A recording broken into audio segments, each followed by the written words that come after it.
Yes, Chairman, I we can hear can, you. sir. Okay, Wilson thank is you. on the line. His call is on the line. I'm here, Chair. Okay. Introduction, Okay. sir. Okay. I was opening up the gate. I couldn't hear. Sorry. But again, good morning, Shania. Shania, kiddo, Shania, Auto is not angry this morning on the budget hearing call. Honestly, at 8 o'clock, Wilson, Caesar, Junior, Ancient. The twits of the ancient, non educated by Shin, touching the shade of between the Chanel. Auto Aquadoto and Hashna this morning. Auto the communities I represent the area for Defiance, Crystal, Sawmill, Red Lake, Auto for Defiance Agency, I represent for Resource Development Committee. Again, good morning, everybody. Welcome to our chair. Thank you. Honorable Stewart. Honorable Vice Chair Walker.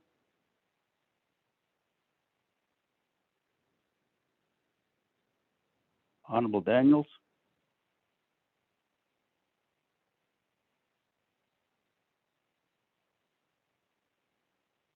Honorable Daniels, press *6.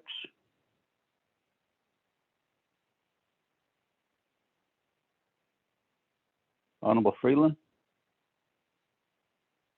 Chairman, good morning. Can you hear me? Yes, go ahead. Okay, thank you, Chairman. Staff, everyone on this call, good morning. Thank you for that prayer, Chairman. Good morning from Crown Point, Eastern Navajo Agency. Shay Mark Freeland, Shado, Losligi Tutson, Snowdok Kiani, Asia Essential Canada, Shado Tena, I have 8 chapters out here in Eastern Navajo. Crown Point, though, Te Ai, Nandishkish, Vicente, White Rock, Lake Valley, Herfano, and Nayeze. Good morning. I also have the 23 other chapters, 31 chapters all, as a representative on RDC. And good morning to one and all, Nani, as well as to all our chapter out there, chapter leadership and administrative staff. Thank you, Chairman. Thank you, Honorable Freeland. Honorable Begay. Chairman, good morning. Other RDC member, staff, and everyone else.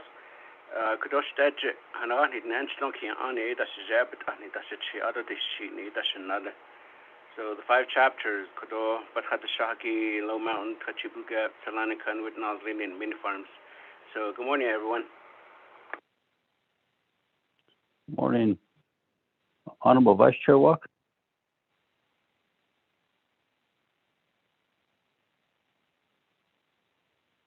Honorable Daniels.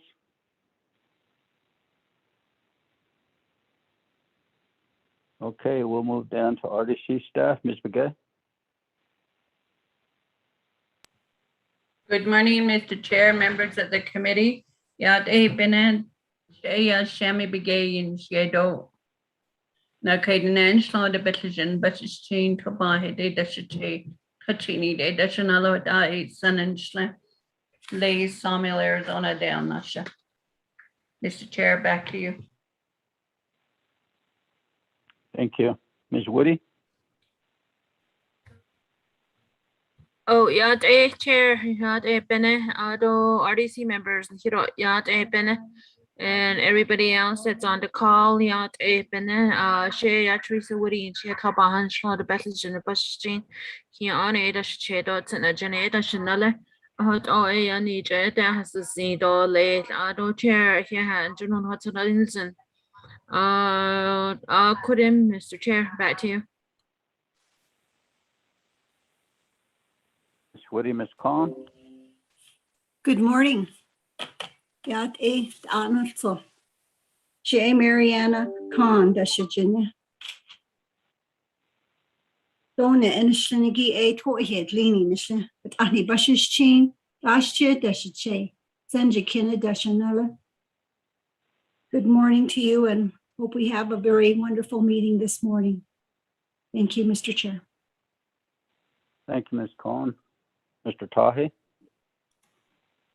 Good morning, Chair, members of the committee. My name is Rodney Tahi, Kiani and Sanjakina, and I'm from Steamboat, Arizona. Back to you, Chair. Thank you. Speaker's Office, Ms. Yako. Good morning, Chairman and members of the Resources and Development Committee. Yad ehbene sheya Melinda Arviso Siako Yanshiedo Tsanajinin Shlonki Ani Bashishin Toskudajini Dashichedo Dashchini Dashinele. Ado Nana Eya, Legislative Staff Assistant for Office of the Speaker here in Window Rock, Arizona. Thank you for having us on the call today. Yeah. Thank you very much, Ms. Yako, for being on the call with us. Do we have Dr. Shabala on the call?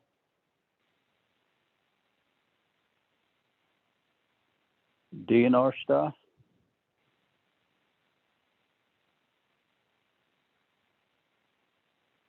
Division of Natural Resources. Anybody on the call? Good morning. This is Rowena Cheremiah with Minerals Department. Good morning. This is Richard Begay with the Heritage and Historic Preservation Department. Good morning. This is Hope Wilson, Department of Resource Enforcement. Good morning. This is Gloria Tom with Fish and Wildlife.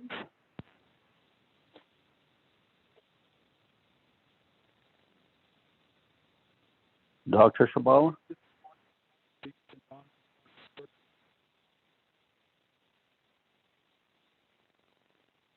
Dr. Shabala, are you on the call?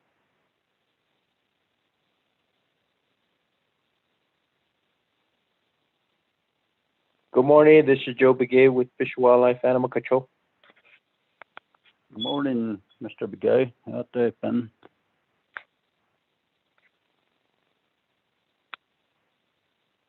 Good morning. This is Kevin Gleason with Navajo Fish and Wildlife. Good morning, Mr. Gleason. Good morning. Good morning. This is Leanna David. Begay. One at a time. Go ahead, David. This is David McKessick with the Department of Fish and Wildlife Navajo Zoo Program. Good morning. Good morning, sir. Go ahead, next. Good morning. This is Leanna Begay. Good morning. This is Leanna Begay from the Navajo Department of Fish and Wildlife of the Natural Heritage Program. Good morning, next. Yeah, Dave, Ben Chairman is the Vice Chair, the members of the Honorable Resource Development Committee. Yeah, Dave, Ben Shay, Mike Alona, the Chin. The Betan in Slash, but she on the Snell Key on the Shield, and then Slango. Didn't never care about yeah, just get that stage and it's not there. Yeah. Thank you. Next.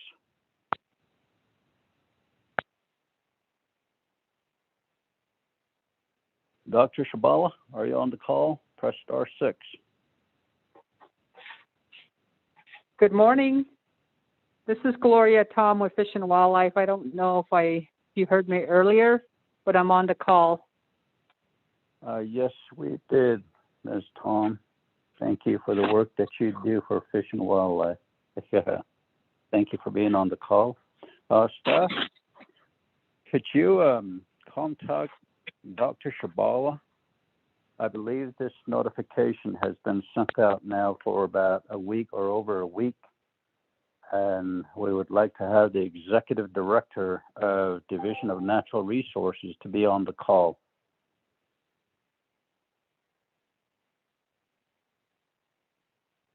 Honorable Vice Chair Walker, are you on the call, sir?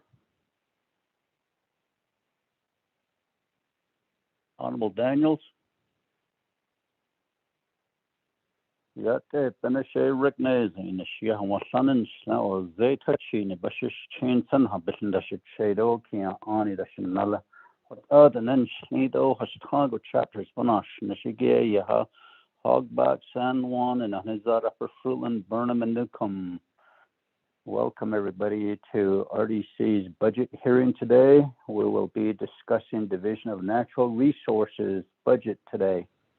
So I believe we will have OMB, Miss Sam or Miss Jim to do the, well, before we go there, Ms. Begay, could you read the budget hearing schedule for today?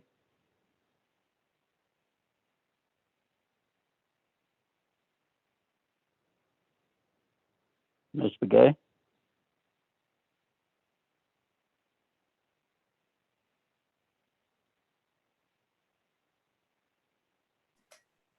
Press *6. Chair, I believe she's having issues with her laptop. She did send an email to Teresa and I regarding it, but I can read the agenda for today. Go right ahead. Is this Mr. Tahi? Yes, it is. Go ahead and read the agenda. Chair, members of RDC, the agenda for today, for Tuesday, August 10th at 9 a.m. is the continuation of the budget hearing. Presiding is Rick Nez, chairperson, Thomas Walker Jr., vice chairperson. Number 1, call the hearing to order, roll call, invocation, and announcements. Number 2, introduction, recognizing guests and visiting officials. 2G, Division of Natural Resources. A, presentation from OMB regarding the budget and performance summary report.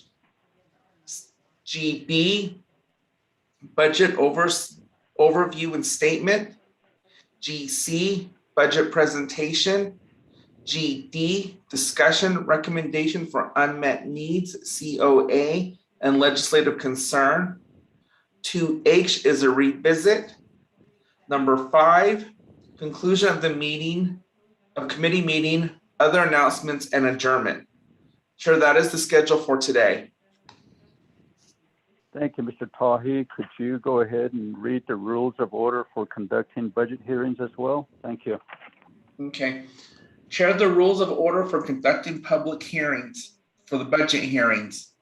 Number 1, the chairperson of Resources Committee shall preside over the hearings and maintain decorum and order. The vice chairperson of the Resource Committee shall preside in the absence of the chairperson. The committee may select a pro tempore chairperson in the absence of both the committee chairperson and the vice chairperson. Number 2, all members of the committee shall be allowed to ask questions of the presenters. Number 3, formal rules of evidence and procedures that shall not apply to the budget hearings. The chairperson may exclude evidence that is irrelevant, immaterial, or unduly repetitious. Number 4, the Office of Management and Budget Personnel shall read into the record the funding summary of the divisions, departments, and programs prior to commencing presentation by the presenters. Number 5, all presenters shall be sworn and present testimony under oath. Number 6, presenters shall be given a maximum of 20 minutes or less for oral testimony or may be extended by any committee member. Number 7, in addition to oral testimony, presenters shall be allowed to submit written testimony, including any other documents and materials in support of their testimony.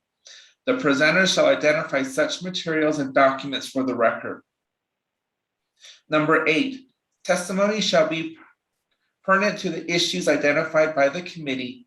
Testimony shall not include materials that are currently in litigation or in the grievance process, except as they are related to the financial impact for the budget hearings. Number 9, recommendations shall be rendered by the committee in accordance with the fiscal year budget manual for budget hearings and within no more than 30 calendar days after the conclusion of the budget hearing. Number 10, all hearings shall be open to the public except when the committee determines that issues and subjects presented to the committee are sensitive and confidential in nature, at which time the committee may convene into an executive session. Chair, that's the rule of order for conducting budget hearings. Back to you.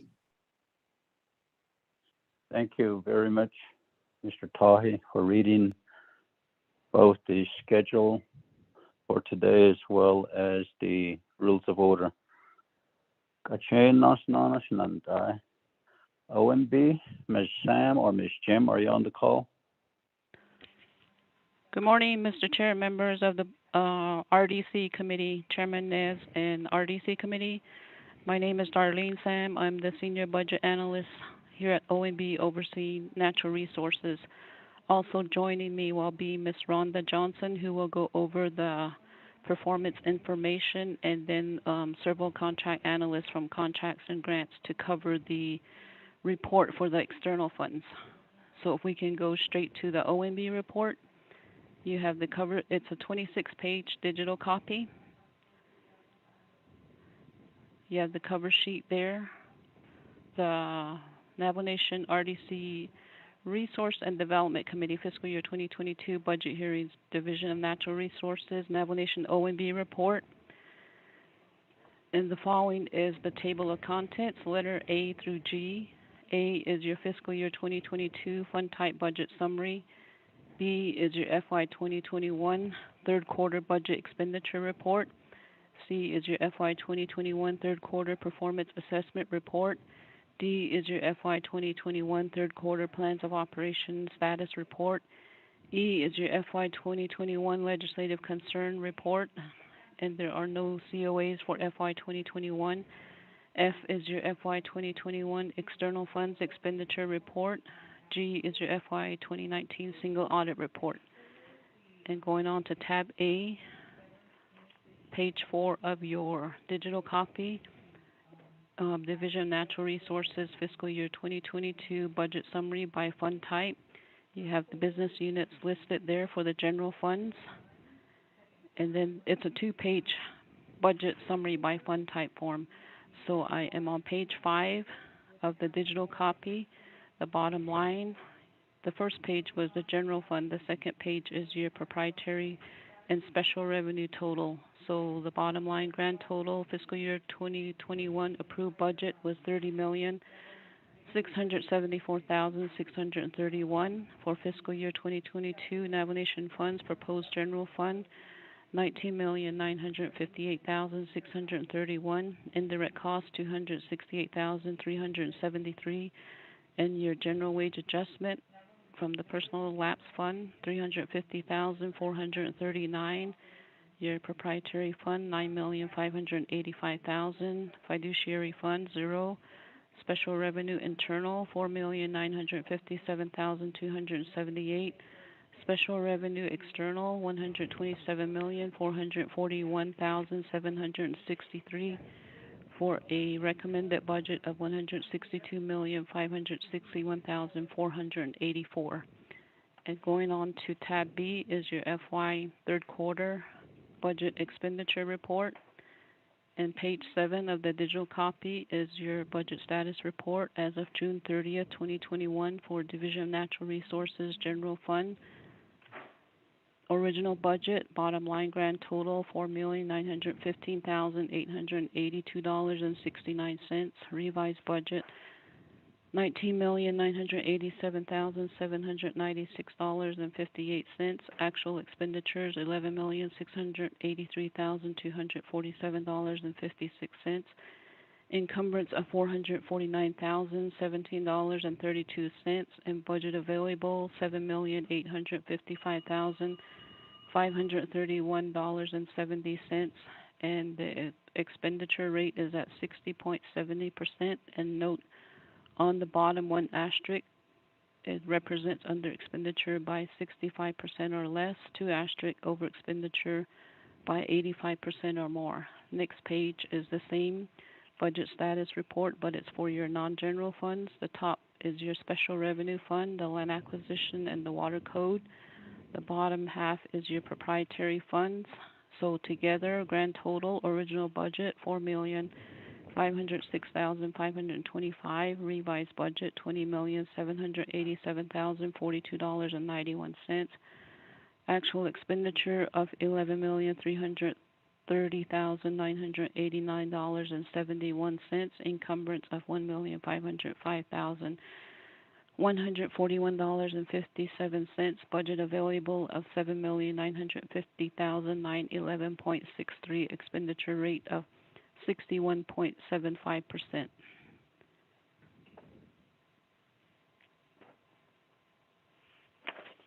Good morning, committee members. Under tab C is your FY 2021 third quarter performance report. There are 28 business units for natural resources. The business units are listed and the names of the program. Under first quarter, average is 2.11. Second quarter is 2.16. Third quarter is 2.21. Under tab D is your FY 2021 third quarter plans of operation status report.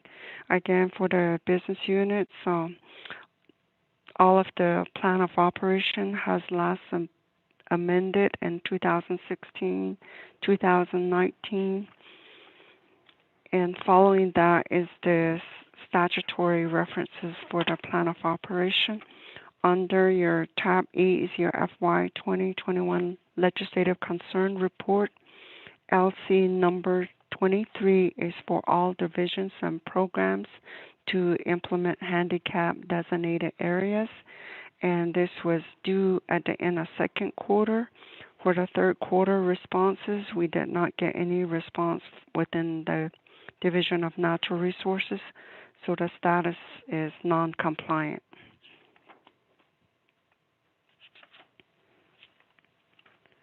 Okay, going on to tab F is your external information. If you go to the page 18 of the digital copy, it's a 7-page report. It lists all the external contracts. I will go to page 7 of that report. And the bottom line on row 239, there in column F there are 186 business units. Column G there are 45 companies. And then column J is your original budget, $134,794,365.48. K is your revised budget, $209,379,885.56. Column L are your expenditures, $107,721,539.51.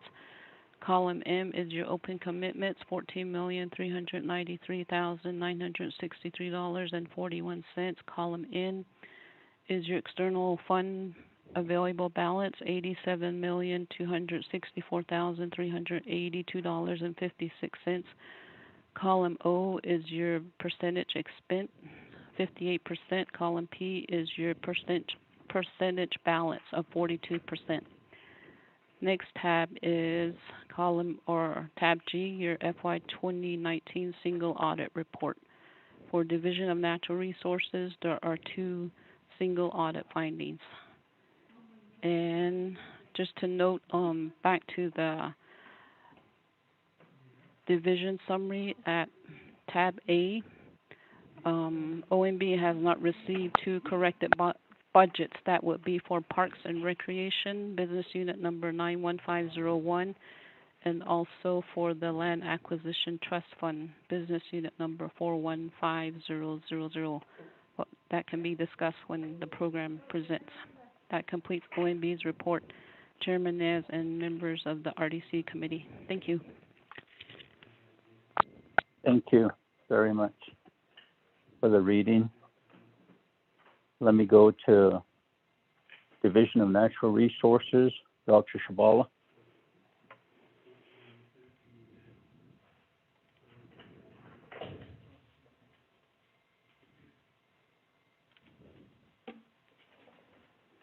Ms. Begay, is Dr. Shabala on the call? Mr. Chair, I texted him earlier, letting him know that he was needed on the call for the budget hearing, as well as Vanjie. I don't know if he's on the call now. Okay, Sammy, good morning. I think we were offline. I just did the *6 just now. Can you hear me? Yes, we can hear you. We can hear you. Okay, go ahead now. Chairman Ricky Ness, Additioner Rudy Arshabala, myself, and Vanjie Curley Thomas, the Deputy Division Director for Natural Resources. We're on the call, sir. Yate.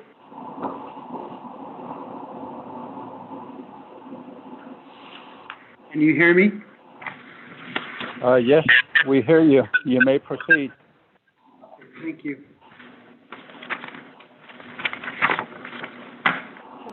Dr. Shabala, the committee is on B, your budget statement. Thereafter, the B budget presentation. Okay. Good morning. This is Vangie Curley Thomas, and regarding the budget message, overall, generally, the Navajo Nation received the Navajo Nation Natural Resources received a budget allocation by way of executive branch through the President's office. And with that allocation, we also received a general wage adjustment allocation of 300-some thousand. So the two combined actually represent what is before the committee today for the general fund that is totaling 19.9 million, and 300,000 is also relating to the general wage adjustment. And one other funding that only the division administration receives is the indirect cost allocation. So with all those combined, majority of the program funding are pretty well slightly increased to represent the general wage adjustment. And those general wage adjustment amounts are based on current year existing personnel positions that received the adjustment for 2021, which the council approved last year. I believe it was at 3%. So that's pretty much the only change throughout all the general fund accounts for natural resources. There's two other areas where funding was made available for the division, which is in the amount of $750,000 for animal control and also $750,000 for resource enforcement. These two additional allocations were made by the President's office, adding to the 2021 base for general fund for natural resources. So it's pretty much by way of the President's office was wanting to address the concerns regarding the animal control issues, and we really do hear a lot of that in the media where there's dog attacks on people, on livestock, on sheep, things like that, and roaming across Navajo Nation. So pretty much the intent of the funding was to allow for additional officers. So that is included in the budget at regular full-time salaries. And the other is the resource enforcement. They also received $750,000 additional to the current base. And this coming from the President's office is instruction is to have regular full-time rangers to be included in the budget at their regular full-time salaries. So that's kind of like the two major changes that happened to the division. And outside of these two allocations, there was another one which we included in the unmet needs. This one is not a part of the agenda because it's actually being addressed under the oversight of the budget and finance for fixed costs, but it's regarding the Navajo generating station transmission. The President allocated under fixed costs $1.9 million, but we do have a request for unmet needs for $85,000. So that's the only one that we had listed under unmet needs for now. So that's kind of like in a nutshell for the overall division relating to general fund. The other is relating to the non-general fund, like the proprietary funds, enterprise funding. These revenue generating accounts, they are pretty much the same amount or near the same amount as the current year and being planned for the 2022. And I think one thing we need to be mindful of is these, for example, Navajo Nation Parks and Recreation. they operate on revenues that are generated at the tribal parks and all, and these main or key events and all. So the recommended budget levels are kind of like lower than the usual annually, but the controller did include in a schedule any other funding that might be needed for operational purposes. It's really all dependent and contingent on the pandemic conditions and all, and full operations for some of these programs. So the controller made note that some funding are available for these revenue generating accounts under their fund balance account. So the third item is relating to the external contract and grant funding, but we all understand those are provided only for information purposes. So that's pretty much kind of like in a nutshell, very brief, the overall budget statement as to what is being presented to the committee. Thank you, Chair. Thank you very much, Ms. Curley Thomas. Next, we have the Dr. Shabala. Did you want to make a statement also? Thank you, Chairman Ness. This is Rudy R. Shabala. We are pretty much going with our budget not to increase, not to change from the last fiscal year.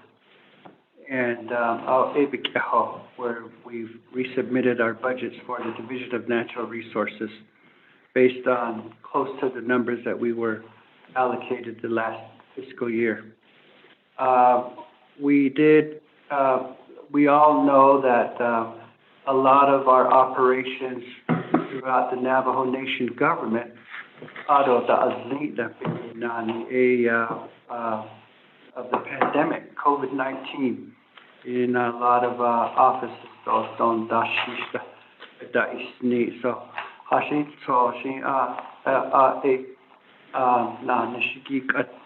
hopefully we'll be able to do it this coming year. So the unmet needs, 1.9 million ain't they on that, but we are short 85,297 So we're asking for that. And, thank you.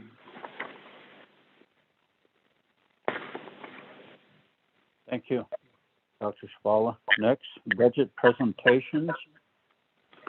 Who will do the presentation? I will be doing that, Chair. Thank you. This is Angie. You may proceed. Thank you. If I may ask, are we going by the Budget Form 1 presentation?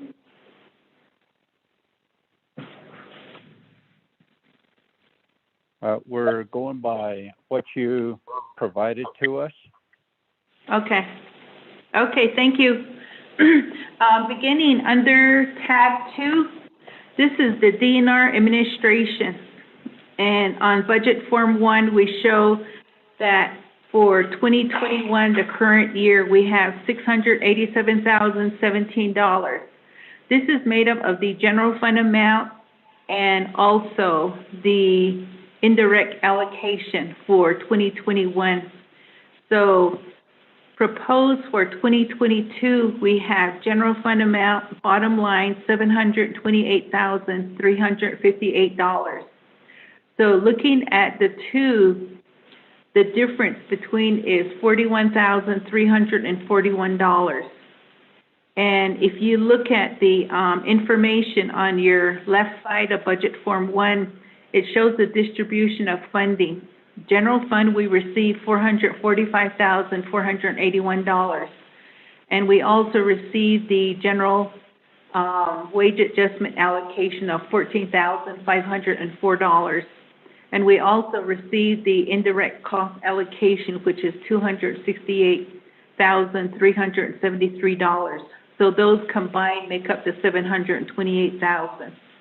So the presentation on this particular budget is It's pretty much the same, consistent. The increase shows the general wage adjustment allocation and a slight increase of 26,000 roughly with the indirect cost allocation. So that's what the difference is, 41,341. So with the personnel, we are continuing and maintaining the existing 6 positions, but because of changes in rates and all, and to allow for operating funding for the division administration, we prorated 1 position to allow for advertisement, the recruitment process, and also we budgeted 1 position that is currently vacant at 75% to allow for some funds to be made available. So that's pretty much the kind of like presentation on this one here for the division administration. So the remaining is pretty much consistent. There's not really much changes. So that'll complete for Natural Resource Administration.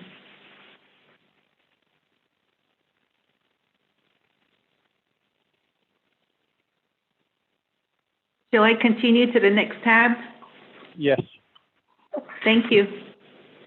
The next tab, tab 3. Tab 3 is Navajo Nation AML Abandoned Mine Lands Reclamation Department.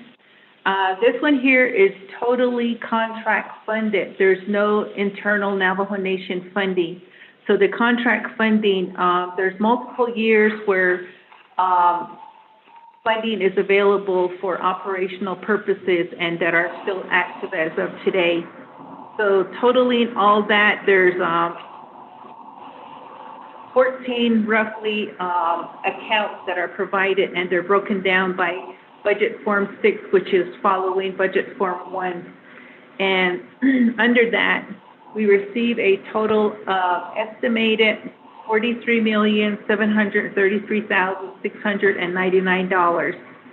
So those are all the reclamation activities, abandoned mine lands and all. Continuing on to tab 4. Tab 4 is actually for Agriculture Department. And under the Agriculture Department, with all the budgets under this tab here, you can follow. Each one is identified by their business unit number, which is on the upper left-hand corner. So the documents are filed by that in numerical order. Beginning with business unit 115002, we have the District Grazing Committee, and their funding for the current year is $1,797,726. This same amount is being proposed for the upcoming year for FY 2022. The amount $1,797,726. So this one here, there was no adjustment made. There's no general allocation, general wage adjustment allocation, because there's no personnel involved. These are all elected officials. Continue on to the next business unit, 115005. This again is for the elected official Eastern Navajo Land Board. In the current year, they have $448,519. That same amount is being recommended for FY 2022, $448,519. And this is totally general fund. I need to mention that there's a slight difference under the special transactions category. This is relating to workers' comp for the elected officials, the Grazing, Eastern Land Board, and Farm Board. These are required to be included, but there's a slight adjustment to allow for that percentage. Next, business unit 115007. This is for the Major Irrigation Farm Board. Current year, they have $816,278, and the proposed 2022 is the same amount, $816,578. So there's no changes other than that. The workers' comp is adjusted slightly. Continuing on to the next tab, 115018, this is for the Department of Agriculture. Department of Agriculture, current year 2021, they have general fund $947,878. And for the FY 2022, they have $966,882. The difference is showing of $19,004. This makes up from general fund allocation of $947,878, and the general wage adjustment is that difference of $19,004. And they are continuing the current personnel position, so there's no changes there. So we have 9 personnel and 8 vehicles.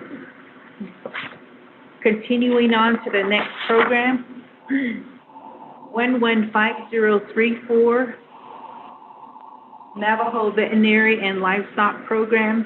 Current year, they have $485,949 general fund. And for the proposed year, 2022, $498,189. There's a difference of $12,240. Their general fund allocation, if you look at the left side of the Form 1, general fund allocations, $485,949. And the general wage adjustment is the $12,240. They have the same number of personnel proposed for 2022 of 7, and they have 5 vehicles identified. Continuing on to the next program, 915003. This is for the Ranch and Eastern Land Management. For the current year, their general fund amount is, the proprietary fund is $650,000. And the proposed year for 2022, the recommended budget level by the Controller's Office provided $500,000, so this difference of $150,000. And they have included in their budget the same number of personnel, 4 positions, and 1 vehicle. Continuing on to the next program, business unit 915009. This is for the livestock custody fund. And for the current year, 2021, they have $150,000. And for FY 2022, they have a proposed $150,000. Again, this is a proprietary account, and this is a budget amount, recommended budget level from the Controller's Office. So the number remains, there's no change for the bottom total. Continuing on to the next tab, 915011, Navajo Nation Fair Office. Current year, they have proprietary enterprise fund of $598,226, and recommendation for 2022 is $125,000. There's a decrease of $473,200. Excuse me. A difference of $473,226. And this enterprise account was an amount recommended by the Controller's Office. There is a difference in that personnel, proposed 2 positions and 1 vehicle. And the next program, business unit 915013. This is for the veterinary medical sales. For the current year, 2021, they have $100,000. For 2022, they have a recommendation of $120,000, which is a proprietary account. This again is recommended budget level by the Controller's Office, showing an increase of $20,000. And they have the same number of personnel from the current year to the upcoming year. And there's a decrease, there's no budget seen for vehicles. If I may, Chair, I'm going to continue on to tab 5. Tab 5 is beginning with the Fish and Wildlife Department Business Unit 5025. And for the current year, general fund, they have $1,223,679. And for the proposed year, 2022, $1,251,369. There's a difference of $27,690. And if you look at the left-hand side of Form 1, it shows the distribution of general fund in the amount of $1,223,679. And the general wage adjustment amount, $27,690. Included on Form 1, they have a number of contract and grants that they receive and operate on for the overall department. There's probably about 20 items that are listed. And with that, the grand total for Form 1 is $5,922,163. And under the personnel count, they maintain the personnel positions at 17 and number of vehicles at 5.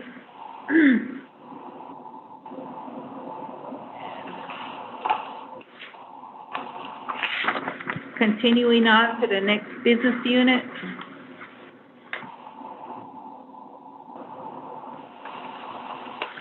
We have business unit 115026.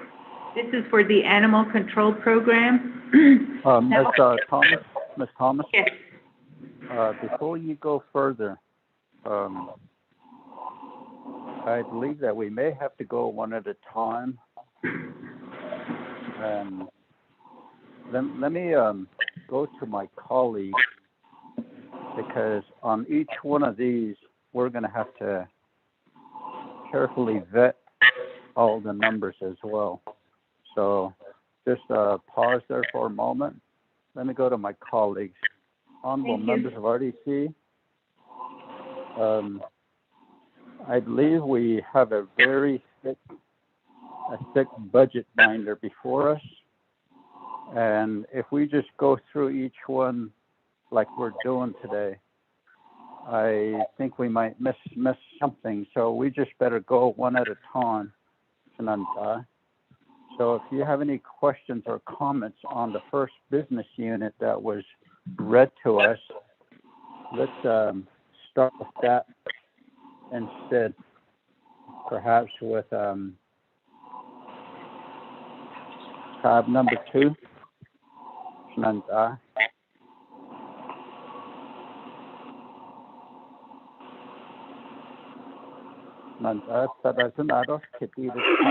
Chairman, Chairman Kiel. Okay, Honorable Begay, go ahead. Chairman, are you saying that we can go ahead and go back up to tab 1 or tab 2, the administration budget? I think it might be best to do that. Let me go to our advisor, Ms. Begay. We have a very thick binder here before us, and what we're reading today is Division of Natural Resources and the budget presentation. I think, Ms. Begay, would it be best to go one tab at a time? Mr. Chair and members of the committee, I assumed that you all were going to do that with Division of Natural Resources, because that's the reason why Natural Resources is assigned for a budget hearing for a whole day. So that discretion will be yours. If you want to go do tab by tab, that will be up to you, Mr. Chair, members of the committee. Thank you, Ms. Begay. So, honorable members of RDC, I believe it's best to go one tab at a time because of all the information that is before us. So we'll start with tab 2. Division of Natural Resources administration. So we're going to go ahead and Dr. Shabala as well as Ms. Curly Thomas. We will just go one tab at a time, and we'll open the floor to my colleague, honorable members of RDC. We'll go back to tab number 2. Do you have any questions or comments?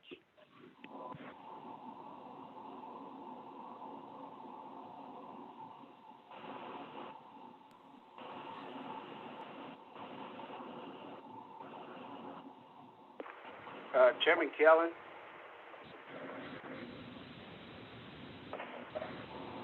Honorable Chairman Kellen. Go ahead. Okay. Good morning, Nana. Chairman.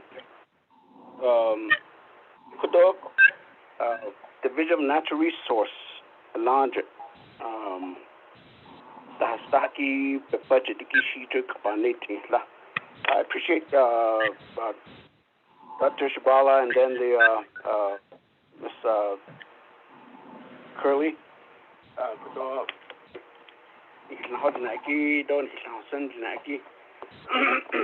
The question I have is I didn't realize that the division had its own attorney. Principal attorney. I just want to know if that attorney. I guess I want to know who that person is, and then how much of the overall involvement are they? Is the person working on behalf of the Division of Natural Resources, especially the program, the overall program?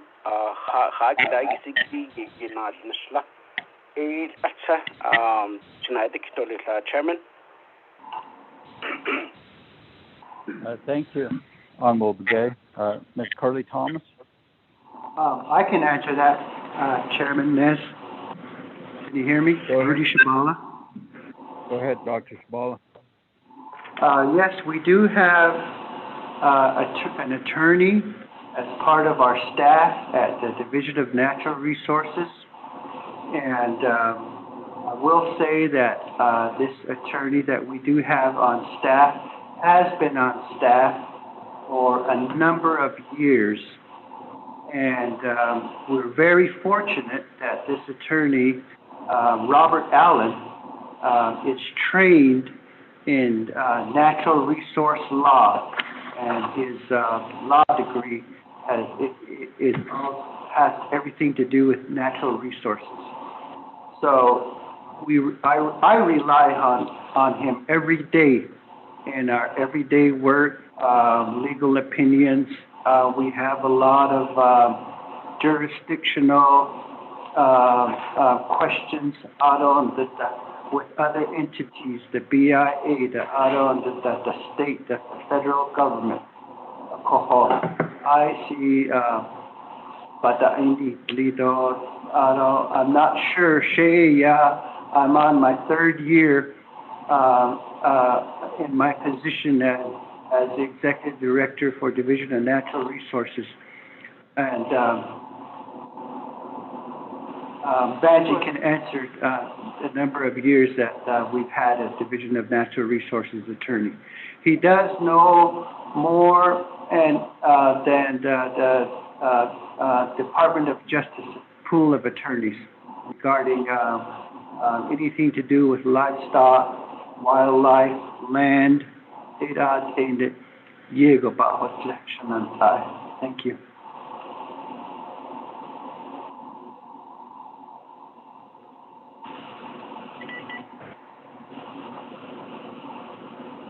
Thank you, Dr. Shabala.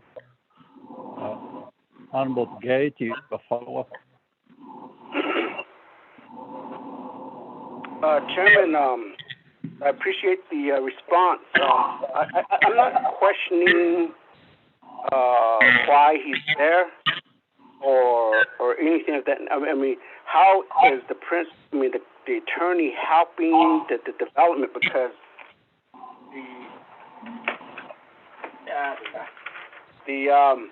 through your performance criteria is asking to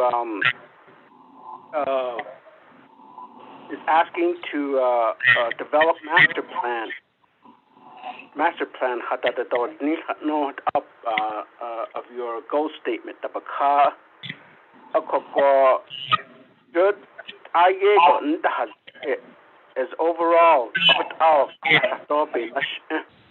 especially the development of a one-stop shop.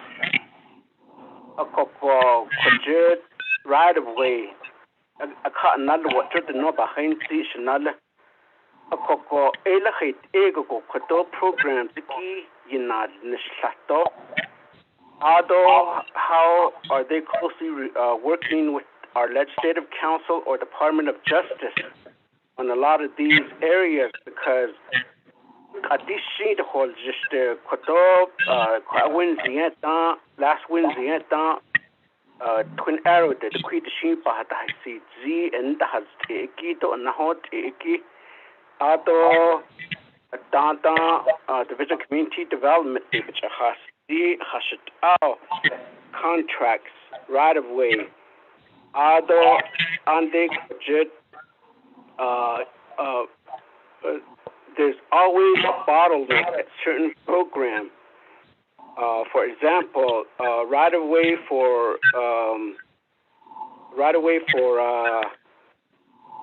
broadband infrastructure that's supposed to go across the Navajo Nation, but right now, historical preservation and fish and wildlife,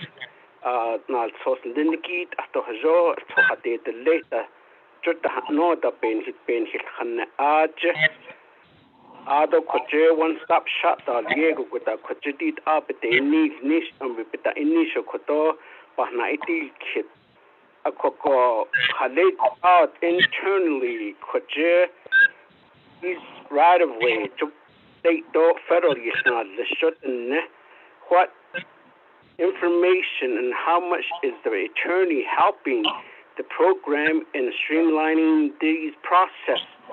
A quacky geese bananish. A coco joe quacky drought toward hati cut on day. A co Adonedia, I just sent a message to the RDC infrastructure bill, Senate to pass Ilya.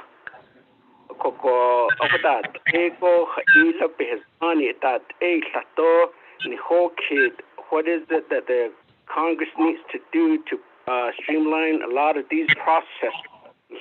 Need Aden Koto huge Behazani do has in the policy that we have, and also the overlapping of the state and other jurisdiction, which is like county or the state.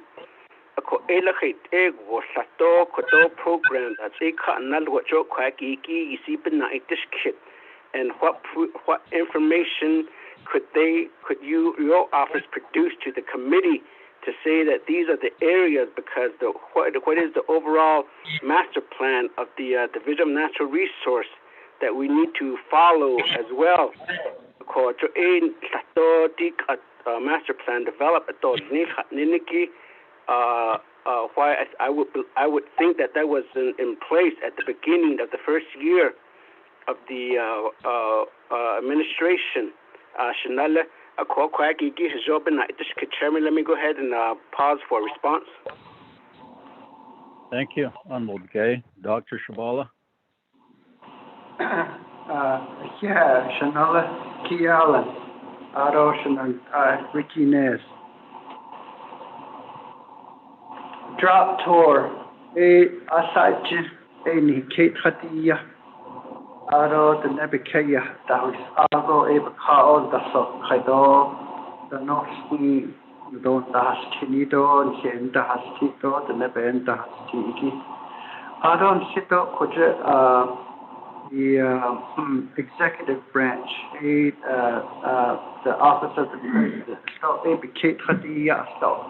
Esto en le sanda lego do the nebenta lego stop in get hadi kai ani skobe skeda hani sundo أصحابي تهاني أكو أخذ أشكال ديل نشوت النبي كيف بتخاطر هذا دي كي أرون تتا one stop shop إيك أدبان دي سكين شو تهاتون نيستو archaeological clearance though and the biological resource compliance form.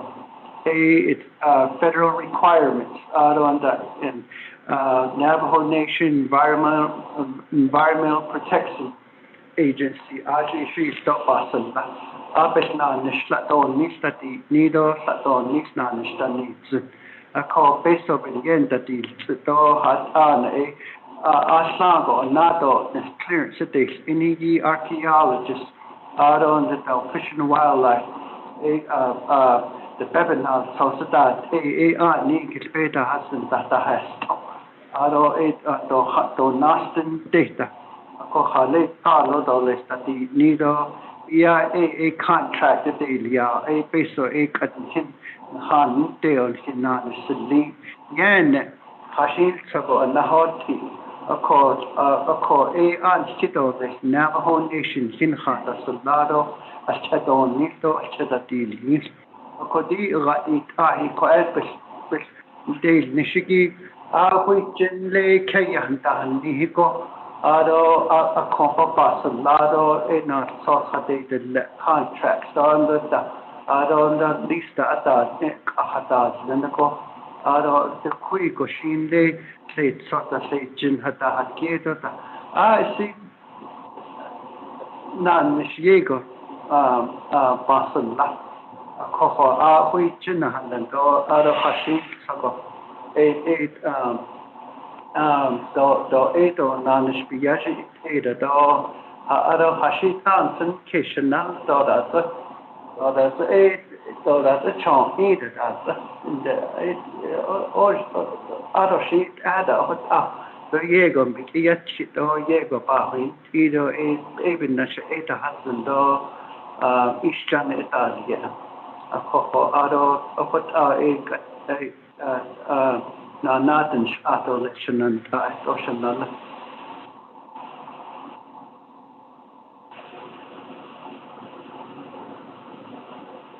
Thank you, Dr. Shabala. Corona Bahnainti, Adoti, Koro, Nidek, Lenigi, Honorable K. Nidek, Kitita. Chairman, again, Chairman, RDC committee members, Tisha, let me pose a question. Let me pose a statement to us ourselves. I try to make a statement where I'm not getting after a program or a position, because the response by Mr. Shabala always makes it looks like I'm trying to target a program or an individual. But I believe we are in the capacity during these budget sessions of pose questions in terms of instigating or investigating a position. I don't think I'm in that statement. So, Chairman, if you could just allow us to pose a question rather than respond back with rhetorical question, that's all, or statement. Not there or question, not or you kind of begin to say that, okay, how am I supposed to deliberate or budget it's just a matter for us to gather as much information of what the administration are going through. I think that's the key theme for me in this budget, because I have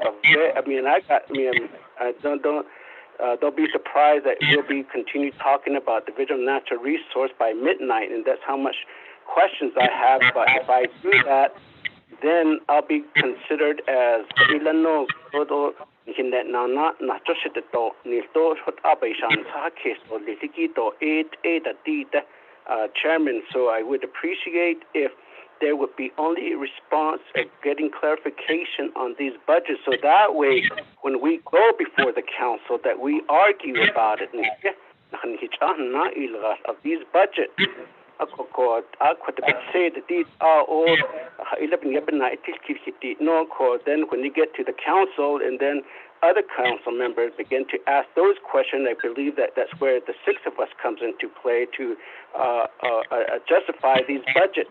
So chairman, so I don't know, I mean, I began to start hesitating to even ask a question now. Chairman. Thank you, Honorable Begay, for your statement to RDC. Shanant, I know Senegi.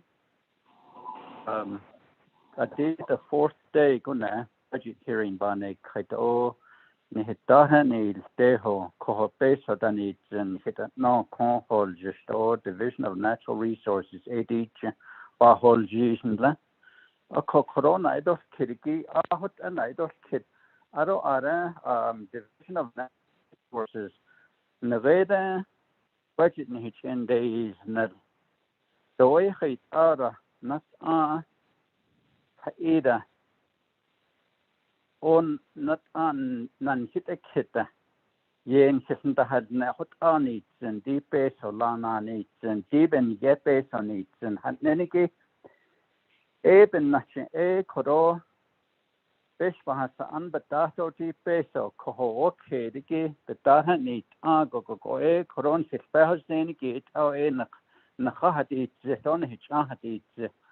At an he yes hiko ha isn't a snot in Hadland. Deep budget bane hiko dobe era Dr. Shabala aro are on nan kiriki yaha koronan kit go koroba hodil ne de quick what holiga. Hot ego at Ehoston go ya at straight talk. Hada kitten le. Inina a hot nenegi besh bahasana ana ne koro either no Dila even get kusher on it and base a bushit ja. Dogna neshide either the hojona neshide either obit ahadon nestok kushiko ya I guess banana neshide Johot esa. What yaha not ani nad neshti appropriators neitna. Nispehosen Haji go shimpe sabandit asiki oko corona and hit exit go ok elstone go straight talk nenege linear talk. Yaha not hot oats. Hot erole kro Division of Natural Resources. Dr. Shabala, Aroshan and I Kurosha Bahanana Dita, honorable members of RDC, we're on tab 2. Tab 2 again, appreciate Kate so base or travel data, personnel expense, fringe benefits, lease rental equipment, and the tabaka dita Shabanaido kitchenanda. Chairman Kialin again. Go ahead. Chairman, Aro Kudo, Shadalit Nana Dolis Quake. There's a area Kudo memo sent out the Shla.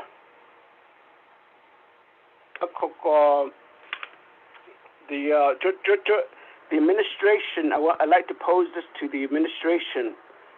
John Kate not in the overall program. I may ask these questions these similar questions to the program directors and Lindigy. I sent an email to, a memo dated August 8th, early retirement program. My question is that how many staff within your division had submitted retirement. Hadn't not Ecuador they're planning to retire by the end of September. How much position are we looking at? Are we planning to re-advertise those positions because a different another program or division is beginning to abolish? And again, within your statement, Anidia Ecuador, Plainzy, Ms. Curley, that you indicated that this instruction is coming directly from the OPVP, didn't need. So, I mean, it's a given that a lot of these decision and budget formulation comes down where the program just follows those instructions. How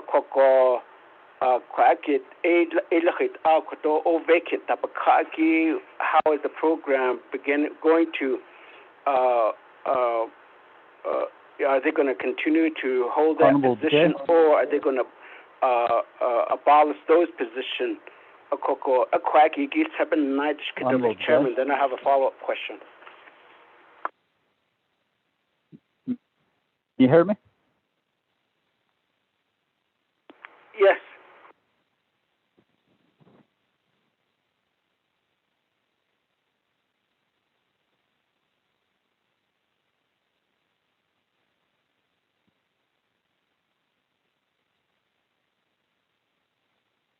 Hello. Yate, this is Rudy Shabala.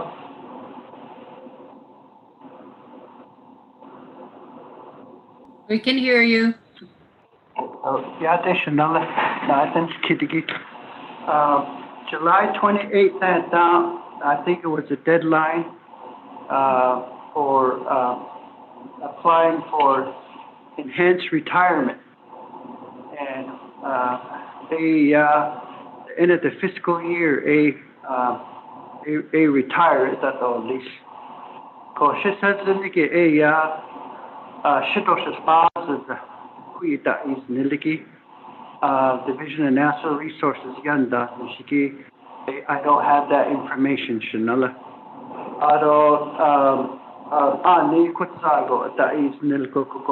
We are going to re-advertise those positions and try to fulfill them as soon as possible. And those vacancies, I would like to hang on to them and to fill them. We really didn't move on anything because of the pandemic. And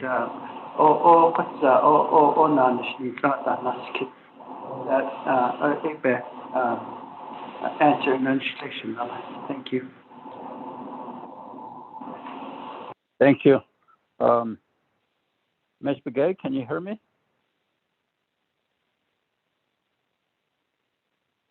Ms. Begay? Yes, I can hear you, Chair. Earlier, I think you got cut off. I don't know. I'm not sure why that's happening. I noticed that Vice Chair got cut off earlier as well, but I can hear you. Okay, thank you, Ms. Gay, for no Senegate or Ara on this a memo record. Chairman, you're coming in and out on your statement. Okay, can you hear me okay now? Yes, I can. Can you hear me okay? Okay, I'm sitting in one place and it's very cloudy here in Lower Fruitland. Perhaps I've been cut off now at least 3 times. My call dropped, so Dr. Shabala, G. Curly Thomas, Ada, written response no. She ato not the response again adas. Nte pest edinos and dida revisit nenege Mondigo. Ado she well as we're gonna revisit all of them. Ado Mondigo legislation give a la eat later less.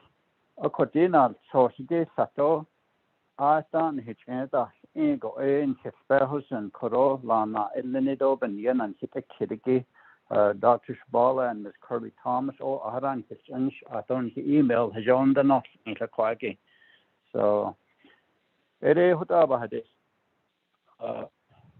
Shanant, Honorable, do you have any other comments or questions on tab 2? DNR's administration budget. Chairman Keelan.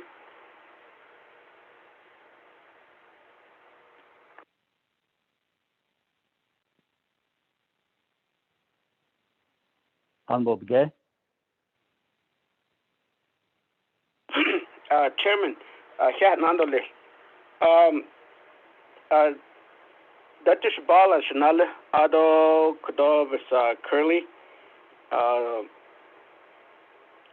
I've also sent a memo to Chairman Nez on August 5th. August 5th,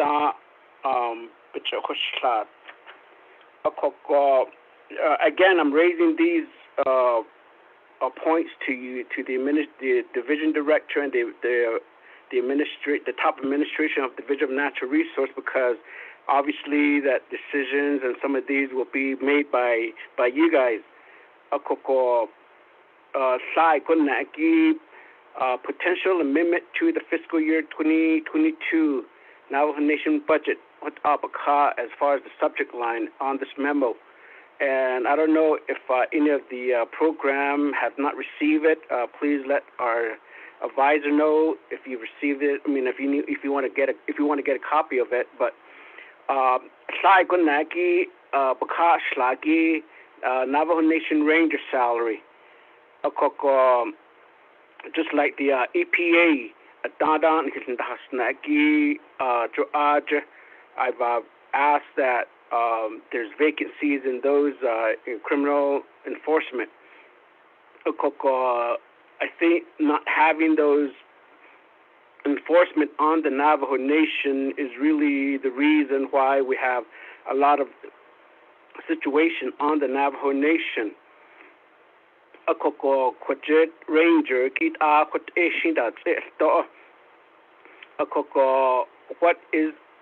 at what level is it a competitive entry level, and to keep them IC has been within this budget, and I like that to happen. The ranger salary and I believe that there's additional position that's been created. I guess what really needs to come with is the benefit. Although the competitive salary, I see haven't really looked through the full the external funding, which is in the amount of 86 million.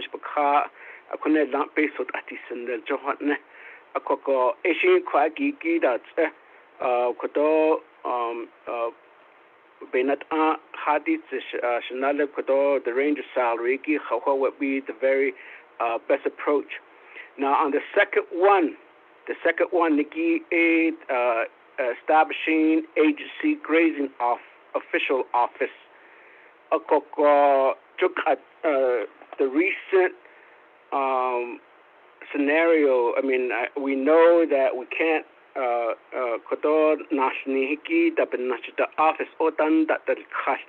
that was the situation at the beginning of the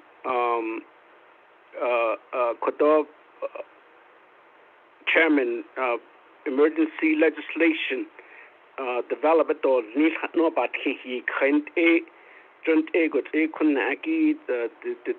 Department of Agriculture closed down because due to potential exposure, and of course, obviously for a health reason, which is understandable. That's fine. Because this goes back to the question: have we not established? I believe that we had worked from home for the past year. Shani atinde hot ahas go oti office dana there kala benata and other ordinata johoto ni ako kodon grazing officials and linigit I see or and I see that way shanale. I want to be on record to say that on the these are local elected officials and the chapter has other but that is nil. But I believe and I know that they're not being heard or not being treated appropriately. I believe that the more of the management and the direction is done by the local central staff, other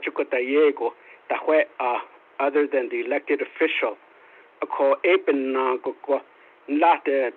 And the agency has on, and that's the reason why I was asking how many positions is being abolished or how many positions are vacant. The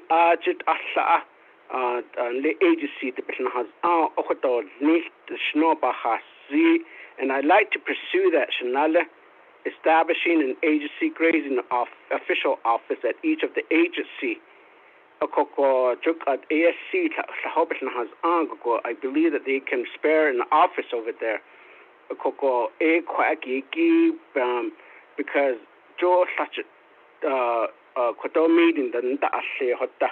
I believe they're asked or told to be bring in documents, actual document,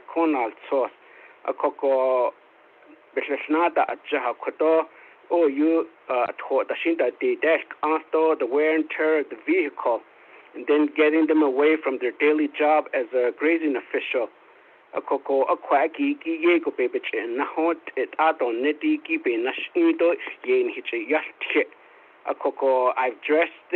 addressed this, and I can produce several memos that I've sent to you and the Department of Agriculture.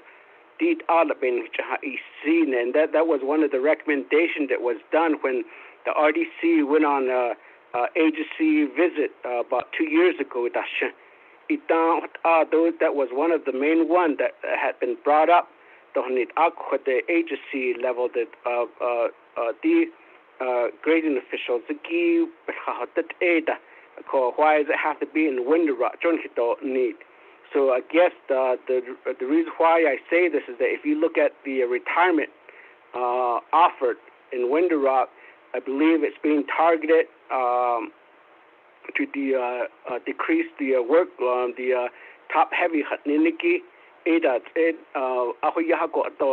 So my position is that eliminating some of the position in Window Rock level, but increase some of the positions at agency level. So even grazing official office at agency. Establishing grazing stipend account at the local chapter. Division Community Development see a need for a coordination between your office and the Department Division of Natural Resource. Chapter has the Binti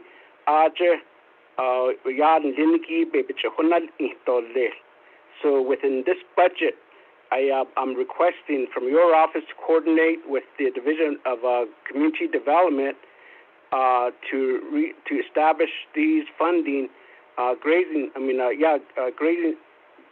officials, the stipend binted anle chapter and then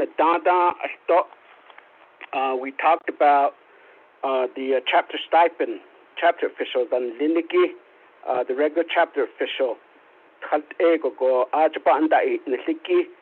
They made a recommendation that this needs to be a fixed income, fixed account, budget. Recommend So that's another area that I believe that we really need to put this as a fixed account. In Latin, chapter officials, there's a shortfall in the amount of $500,000. It seems the central office, the local chapter activities, local officials, local programs, the bottom of the totem pole. We'll get to them if money been not we'll just put them on an unmet need. So I believe that our grading officials are always in the same situation as well. As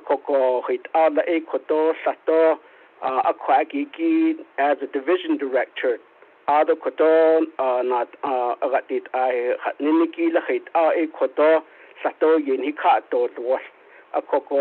comes to the questions 164 process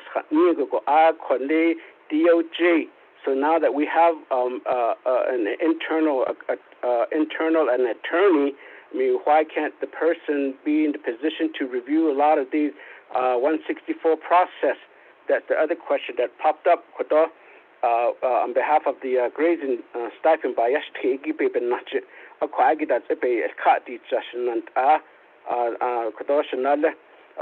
think that's one of the main things.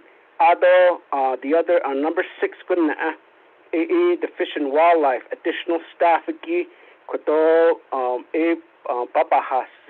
the reason why I like for the council or the committee to reinforce this request. How much I believe that we have asked Ms. Tom what would be sufficient in getting additional staff. What would be sufficient?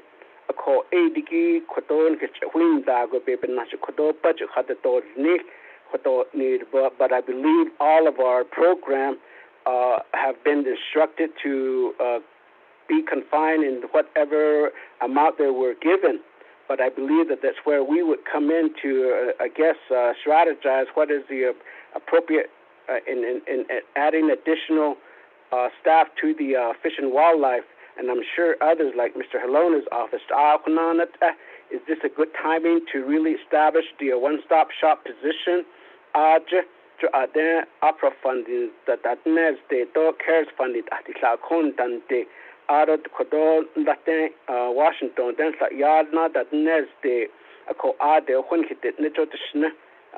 what specific about policy that needs to be revised or revisited. I think that's one of the critical focus that we should really work on, because a lot of these land departments, right-of-ways, the clearance, the art clearance, the historical preservations department, I think we really need to beef up the staffing at in those areas. How do we argue to the council to say that if you want these infrastructures to be developed across the Navajo Nation, and then the turnaround is within the time frame, a reasonable time frame? I mean, this is how we need to increase the staffing for these positions. I think that's where this master plan comes into play.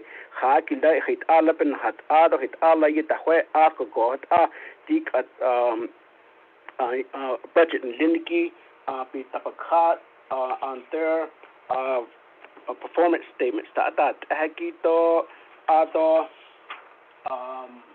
Their goal statements. So otherwise, I mean, once the budget is approved, I mean, we've got all these fundings, the $1.8 billion. How much of it will be, especially like broadband, in some areas like NTUA? I always say that we're waiting on the Navajo Nation to get the right-of-way. We're waiting on certain part of the program to get things done. We have to comply with the funding because the Navajo, the federal government funding, you know that it comes with a lot of requirements. We can't not do them, but we have to follow those process. Akoko identic upper funding or tahaki hasnet it requires a lot of these right of way, broadband ako dada kodo Mr. Vicente but now so they're asking almost close to 300 to 400 towers. I may be wrong on that, but I mean all 110 chapters go to ego go right of way. Ado kodo power line what ego go yin nada yoke according that haki yego bit at the ben hitche not the right of way process. I know one of my chapter continues to wait on the broadband to get the electricity to a tower.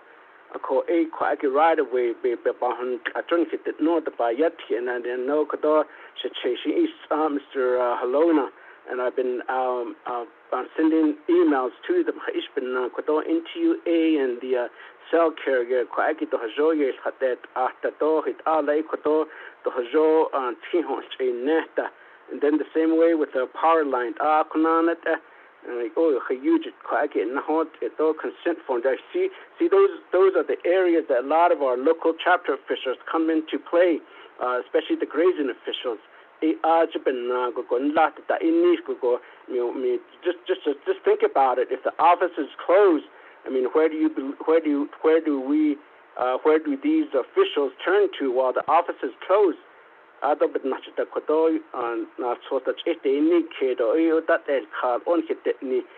what that age yego being hitch not it don't has got and that chapter has added, so I'm sure you understand, you believe it. Chairman on the August 5th memo. Kushila, Aro, and Honorable Begay.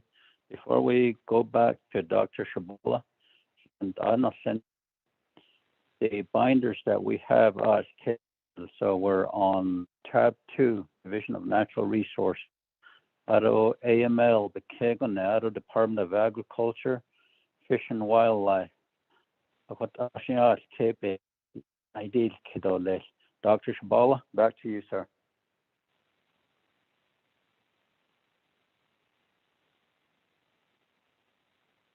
Chairman. Yes. This is Delegate Freeland. I don't have a binder. I didn't get a chance to run into Windrock yesterday. My LDA was also tied up with some other stuff too, so I didn't get a chance to get a binder. So just FYI, thank you. Okay, Honorable Freeland. So are you going to be going to Windrock soon to get yours? Yeah, By Chairman. Yeah, Chairman. I'll be headed to Windrock this afternoon. I do have a meeting here in Crown Point, but this afternoon I'll be headed into Windrock. Yes. Okay, Hakushila. Thank you for letting us know. Honorable members of RDC, did you get your binders from Office of Legislative Services? If not, they should be available over there. Mine was delivered to me this morning. It can be arranged to have it near your area. So just for your information, thank you. Dr. Shabola? Thank you, Chairman Nez. Aro Shanala, Kialanike Junior, Astashi, Madens Kidigi, number 1A, of potential amendment to the Navajo Nation budget. What the programs received, all the Navajo Nation Resource Enforcement, the salary, out of the vacancies, out of the I think so that the Benel not go that the lot of data not that vacancy. I call out of Hanet peso. If not a town in the Yishiki, you cup it, not the Shianda in this of it. Acquired nothing. I say, I needed a resource enforcement ban. Now, Tiki Beninado, out of the Navajo Nation Fish and Wildlife Department. And now it's even in the president of the Navajo Nation, $750,000, the resource enforcement, for an additional 6 positions.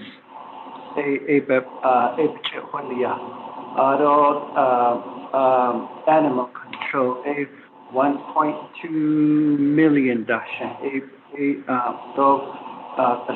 Fish and Wildlife, auto clashing,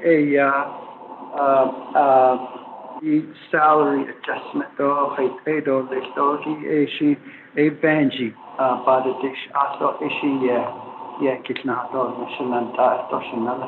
thank you. Thank you. Ms. Curley Thomas? Yes, thank you. Clarification with Dr. Shabala on the resource enforcement with the $750,000. It's 7 positions instead of 6. So just for your information.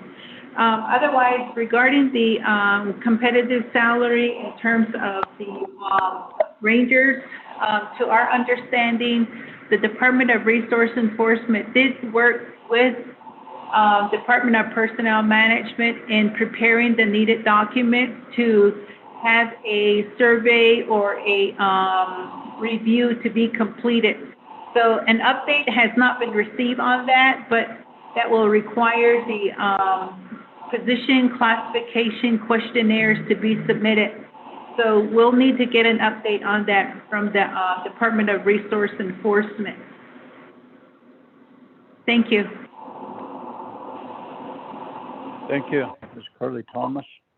Honorable members of RDC, do you have any comments or questions on tab 2, administration? If not, we'll go to tab 3. On tab 3, we have AML, UMTRA Department, Abandoned Mine Lands. Ms. Curley Thomas, could you summarize on that briefly?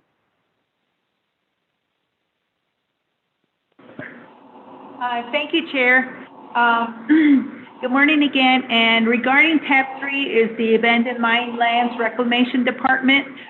This one here has all contract funding. It's all related to abandoned mine lands, and they did report 12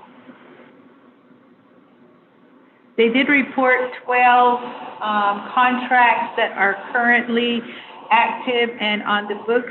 It includes funding from the Office of Surface Mining and also funding from US EPA as an example. So the total is $43,733,699. Thank you.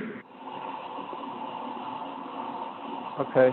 Anybody from AML that would like to make a statement? Hi, good morning. My name is Karen Bedoni. I'm the AML Department Manager. Thank you, Chair Nez and Honorable Vice Chair and guests. I just wanted to just add a little bit to our budget just to explain that our funds are dwindling as we speak. The $43 million does look like a lot of money, but these are monies that are for public facilities projects. But as far as administering the program, managing the program, and the administration of the program, we're looking at possible shortfalls next year. So we would like consideration maybe next year for some funds to general funds to AML. We're also looking at developing fund management plans, and we'd like to sit down with RDC later this year and review that. Thank you. Thank you, Ms. Bedoni. Honorable members of RDC, any comments or questions on AML UMTRA?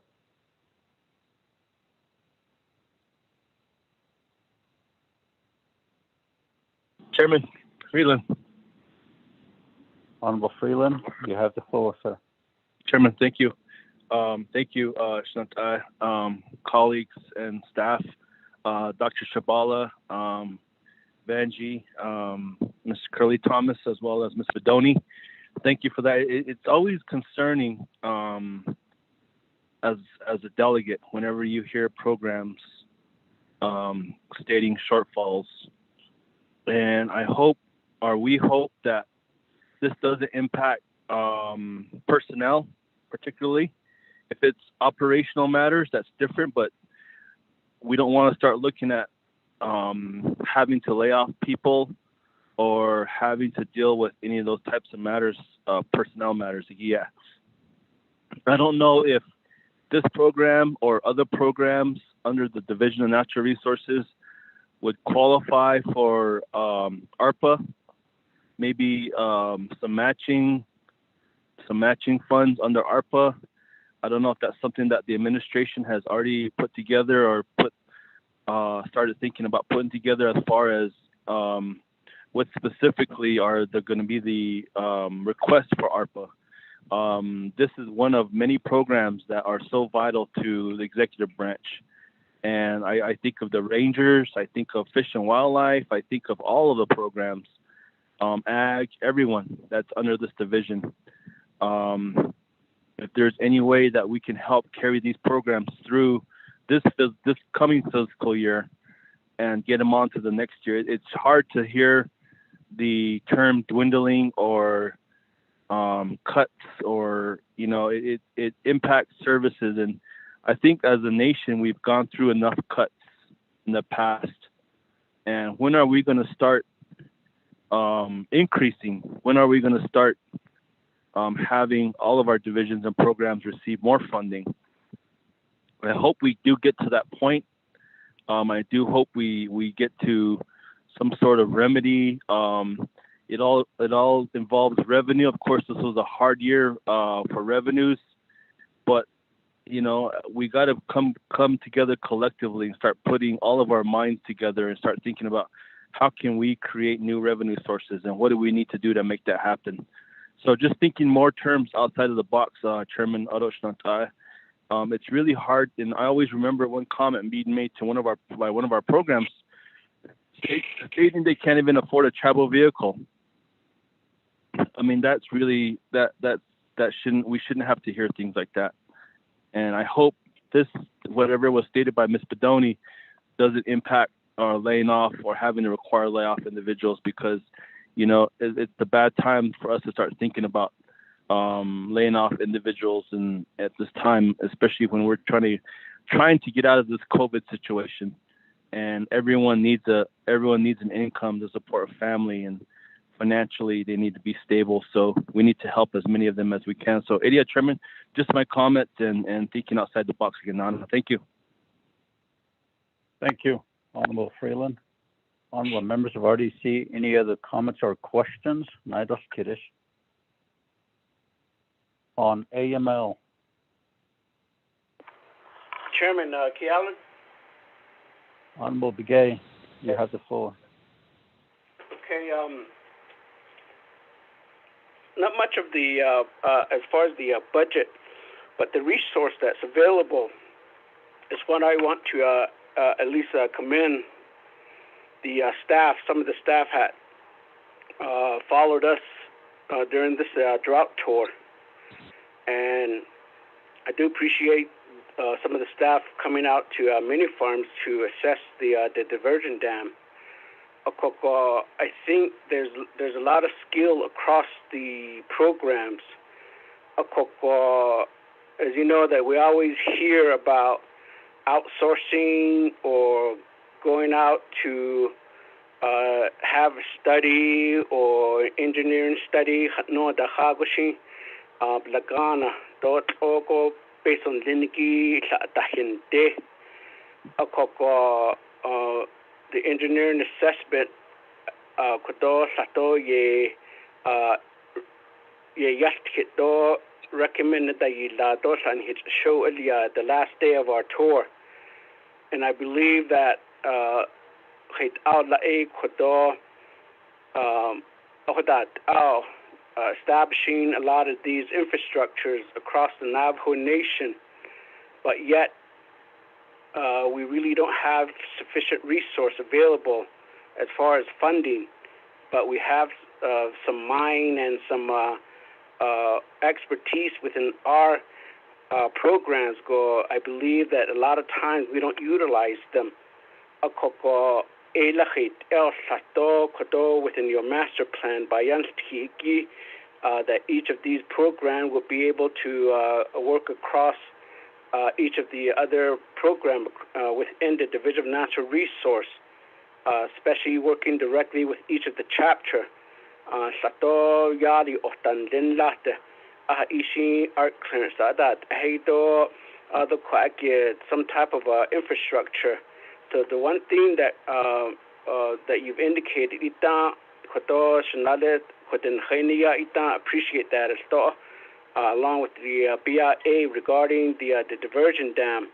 You've talked about and you made a recommendation that this not only be done in one chapter, but in areas in terms of the watershed program, situation on the Navajo Nation.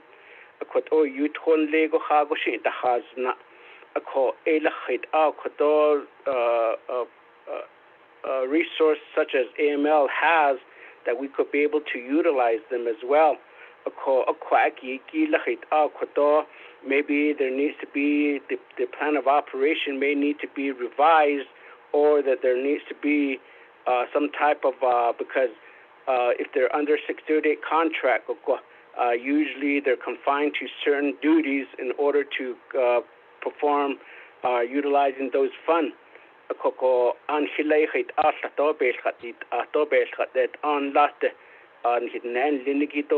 chapters, the key they provide their input or recommendation. Because the reason why I say this is that based on chapters which are for example, mini farms of revitalization farmland.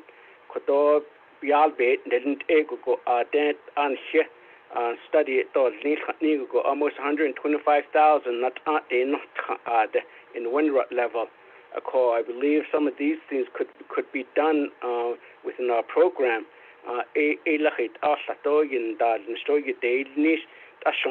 Chapter based on which a wheel in hand or other not then hit a honor related so I think that's where the Department of Agriculture really needs to play a pivotal role of why a lot of these things are being done by other programs.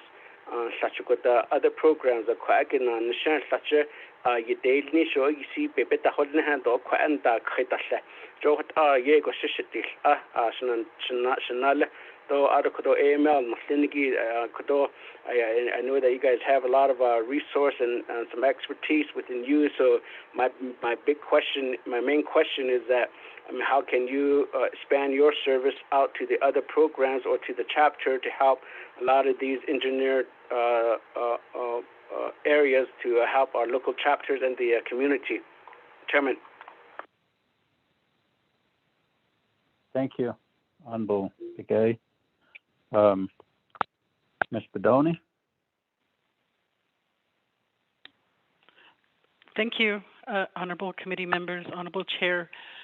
We do have a variety of, well, not a variety, but we do a lot of water management projects, surface water retention projects that we have done. We do a lot of monitoring and assessments in some of the abandoned mine areas. And we could certainly go and expand into other areas with DNR, such as water infrastructure projects, public facility projects. We are allowed to build facilities, infrastructure with AML monies for communities that have been impacted by mining. So we are allowed in certain aspects, And I think maybe even doing something like a task order to the staff, and maybe even if there's a general funds available, they can work under that and expand their services to other departments. And that's something we're looking at strategically for the long run, is to tap into that expertise and figure out how we can help the nation in what we do here and build on our services and create that value that we have as Navajo employees. And we're hopeful to do that here, and we certainly would love to expand on that with the division. Thank you. Thank you, Ms. Bedoni. Honorable members of RDC, any other comments or questions?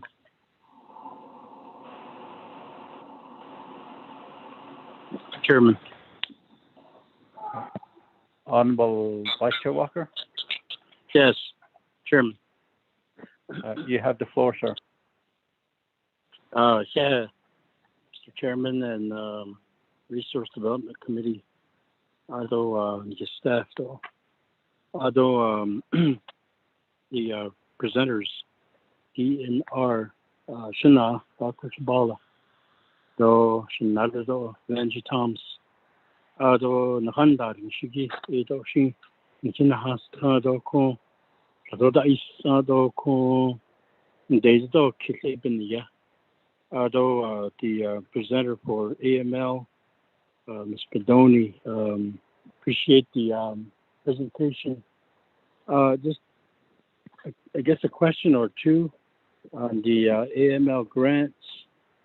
AD obviously has history going back a number of years. Each year, the grants, each of these grants that are listed on the document that I'm looking at, Budget Form 1, the amounts that are listed here in this one column. That, I guess, for my information, and RDC will probably also appreciate information like that. This amount, is that same? Were these amounts the same for last year or the previous year? And then, of course, looking to the future, next year, will they be the same? Like one of our colleagues stated here, when you hear diminishing, decreasing, dwindling funding, then of course those are concerning words. So especially when numbers or budgeted amounts were constant for multiple years, and all of a sudden there's a decrease, then you have to make necessary adjustments. So as the oversight committee, I think it's information like that we listen out for. What do I call? Those are my question. That's my question. Just some comments there, Mr. Chairman. Thank you. Thank you, Honorable Vice Chair Walker. Ms. Bedoni? Thank you, honorable committee members. Well, for the past 3 years, the grants have been consistent as far as no changes. We've generally received funds based on our historical spending. That's how they allocate the funds to our program. However, next year we are looking at requesting for a budget increase. I would say about double the budget that's for this year. We're looking at roughly about, I believe, 1.4 million, whereas we're usually allocated about around 800,000. So that's the difference we're looking at for next year. But pretty much we're closing out all of our previous grants, and we're consolidating them for this year, and hopefully it would cover us for all next year is what we're anticipating. So definitely next year we're going to really push for an increase in our funding, and we're doing our strategic planning as we speak. Thank you, Chair, Committee.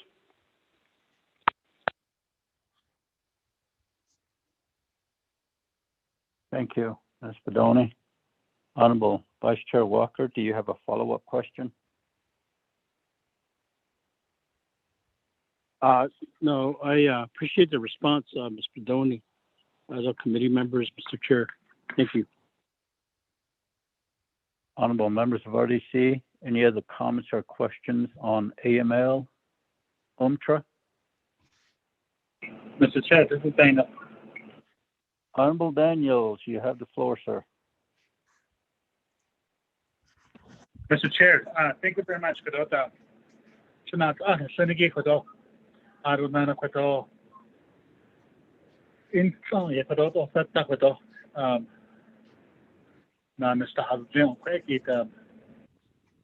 Here in my community, I appreciate and I stay.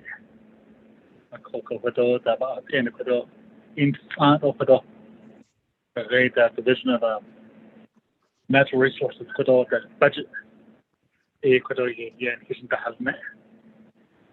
So EIC here as Dr. Rudy Shabala. I don't know Deputy Division Director. So yeah, I don't know great should say other clear saying yeah big in the area of grazing officials. I don't know Eastern Land Board. And then the traffic rate all the agencies. We met with the grazing officials. Because in the house, net don't know about it, and the house, could I get in the house net? What end if it all and the house, could all be the hotel Messiki, so the best way as to my isna. For AD get the resource funding, the I see the pay headlong, yeah, the dollars Messiki. Just like with the Kabagate, could have been getting feral horses. I don't know drought that. I don't clear shape and the sea often. A corner gate, a hot head out, what I pay for a bandit, out of a bala, made all the end to the end, that's yet the is niche. A cocadona gate, October 1st, of another go in the Sigito by gate. A call eat down, could have been on diet, and then oh, your papa has been, could have mileage. I feed $200 for big at that. I started was now or to big at $10. These grazing officials could have been charged a rago to not either have to speak. So you don't that much. So that's that.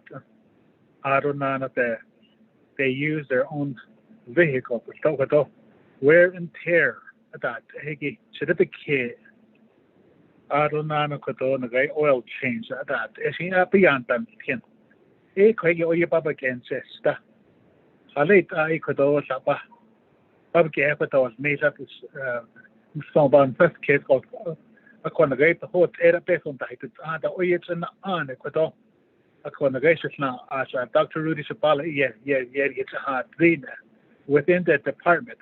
Based on the mean a cocoa Adam Halanda even been that's Mislan for your 8 and the grazing officials there for mileage again. Oh, it's above a cut and not middle.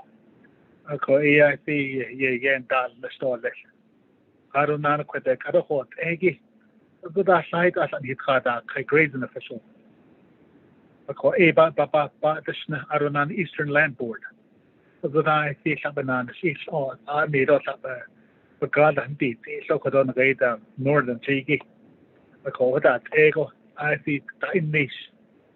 I call it a yakodob. Baba has $3. I don't know quite on the natural resources as it resource enforcement, ranger, to sin for ecodo they kitchen down seeds net akon rate but has gagi I feel Jacob the last of the rate comparing to outside rangers the rate AIJIC their pay their salary is up there akon kin here rangers gave Jacob the last Ado Kadona rate I need to here at my residence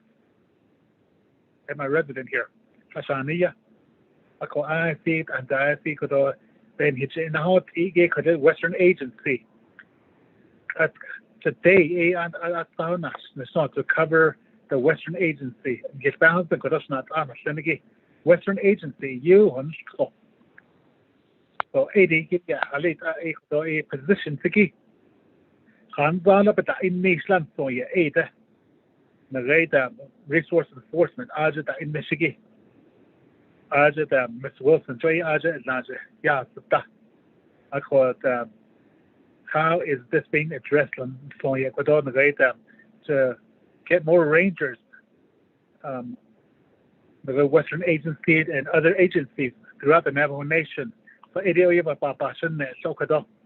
so it is one for Baba seat or Ecuador Mr. Chair thank you very much thank you.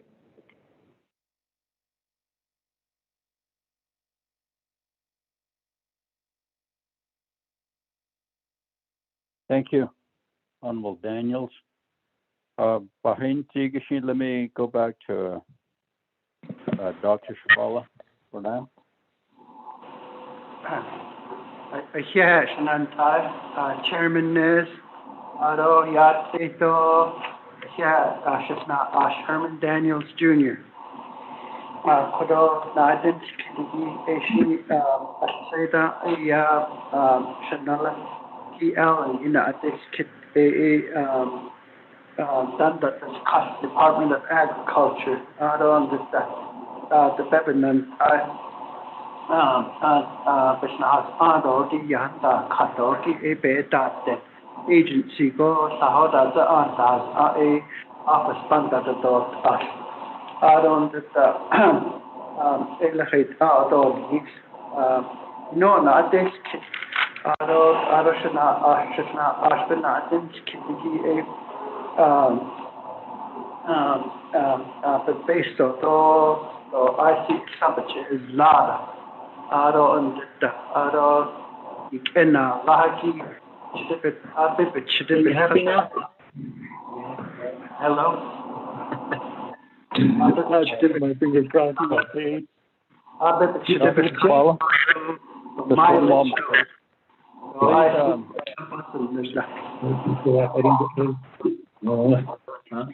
Please mute your phone. Ashwada.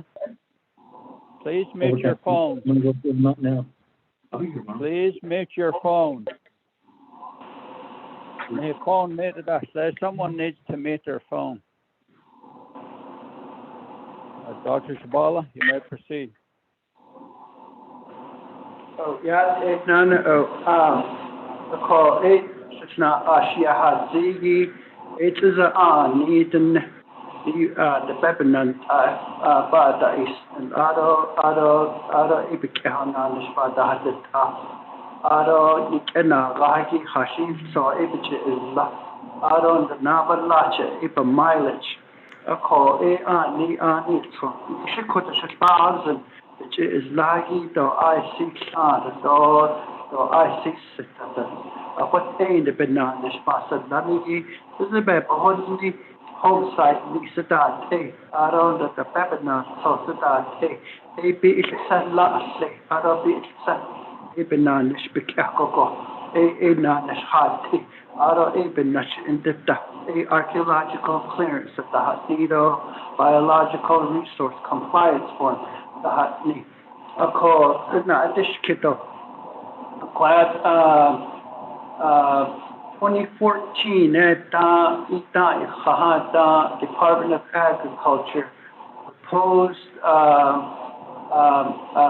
grazing regulations. 1956 at Bahas on, yeah, it is G to be on daily. Of course, in the north, store the hot, the adult. No, it's not so that they deal. Ayo, betske. That ayo ahosh. Has on is hot on it with the baka. But the one thing that a bakaki the Bebanon, permanent employees of the Navajo Nation, they will be eligible. They will be paid a salary as regular tribal employees of 80 hours per pay period, and insurance, auto, tribal vehicle stuff. Auto Monday through Friday. 8 to 5, 40 hours a week benan stuff. Eight and needle list and needs in. Out of it is lagi the funding comes from general funds.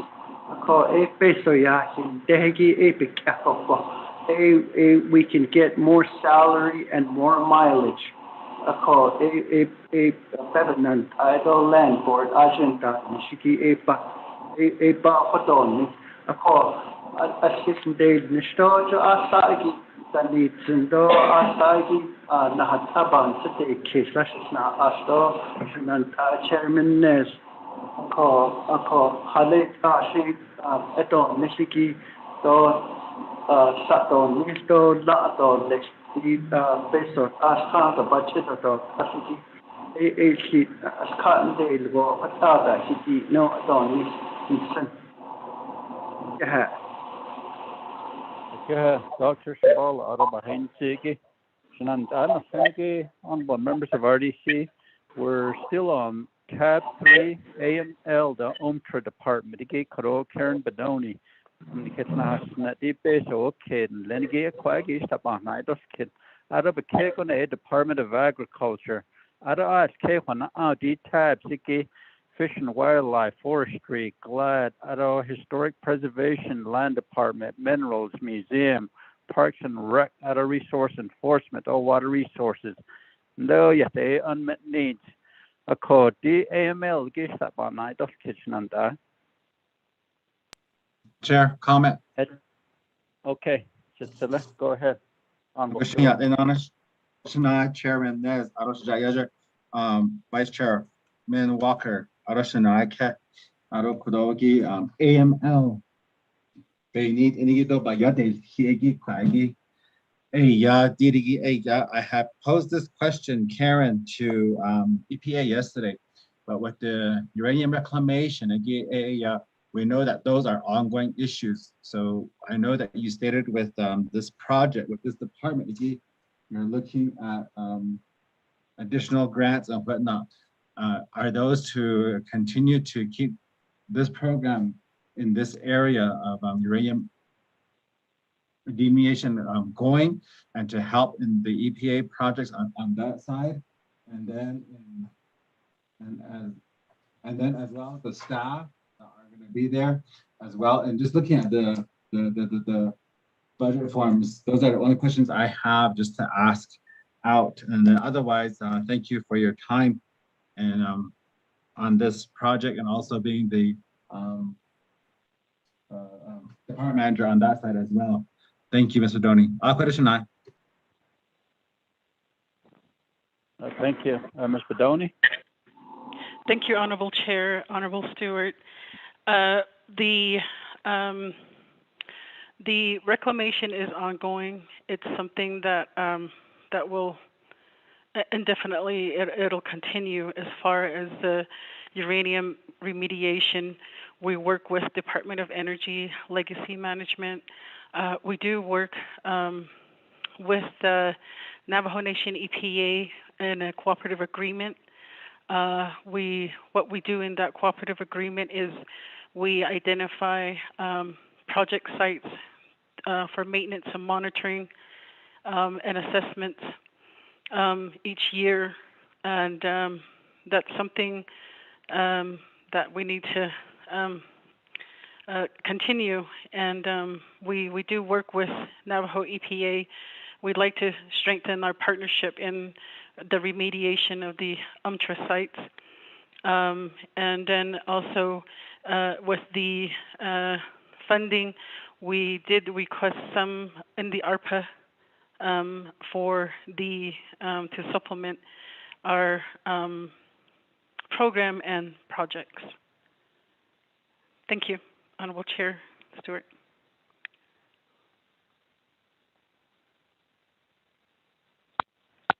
Thank you, Mr. Downey. Honorable members of RDC, any other comments or questions on tab 3, AML UNTRA? Chair, this is Banji, if I may. Go ahead, Ms. Curley Thomas.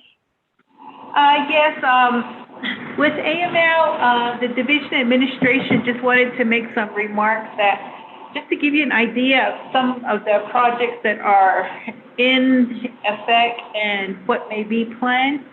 For example, the Crown Point Youth Center, that has been on the books for some time, but maybe AML can shed some light on that. But this is a project that has been funded and partnerships where there's commitments from other parties that provide the funding and all. And then like for Shanto, as an example, remember they just did the hotel, and that project is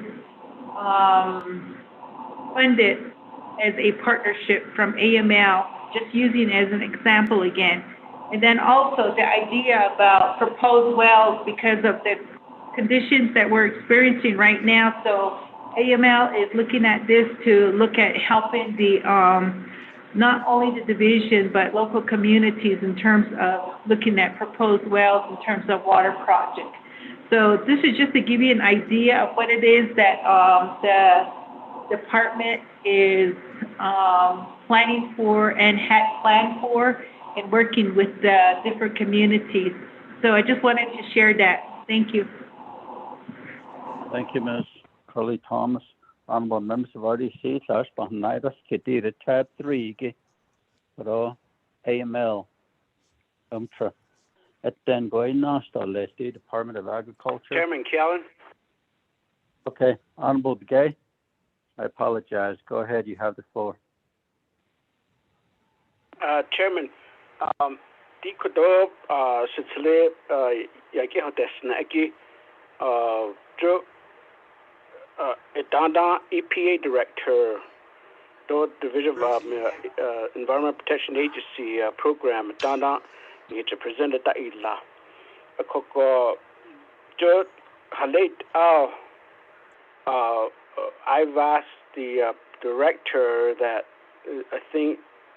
how can you stand to say that the Navajo Nation is ready and able to assume the duties and responsibility that the U.S. Region 9 has? Halet out all is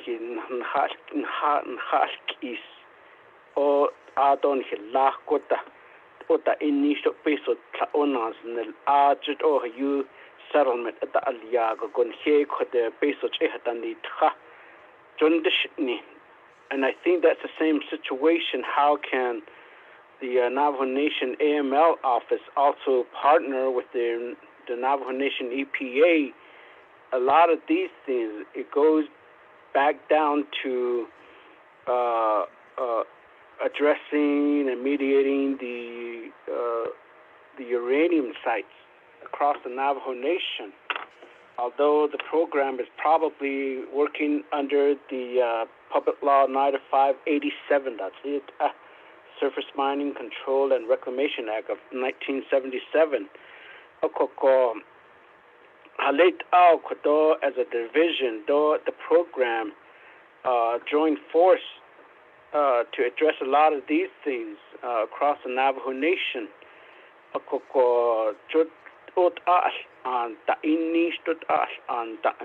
For the same purpose. We have the trustee 2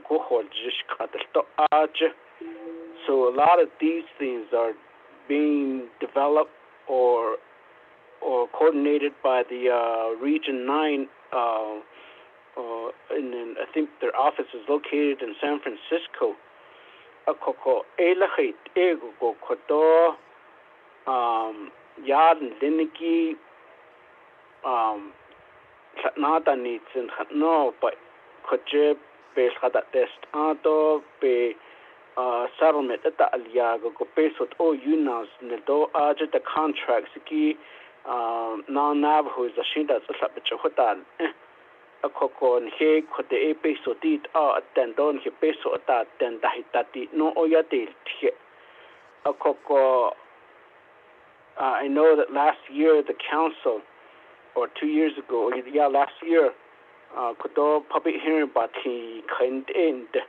Kodo urgentness is just because of the pandemic. Koko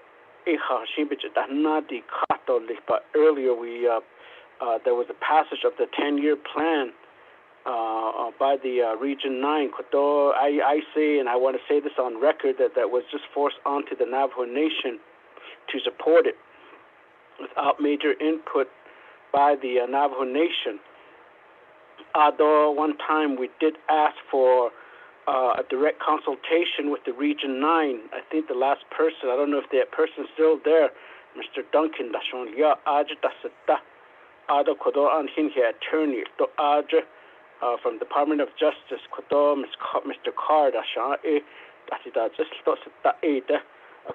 that ego hit out the cojer daily ni go did on hit a hot archbanan shita yosin do egon had that need but yet based on you'd on him or hit other hit that na based on the hotel in late or the egg and launching or other yard and linigi the nan linigi had the John he could you based on what happened on the Shikipa attend that the a coco. I don't know how that particular situation will be incorporated into the master plan that's being talked about. The establishment, the coordination, and consolidating a lot of these programs within certain area. Coco AML. Although this is the reclamation process, and then other cojet. The nebe bahna has anikin that argin that all basis at the china that your case the health issue though although sometimes the base of banana then not the based on hana did not kid kodo kadit aden shishin de base na hot no than hit net or you had the car a co hadet Allah jo ilia do jo di ki hit ne lut asana because go ado da inish go kosh pohnet za a co kwa ki di shizino ba yashti a co ebe ben nachiko edi kat latte di da hello yes the abandoned mines you atin de hota hot edo I don't need you not has had the snoba has see that's it the kodot oshida it's under that's it not that deck is that's in lego yet that that's it so it's not that there's no the sato that's it he lead on he better big she that hona the plan what has a ko that ego hit la hot a quacky ego sato shit adikat a coco dig budget to get it on deal and on that on go every year that it hot especially in my region there's several of them that needs to be addressed as soon as possible just to know about a call quacky to the cotor here at it I done linigi that and hit chairman hit ayin that and hit up at the regarding the coordination and cooperation in getting this particular program the full responsibility by the Navajo Nation. So that would be my request, Chairman. Thank you. May I answer? Okay, Dr. Shabala, after you, I will go to Ms. Khan to also provide some input. Dr. Shabala? Yes, Shanantado, Shanala, na china khai ta ran si kha na ha yan ta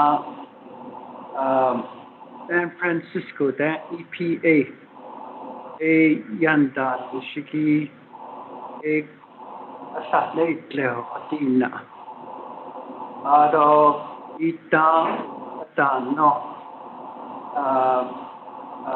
Navajo Nation EPA the super fund a pesos niliki AML out of the or the AML department. In the 98, AML, the staff, they have engineers that are on staff that are probably unparalleled in their knowledge and experience rehabilitating abandoned mines. Ako epitate nishado ita Oliver Whaley Jolia ita he was the division director for Navajo Nation EPA. Pasasati li ado ita insidini fund management plan. Ita says ito AML do DNR. Ako delia do agatitahi. A next ito ikinda isoto a hostage. Ako aron da a Oliver Whaley da asasana da a banda nil sauce. Ako aro then a dastiya aro a da naskitsali aro da kosuntani khans nito ayra o on hotelia o bedesi na. Ako shanale pe kapena des kidigi ziyego ba hens ko aro ade hanana tichido lesto ati agon filbanda eta kopes nako Navajo Nation EPA bilyat ekokodo sito daily tinigi yat ekwe hat aro to list e on ta epe in Kisna dish to Obenija hard distance the catch and Thank you, Dr. Shabala. Ms. Khan, are you on the call with us still? Mr. Chair, yes, this is Ms. Khan. I'm still here and listening. The primary the primary issue I want to make sure that everybody knows about is that the approval of the Division of Natural Resources legislation will be coming before the whole Navajo Nation, before the a regular meeting of the Resources and Development Committee. At that time, the legislation will be read into the record, and any amendments that are going to be made to the exhibits, which are posted on the website, exhibits A through E. If members of the staff of the Division of Natural Resources notices any exhibit that needs to be changed, please alert me ahead of time so that I may construct the language for the amendment. In addition, if there are any requests for carryovers of budget, I need to know the amount and what budget unit number that would come from. That will be helpful once we get to the meeting setting in which the legislation to recommend to the Budget and Finance Committee is finalized. I am making sure that you all know that the approval that RDC makes for the recommendation of the Division of Natural Resources budget is contingent on what is in the exhibits A through E and any carryovers that would be added to the body of the legislation. That is just general knowledge, which I'm trying to convey to every division and department that is presenting to the Resources and Development Committee, to the Oversight Committee. Mr. Chair, that is all I want to share at this moment. Thank you very much. Okay, thank you, Ms. Khan. There's a question that was posed by Honorable Begay. And I would like for him to reiterate and perhaps summarize on that question for your response, Ms. Khan. So let me go back to Honorable Begay.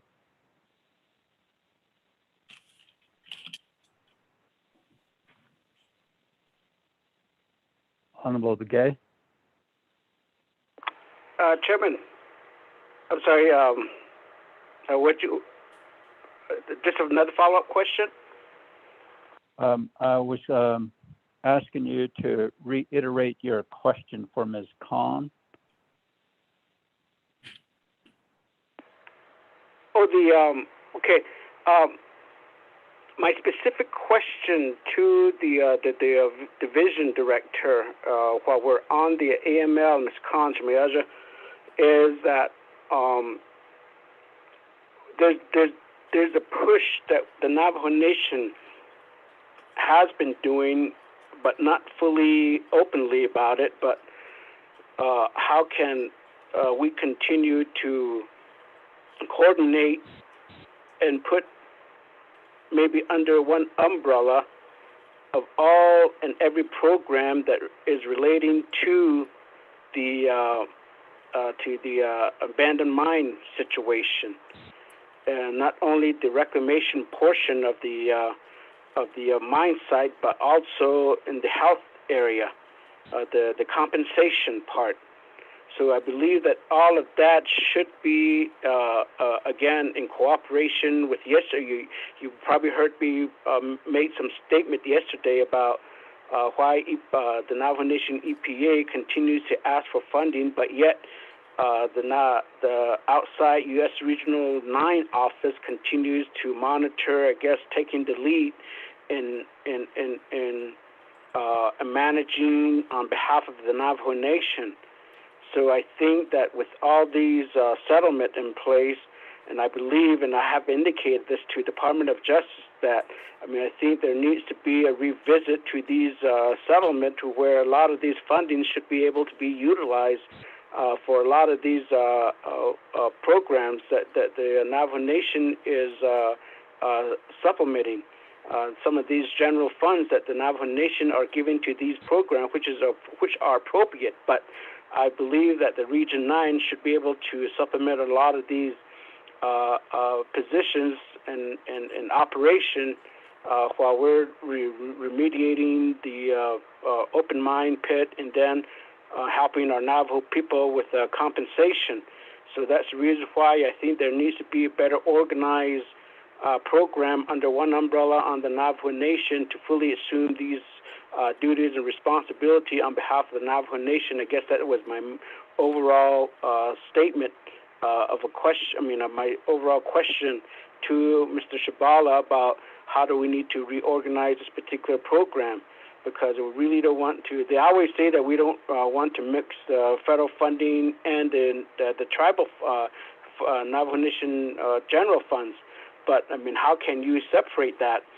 Knowing that the general fund is running the office, but yet a lot of our position in these particular programs are allocated through these contracts by the federal government through 638 contracts. So akwagigi halit ecuador hajo skito nesto hajo to nistini. Although I sent a text again, now I may be beginning to be looked at as I'm continue referencing the attorney, but I saw the email. The budget is signed by the Navajo Nation Division of Natural Resource Attorney Kodo as acting director for the division to sign the 638, the AML budget.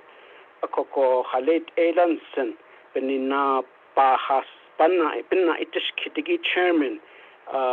Just so happen if something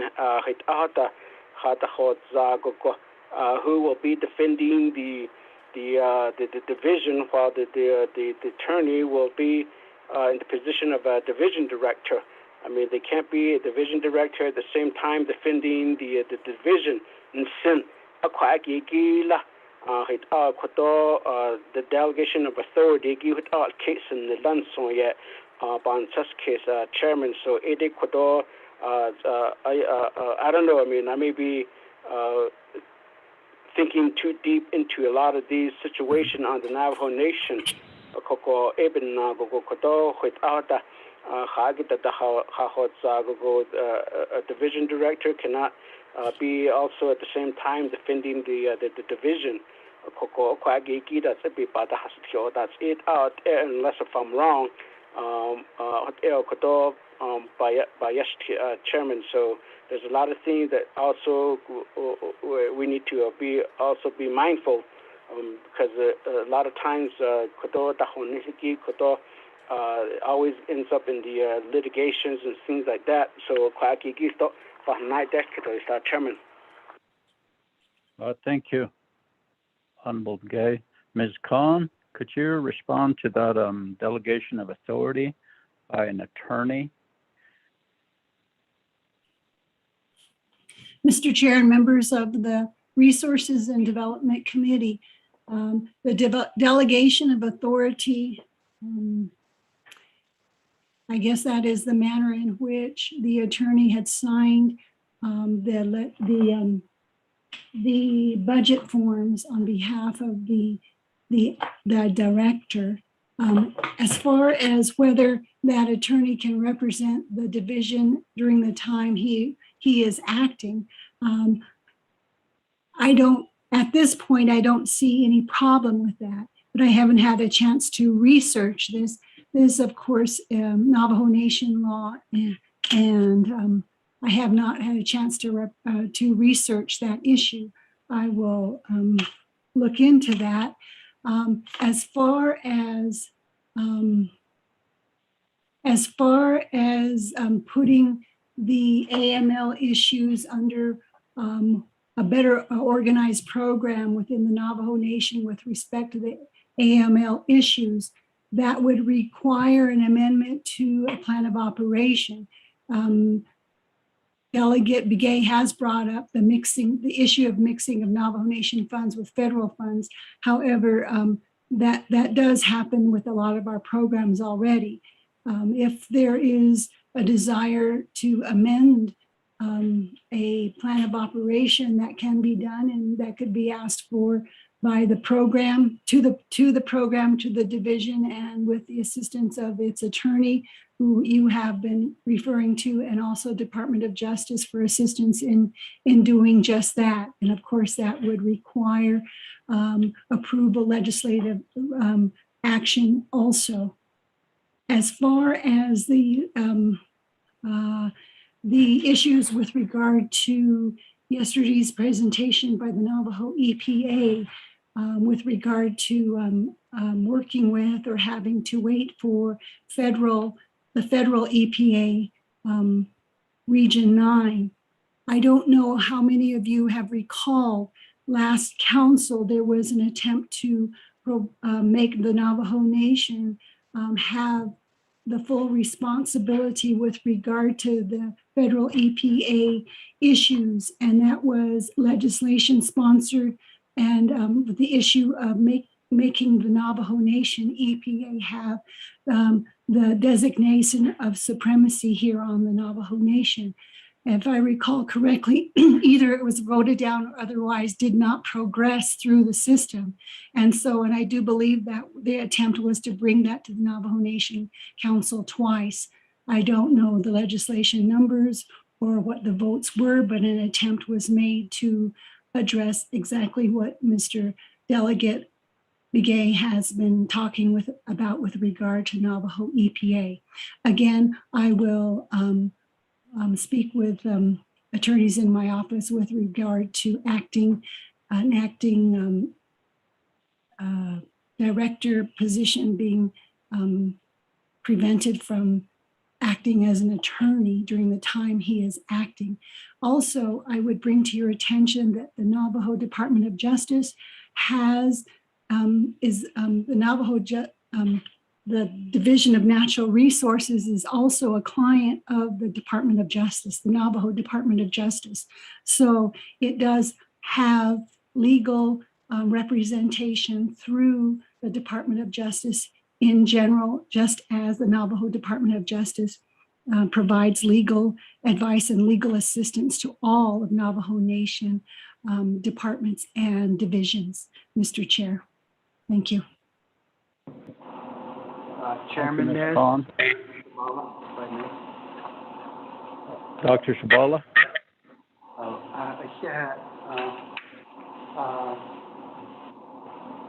I did sign the budget forms.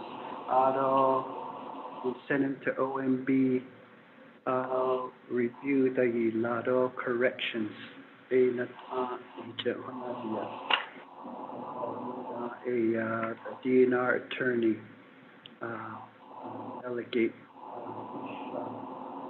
and say ita 20 arrows attacking Lado into other Kadosh and another called on later one day ito dot Adam actually dot ego sheets dot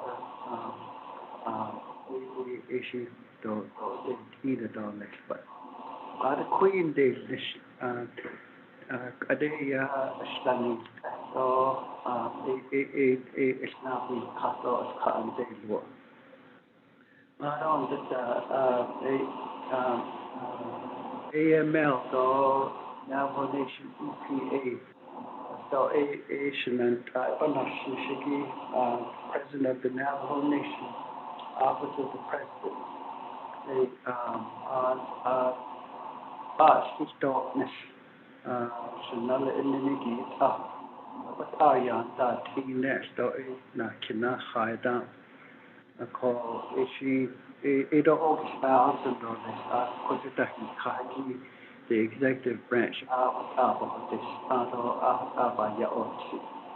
so it is August Eastern and the Slittle Shananta. Thank you. Honorable Begay, do you have a follow-up question? Chairman, through each of the program, the division administration is implementing the master plan. The key in their budget. Those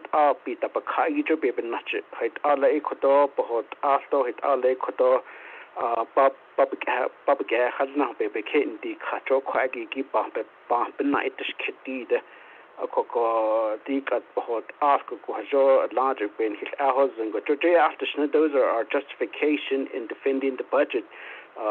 Once it gets to the full council for maybe other committee members or other delegates, where we start asking some of these questions, there are with fundings or programs within each of these budgets.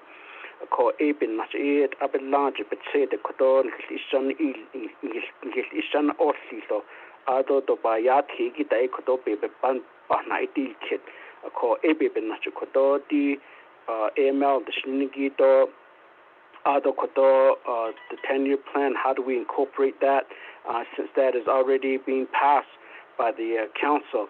I believe that we should really get into this particular situation. I mean, maybe some are being duplicated.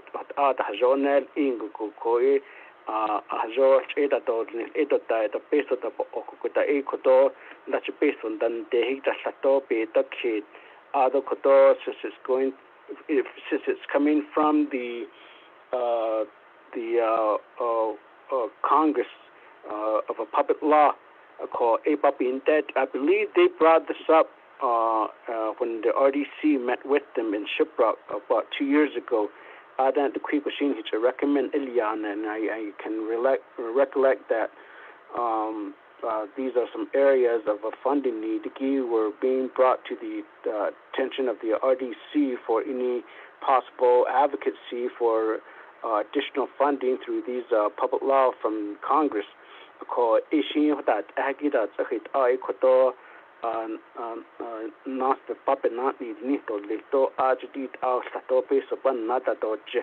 Called Oshito, you base such a diet at lead Halit Al Sato Koto project Sikito these some certain areas could be based by or as a standalone request to Congress again to a delegation did at the Nahont based on I seen hitch a hoteki baby Nachico Ecodotit on his up in Nicago Codo based on Nahantano Jota Nigo Gotashi, but yet that our asking for is a better guidance and overall chart, probably a chart to guide us in fully explain a lot of these situations that we have on the Navajo Nation.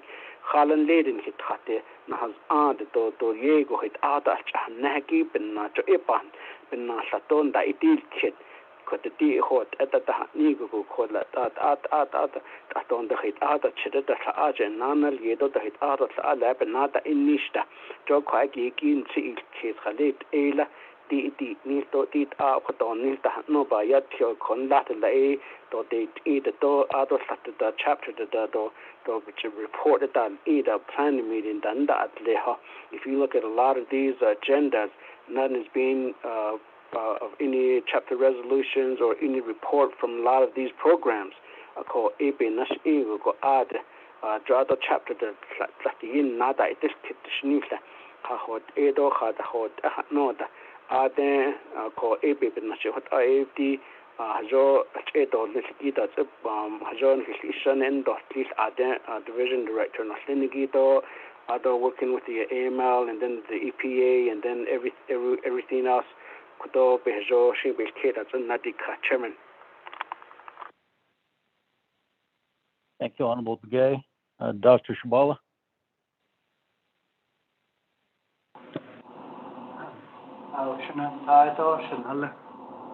Shanantara Noxa, Ashi Potato, Ado Nasoshi, Abande, keep on this, one sort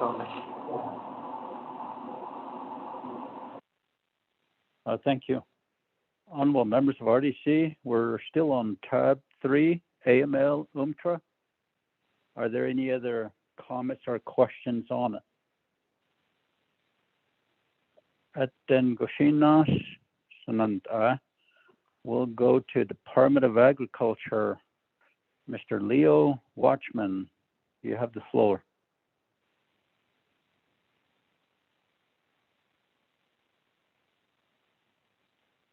Mr. Watchman, press star 6.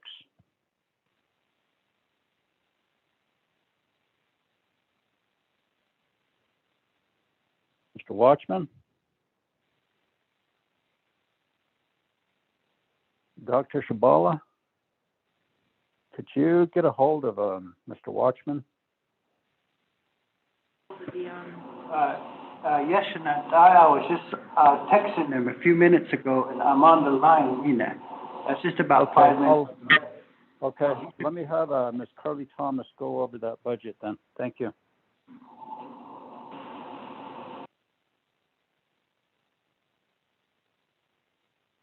Ms. Carly Thomas?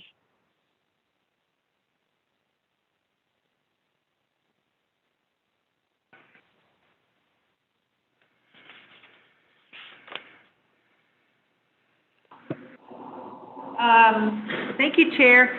On the budget regarding the Agriculture Department, I already read into the record all of this here that's included.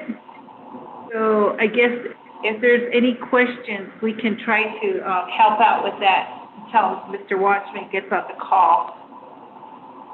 All of them have been read into the record.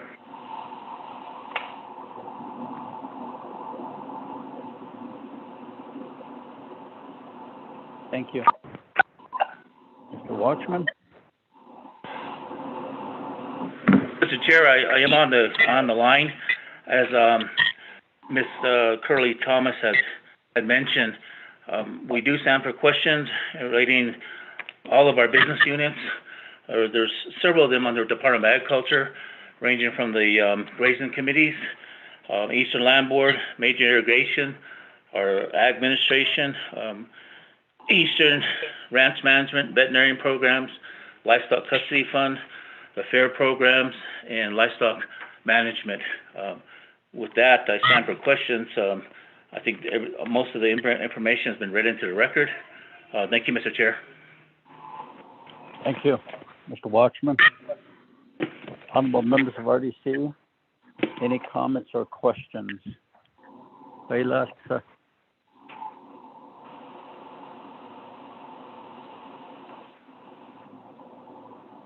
Chairman, I have a lot of questions, but I'll allow the other committee members to go first.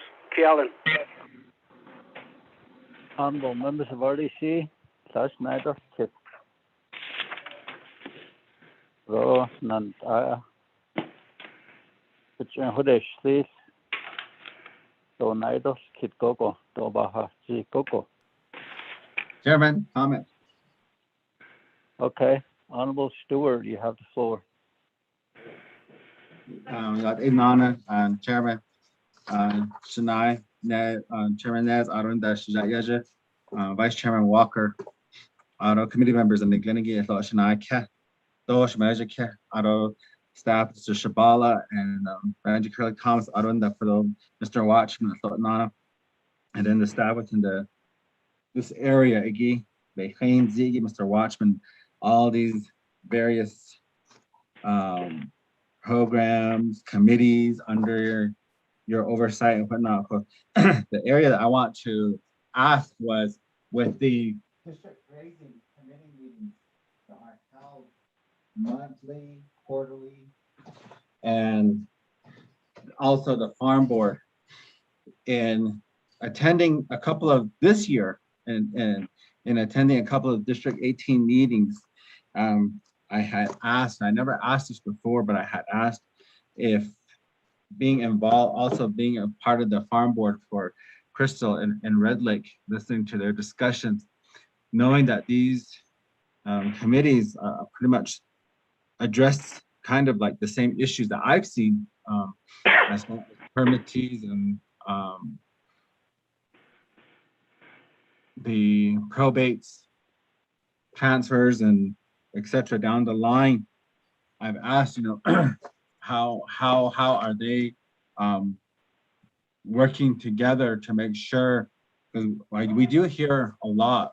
I do, a lot of from permittees saying, I have an issue with this permit or this person having this permit and they're not using it, and even from the committees themselves. Stressing to the farmers or for the grazing permittee person to use their permits, and they aren't. So, and there's a talks of giving those permits to other relatives that will use them, and put the use to it there.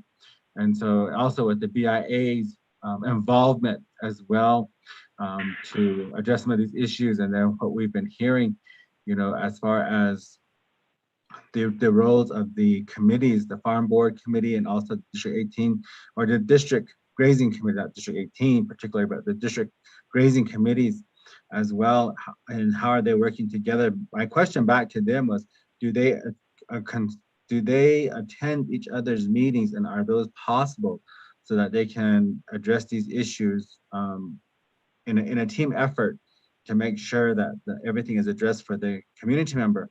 There was no response. They said they've never been asked that. And it was something that they were going to look into.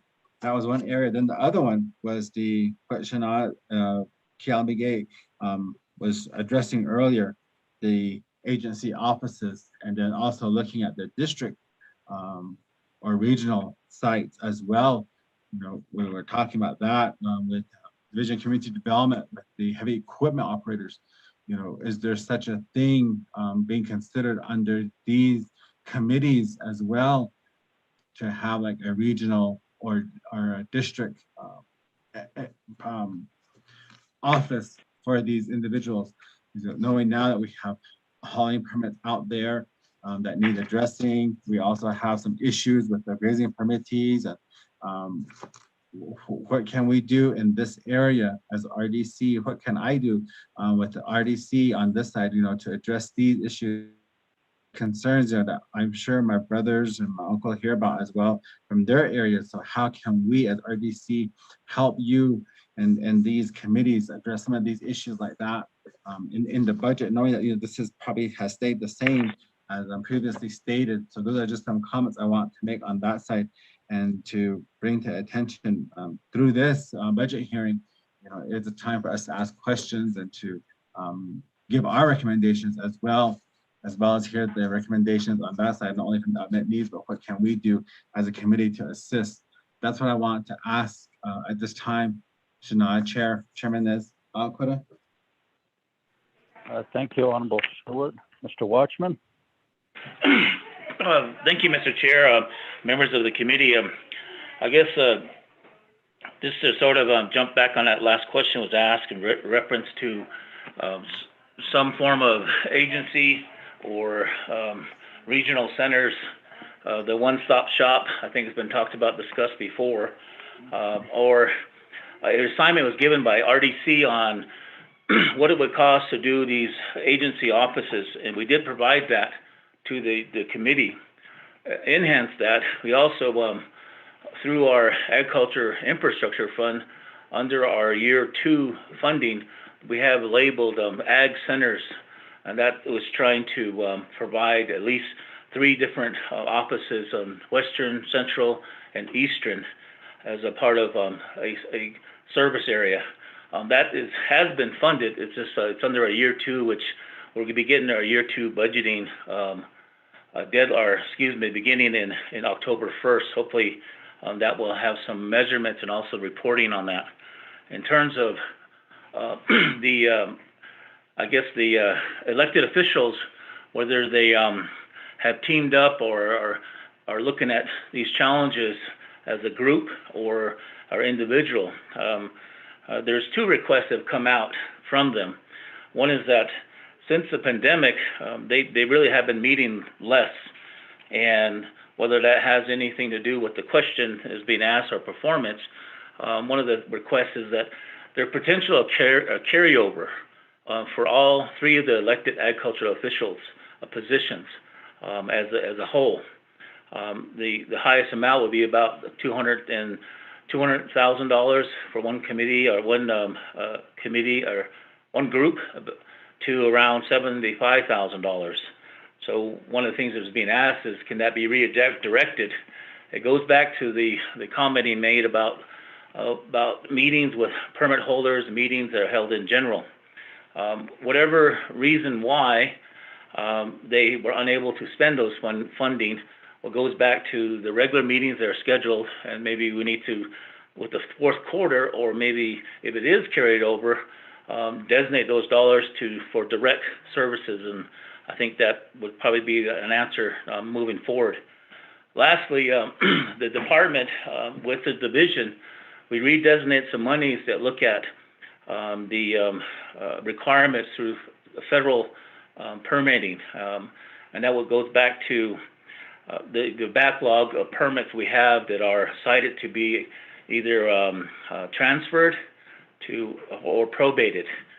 We do have a backlog, and what the division has done under Dr. Shabala's leadership has asked that, is there any monies that we can contribute that would support what the Bureau is doing in a 638, and that would go back to the, I guess what we're looking at is trying to meet the guidelines referencing I think you would refer to the NEPA process. And there's areas in which they're require whether we receive a category exclusion or we do a study or environmental study clearance. So what the plan is that, for one, is to take that backlog and obviously we need personnel and address and prioritize those 800 plus permits that are sitting in the backlog. And that is some of the questions that it's affected every community throughout Navajo. Stating that, that probably it needs to be the first and foremost address. And it kind of sits back on ourselves, how do we get through federal law since it's a federal permit in order to be reissued? And what we feel is alternatives or a plan dealing with all the elements that I guess you've heard about: drought, feral horses, and also overgrazing. Those type of things all were related to how we manage these properties, whether a grazing permit or a land use permit. So there are some plans on how to address that moving forward at this time, where when these are, this backlog is taken into a priority, it's been prioritized, and seeing how we can work with the Bureau as well as the permit holder, as well as the agencies within Navajo to move forward. That's probably the best way I can answer that question. It's a complicated one. It's not just one individual, one program on that backlog of permits, and then also working with the courts on the probate issues. And again, this for Sighood, we probably have about 75% of our permits active, and that would include farm and grazing. There are a number of permits that are in grazing that are being utilized, but they're non-compliant. And that's the biggest challenge we have when it comes to moving requests along. I guess the general question would be, what management do we have in place?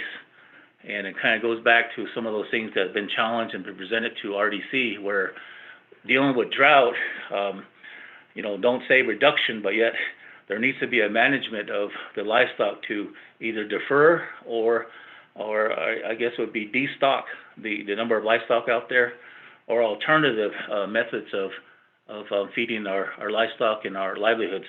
Mr. Chair, thank you. Thank you, Mr. Watchman. Honorable Stewart, do you have a follow-up question? Yes, my next part, Chennai, Chairman. Mr. Watchman, on the next part, looking at these and the vet clinic. As you are aware, we did have a leadership meeting with Dr. Kelly Upshaw, Baya, and the staff from there. And knowing that the equipment is being outdated and you talked about the, call that insurance funding again. Is there a way, knowing that the services are still being provided to livestock and care as well, because this is the only facility that within the area that does large and small care of livestock. Is there a way that those funds could be used to purchase the equipment to upgrade that facility for the services being provided for castration or vaccinations? Those are some questions I was looking at when I was looking at those are some questions that came to mind when I was looking at the budget, sorry. And I want to ask you that as well this morning. And you mentioned the insurance funding as well, if it could be used. And also, how else can we work, to make these offices, agency offices and centers a more foreseeable, I guess, within the next year or two, even sooner, if need be. But, how can we work with those, and also working with them, because, within the districts, I know that they're working with colleges and universities as well to come out and to do almost like a little herd health as well still, which I still think is really good that they provide those types of educational information to our ranchers and our farmers out there, and what to see and what to look for. And so, that's why I want to see how can we do that with these funds as well. And these are just thoughts that have come to mind. Is that going to be part of this strategic plan that you're talking about as well in those areas? That's it, Chair, and no more.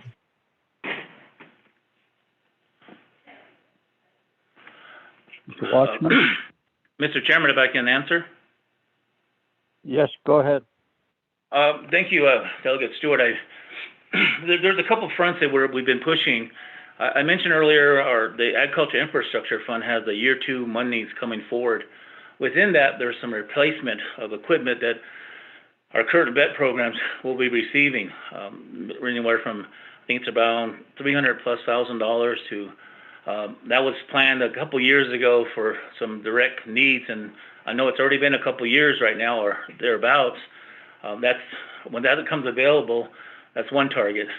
There's also some documents floating through the process, and hopefully it'll be legislated here soon to be appropriated around $900,000 for the vet program, and that is to do the same but add more veterinarians.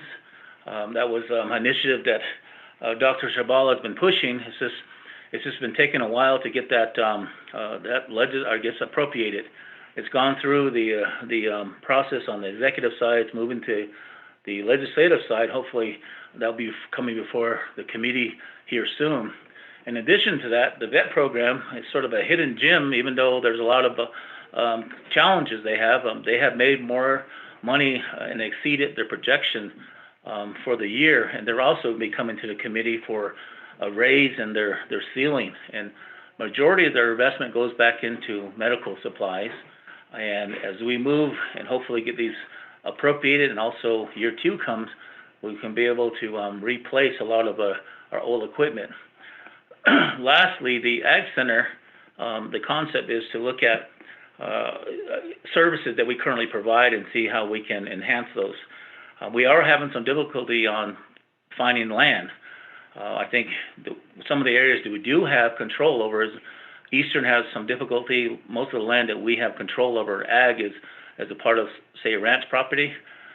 Within, say, Chinle Agency, there's a couple of communities there have offered, but we haven't gone through the withdrawal.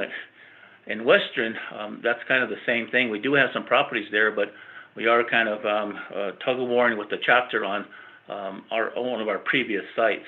But then again, the monies are moving forward, and hopefully here the next few months we'll have some new equipment with our existing facilities, and then look at some new sites. Mr. Chair, thank you.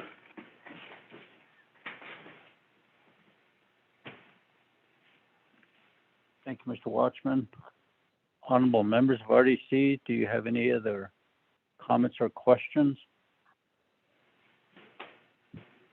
If not, I'll go over to Honorable Begay.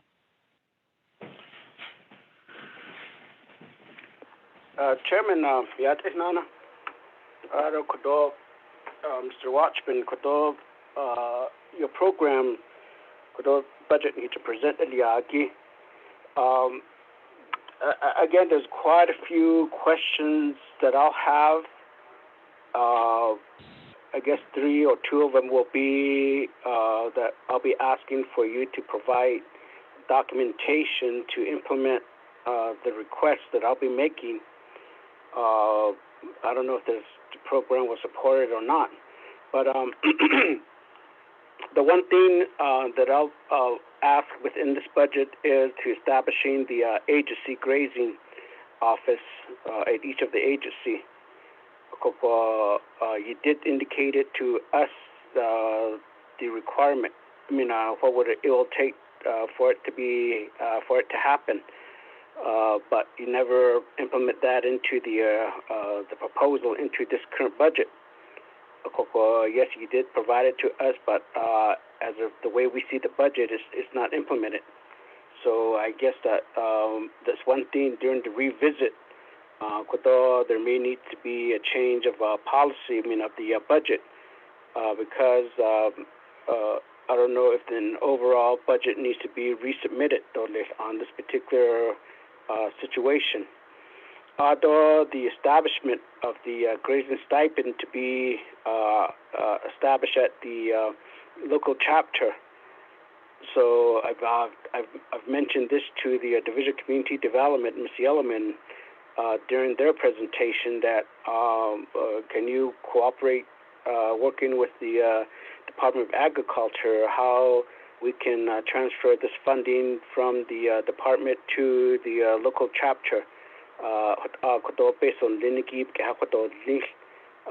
needs. So I will be expecting some type of budget transfer documents or establishing a line item at the local chapter for this particular funding.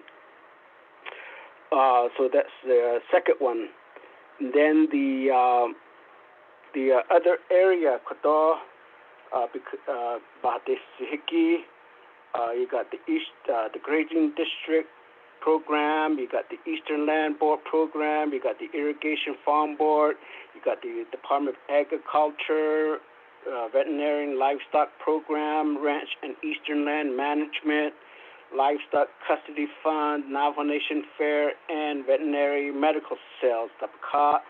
So that's the overall budget that's being presented, and it is under your umbrella. Kodo budget needs to present Yaki, a grazing official. The farming area is one of the key focal position that I'll be making during this budget. I did address, I'm sure you heard me saying this to the division director on this particular request by me through the memo that I sent on August 5th, potential amendment to the fiscal year 22. The grazing official, I don't know how many times I will continue to say this, and I'll say this. I believe that every time I say it, there's really no action on it.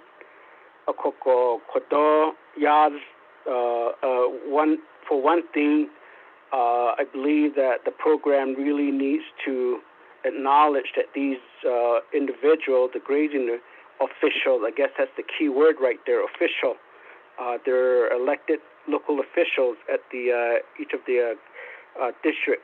Kodo banda it na sotanten ai benana shida yassen akoko hit up na ansto pana anishiki sato ba kun siniki shiti akoko kodo you know that a lot of times it's the travel time is what they're really being forced to do with their job. I believe with your statement earlier that not much had happened during the pandemic, I would, I guess, I would argue that wasn't the case. As you know, there are a lot of these CARES funding in the short amount of time in order to get these projects going. A lot of our chapter officials and grazing officials were out in the field getting these right-of-way processing and so on. The grazing officials, they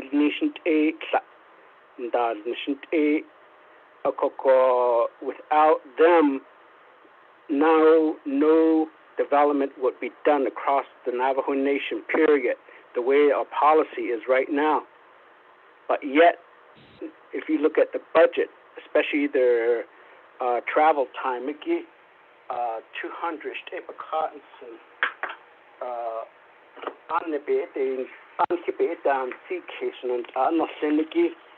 how much of a $200 for travel for 1 month will take us? I mean, especially with the cost of today's fuel, gas in Hakaki, Asati, Kasiki, depending on the vehicle. I mean, obviously, I believe that grazing officials can't drive cars around of what they do, so they have to utilize truck to get things, to get their work to be done.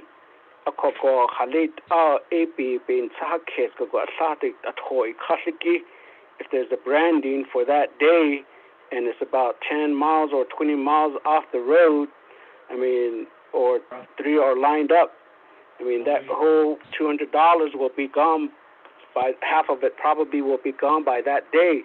And what happens with the rest of the 29 days if there will be lined up of grazing, I mean, branding,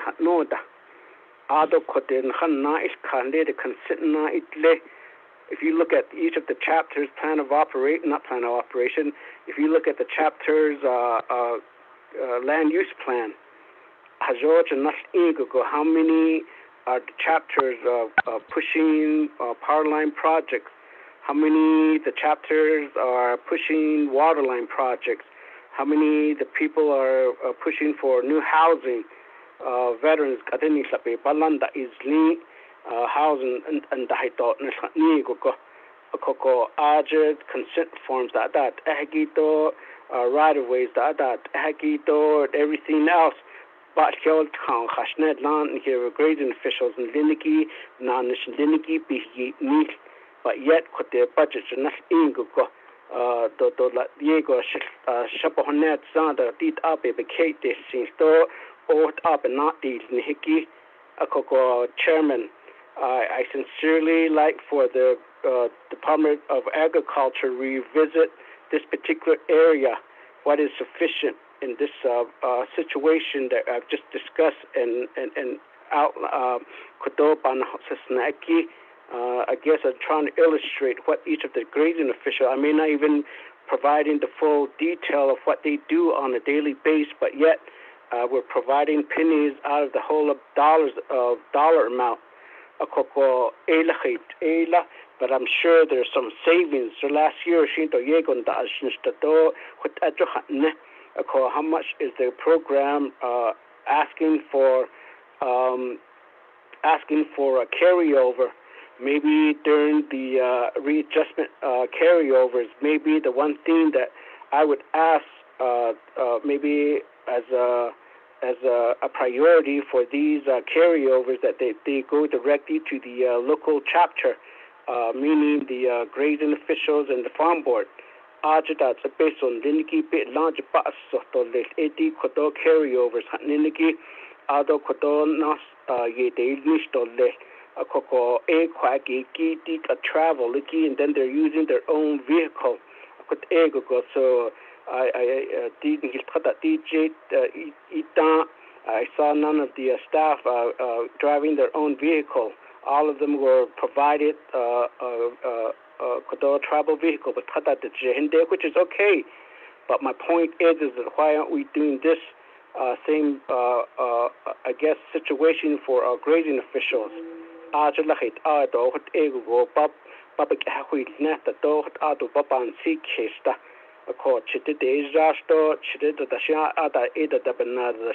Sometimes they get into a situation of not doing their job just because that they're lacking a vehicle.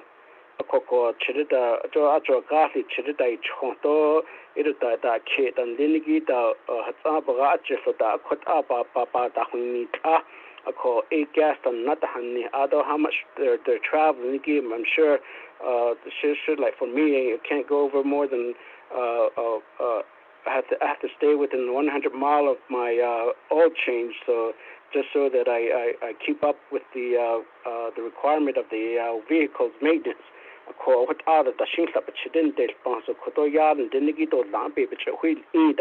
And then I believe that the grazing official really needs to be looked at as how much is enough. I think right now, 800 per month is for cotton. I call Ada,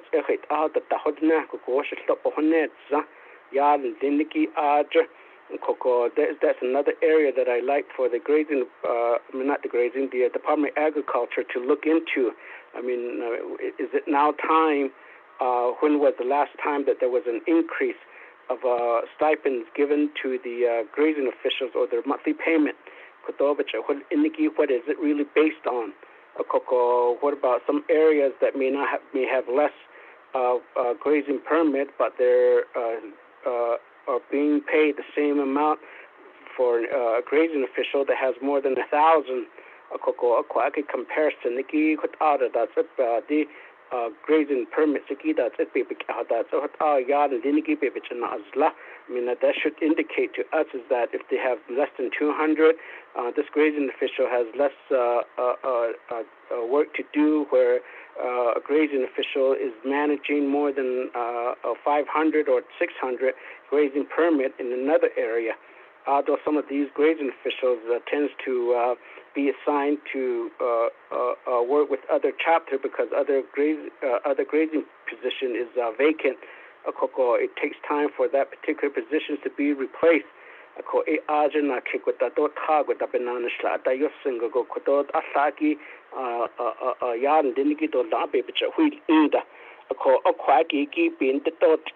Chairman, that's my second request to the Department of Agriculture. of the increasing the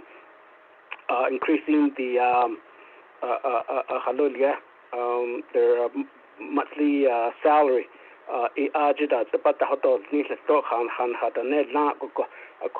Again, maybe that's one of the areas that needs to be implemented into the master plan of the Navajo Nation Division of Natural Resource. And then the other one, Nikki supplies. Now, if you look through the budget, each program is asking for $1,000 to pay for certain program. For certain service, phones that are tabakat, supplies that are tabakat, other paying of a building that are tabakat, the quick machine yard, and then the ego kotobe that inish. If you look at the grazing officials comparing to that, what I hear sometimes is that the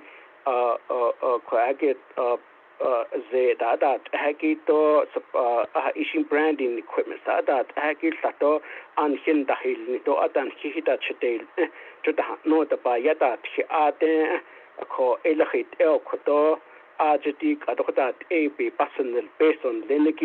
so I would assume, being a grazing official, that these equipments are being provided to them.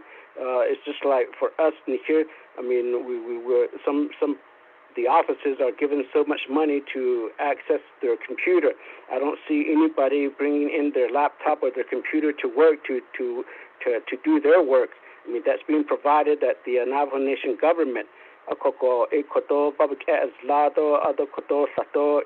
Internet service we give ourselves, we change a lot of these documents, but yet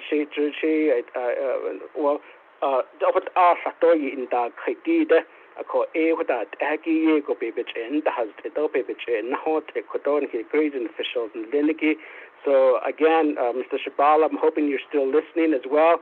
Ms. Curley, Mr. Watchman, what is the solution? I can't just take that, because we really need to make a change on this particular request. I just don't want this to go, let this to be budget approved or if I had to, argue this to the full council, that will be the case.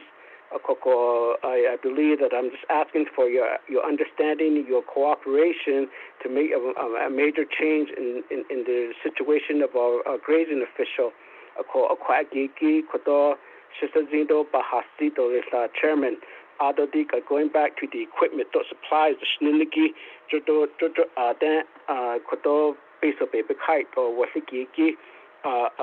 supplies, the branding equipment. I would think that those are being provided by the department.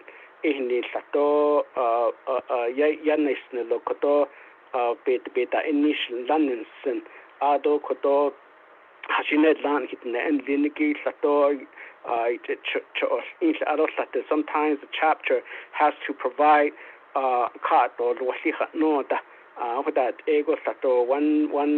one PP or something. You hire branding. So that goes to my question. Even though they're an elected position, the operation maintenance, because a lot of time the grazing official always reference that the policy CFR no by in Washington, then the BIA. I don't know if any of the BIA are listening in. BIA just has on it that beta inish at in the ebenish aniba EPA do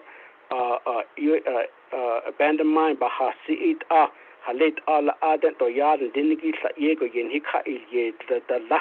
We're just managing and abiding by their policy, but yet to implement these policies, we're not getting enough from the federal government or the BIA. So maybe this time as well, maybe we need to turn around, or the program needs to turn around to say that we need some additional funding for the grazing environment, the grazing Loshi Tata the Kato and the Kagi and Nishiki yard, and yes, I then Hano Ni Johan Gigi, that's Ego Koto.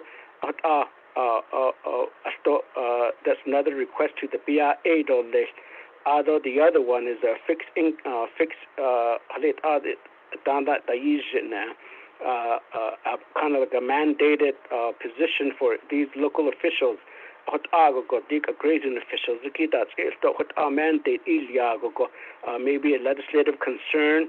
That's for the next budget session. That's budget 2023. That's but implement the doors nicht dona can lingo yard and then get up a housenico. But I don't want them to be in the positions that the on database of business not article which doors need Joe ego satonic program then keep by hit up on see case I don't believe that they should be in that position. I think that they should be at the forefront whenever the funding is being allocated. That they're the local chapter, the local staff or agency level should be at the forefront, while Winterup should be the last in line to get these funding. Degrading officials in Linigi, so let me stop right there, Chairman, because I have some other comments, questions on the farm board, the veterinarian, and then the livestock and the ranches. Chairman. Thank you, Honorable Begay. Mr. Watchman. Yes, thank you, Mr. Chair. A lot of information there. Within there, our budget, and I guess Delegate Begay wasn't listening on the first part of my presentation. There is an expected carryover for this current year budget, and the reason for the carryover is they haven't been able to meet.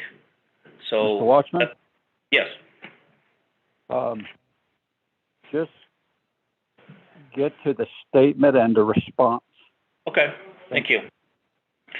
Well, what I was getting to is that there is expected carryover, and there was a mention about the carryover and what can we do with it. And I gave two options. One is to redirect that today.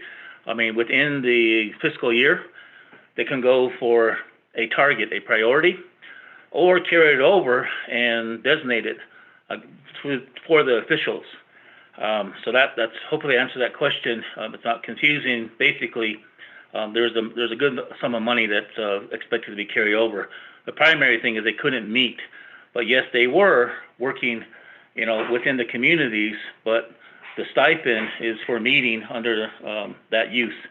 The other question was asked regarding the funding. I understand that we've been trying to derive a what is the actual number will be great for an official to, move and do their jobs comfortably. In 017, the council appropriated on average about $2,150 for every official, or for majority of the officials, which is the grazing and Eastern Land Board. Today, it's average around $1,500. And that came about due to the fact that the council said, instead of us doing supplemental funding, let's take it off the top. And there was some push from Chinle Agency, some leadership in Chinle Agency. I'm not sure if that particular leader is not in office anymore, pushed a resolution to establish the cap. And that's where we got $1,500. Prior to that, it was $2,150. So that's kind of where we've been working with. Just a clarification there. The third question regarding the regional thoughts and offices. Yes, we are for that. We just need to establish those. Moving forward, I cited some of the timelines we're looking at on the availability of funds to be moving forward. But first and foremost, we do support our officials and their endeavors. In one of some of the trouble things we've had is Title III versus Title 26 and responsibilities. And like example, there were some presentations before RDC through the Department of Justice on responsibilities of an official. And one of the things that was clearly in there was just some of the things that they work on diligently, but it's not a part of their elected authority, like doing castrations, like doing brandings, or like doing any kind of herd health, due to the fact that the nation would not accept, does not want to take the responsibility of the liability for those actions or that service to be done. So the elected officials, in respect to them, even though the community asks for these things, that's not a part of their elected authority. So that's been a real troublesome issue when it comes to funding. There has been attempts to put more monies in, but I always was sort of blocked on that definition given by the Attorney General. So this is a little bit of highlight. But moving forward, yes, the department is for change. Some of the things that might get to change is maybe the Range Recovery Act. We were pushing forward that looked at the full-time employment, or yes, moving some of the responsibilities to, say, community development for those officials. And I will look into that, the request made by Delegate Begay, which we have done before. We have met with DOJ, taxation, tax issues, also Title III versus Title 26. Yes, we're needing your help in referencing that solution. Thank you, Mr. Chair. Thank you, Mr. Watchman. Honorable Begay, your follow-up questions?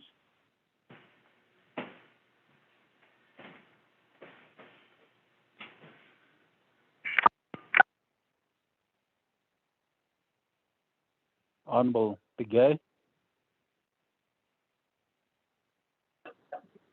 Chairman, I forgot to unmute here. Dodani agent Kodo Yahanachi the Kodo Banai Dash today. Yes, I've been hearing Kodo the addition to the other Kodo that is not done to know how I've been listening, but I always say that I want to be on record that I've asked these questions again to be on record. So I may reiterate some of these questions or comments several times, just making sure that they are on record. So it's not that I'm not listening. But Kodo yes, office establishment by tomorrow during the revisit, maybe have the Department of Agriculture provide us how much is needed to run that particular office on there. Other the grazing official stipend to the chapter. I mean, when will that be ready by tomorrow? That's modified. That's it. The budget, because we need to go back to the Division of Community Development for that particular process. Other the increase of the stipend, I need that to be in place. Other the increase for more supplies during the Hanazi that's the same thing or same way with the farm board. Because in the Department of Agriculture, RGG, there's about 9 positions. The one thing before I forget, throughout the budget, throughout these programs, it indicates senior agent or extension agent. Are we still developed? Is this budget still developed with the notion that BIA is still in control? What state agent are there identified there? Because I like to see are these extension agents specifically working with these different programs? Or agent or each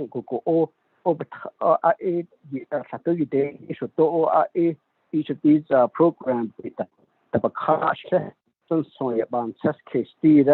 so maybe it's time to modify the title of these extension agents. But unless it's needed to be in place at each of these programs, maybe the extension agent should say that for Farm Board, or for Department of Agriculture Assistant Agent for Eastern Land Board, and things of that nature. The extension agent, the key lahit as now stop on that zone or listen so additional. Now going to the farm irrigation farm board, Konanet Mr. Watchman, Koko Kodo.ic down based on Liniki Panata Nista. Koko, if you look at the outline, what will be done by the program, objective code the bakagi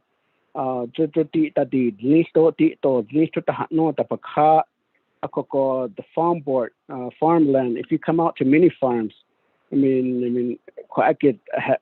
once have I seen any of your key staff or yourself at any of these situation or location at ICT at the snot on the quack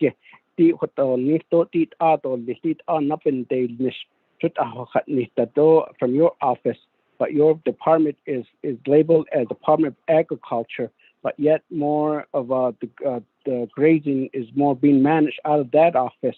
And I've asked this before, I think it was last year, is there needs to be a separation of your office that identifies that this is really for Department of Agriculture, and this is really for Department of Grazing Office. What ego anche asati oneshko kodat is the bonnet. Edik at auto ejego ahozan that did art in it that everything is being assumed by you to oversee this program. But I think that if you're more at the level of us having your own division. That's the Division of Agriculture, the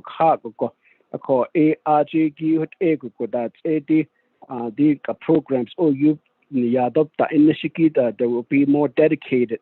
Otherwise, you're being told to probably being told to just work with the budget that you got. Oh, that's based on so that's one area as far as Department of Agriculture. You told didn't the hastadok at the hastin saho. You bit the hoye and hit that no, there's not much is being done out of your office. But I'll probably address the water issue when the water management comes in to come up for their presentation. But the watershed no the bit the I don't go to quick sheet, Shashigo, Nana Ashkis, Quacket, and then Liniki, Dag, say, Chahaton, Nipia, Ada, Inish, with the old arch, Ada had Akugo. There is not much is being done from your department in working and developing and improving agriculture across the Navajo Nation. Because under Department of Agriculture, like I said, you have 9 positions. All of them at the higher level of a salary. I mean, I'm sure they're covering the Navajo Nation, which is understandable, which is okay. I'm not really questioning that, but the service is being done at the local level. I don't really see none of these services coming out of the office in relations to farming. But the farm board, a lot of these areas, farm board, they don't get much the same way as the stipend and same way for supplies. Like for example, many farms are more situated with the Department of Irrigation Office. The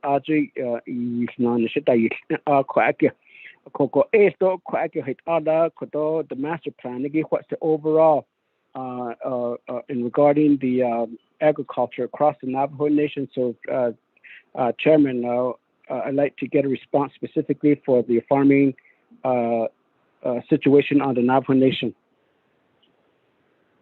Thank you, Honorable Begay. Mr. Watchman, your response, sir. Yes, Mr. Chairman, I thank you for the question, committee members. This kind of going back a little bit. Whatever savings that came out of the development of this coming year budget, we put into operation. That would be computers or other things for all our elected officials. And keep in mind, there's 141 elected officials, three different categories. I do appreciate the question regarding the farm board, and also the challenge that goes along with that. Not only themselves being elected officials, but the permit holders out there. When there's lack of water, or there's lack of some form of assistance that might get them over the hump to start farming again. The nation invests X number of dollars, and right now our performance is not doing too well. Maybe that needs to advocate change, maybe downsizing and reprioritizing some of the monies in which we have for elected officials, possibly, or reestablishing, as mentioned, some other way to administer these types of programs. Yes, these titles are more of a right along with BIA, because BIA is the permit holder. There's been advocation for the nation to take over our 638, but that hasn't got too much traction or support. Lastly, when it comes down to the stipends, and also what we're looking at as a part of a master plan, I'll give you an example that has been working, but it hasn't had enough time. That's been at the grassroots level, right at the farm, which we do have a farm incentive program, and we have over 1,000 applicants, and that is probably the most progressive venture we've had that's in the community. And we are currently processing in farm incentives, $500 to $1,000 or $1,500 for farmers to either support their current activity or start. That's been something that's been hidden, but as we move forward, that might be a priority of how do we enhance that moving forward to get some of these farmers back active. And some of them just need a little push, but some of them need more equipment, more designated uses. And as you may have seen, there's been a lot of activity, but it's a struggle. I know that many farms is having that, where the nation has invested X number of dollars, but the activity has been, from actual farming and having some kind of yield has been difficult. And that's pretty much kind of a highlight of a project, which throughout Navajo, that's going to take the same growing pain to get some actual activity and yield for those farmers that are out there. There's what we found. There's several out there that have the interest. It's being represented by them filling out an application, and the overall thing is compliance and use of land. So we are on track, but yet I know it's budget season, and we are competing with other dollars. And yes, we have a budget limit that is set by our executive, and we're trying to work with that. If there's any other dollars that can be identified, we're more than willing to try to budget that. Thank you, Mr. Chair.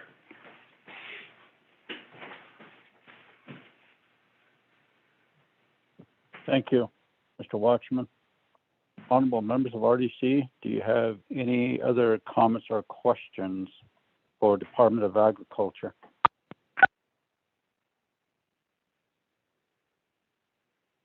If not, do you have a follow-up question, Honorable Begay?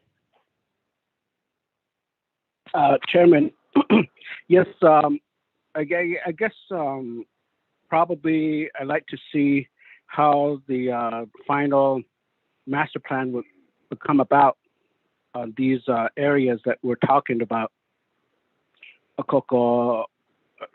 Especially the, I guess, revising the plan of operation for the Department of Agriculture in relation to the district grazing and the farming portion. How they relate to the water availability and land department.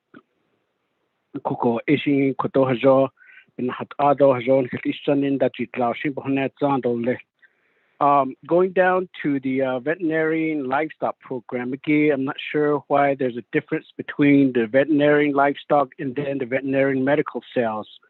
Veterinary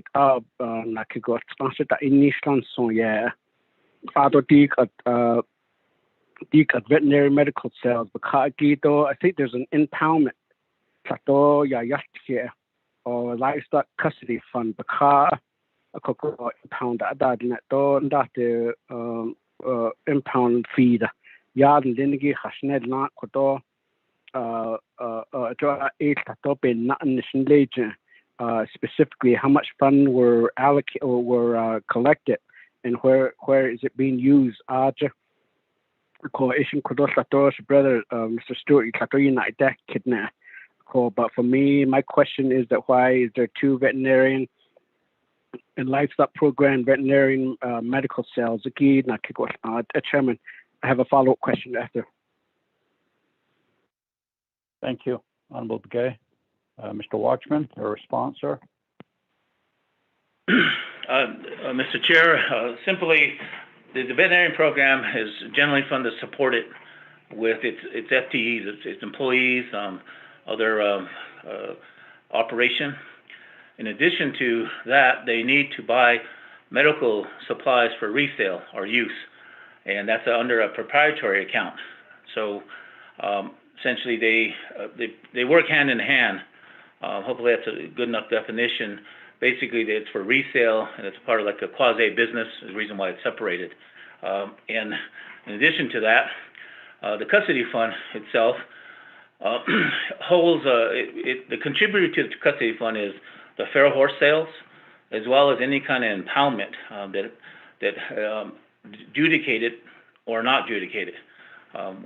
Basically, if there's a assessment done or a seizure done, example would be, say someone had some livestock on the right-of-way. In order for them to reclaim, they have to pay a fee. Or they do not reclaim under the seizure law, that contribution of that proceed goes to the seizure fund, the custody fund.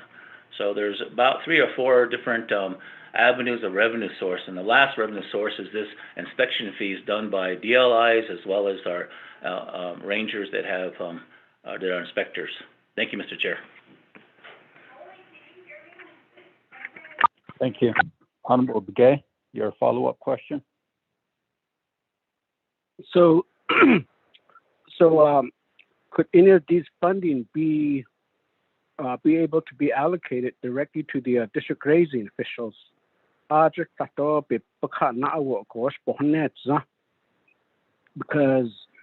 it doesn't make sense to me while our grazing officials are scrambling to, I'm sure they probably have to borrow money to buy some of these supplies, but yet the Ecuador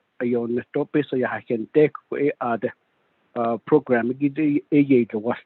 And that's another question, Chairman. I think in some areas of our program, we would think that a lot of these sales or funding that comes into play, operation maintenance based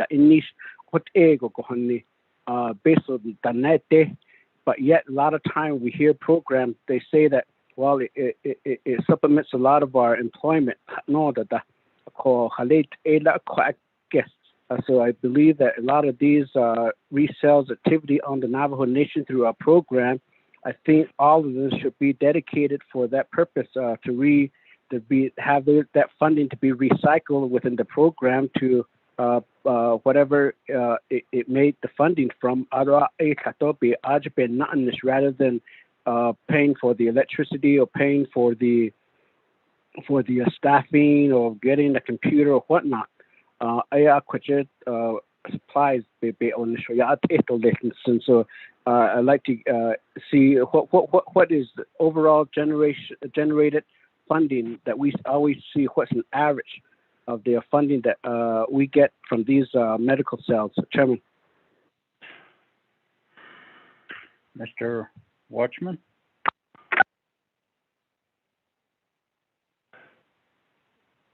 Thank you, Mr. Chair. I guess I didn't really further explain. These proprietary funds are basically, once they're allocated, like this process we're going through, it's basically a projection to what we will make. So whatever we do, the activities, once it's approved October 1st, we got until September 31st of 2022 to recover those funds. The average in medical sales, or that particular account and what it's generated, has been under over $200,000. I mentioned earlier that the veterinarian program, the Department of Ag, will be coming back for reallocation mid-year of our fiscal year. I believe they've deposited about $253,000, and that's based on the activity. for that to go directly out to chapters, someone still has to pay for the medical supply to be on hand and also recover. Since it's not a general fund, it's not purchased, with no strings attached. We basically borrow money and project how many sales we have. In reference to the custody fund, it's been averaging under or over 200,000, and this year the target is 150 in terms of sales, and that would be feral horse activity mainly is probably the main contributor. But there's times in which that fund also has to support itself. So you need to have somebody open the gate, manage, feed livestock. It can't just be exclusively because we don't have any general fund support for that activity. We basically put any kind of operation dollars to procure that fund for that activity. And sometimes, and I think the other programs that contribute or use this fund is the resource enforcement. We have some livestock that's been impounded for years, and it hasn't been adjudicated. So those are still, still part of this fund until a sale occurs or a fine's collected. There's no release. So it sort of has been over the years, has increased in terms of activity, but keeping in mind it's just borrowed money, and the program has to pay it back essentially at the end of the fiscal year. Thank you, Mr. Chair.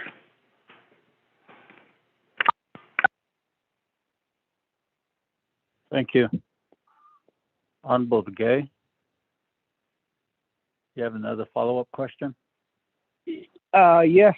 Well, it goes back to my first question for grazing official supplies. I'm sure without their help, all of these funding is being generated at the central level. Could the told me big ashito ishin could add Sandahal card go loshi. Other the could be banana should I usually other the hit ashibin peso that ingo edo not last the chapter just which I guess that's my main point. That why aren't some of these funding being diverted back to some of the chapter or even the grazing officials maybe a supply account or whatever, kudo tato yan dinhi abel yat eto listen koko it has actually asked in the sheen, but I think there needs to be some type of a recouping a lot of these funding given back to our local grazing official koko saton that to chapters actually based on for the general population of Navajo people, a lot of time chapters supplement some of these programs activities at the local level. Chapter some areas I would think that this would be coming from the program, but yet could the chapters based on yan not the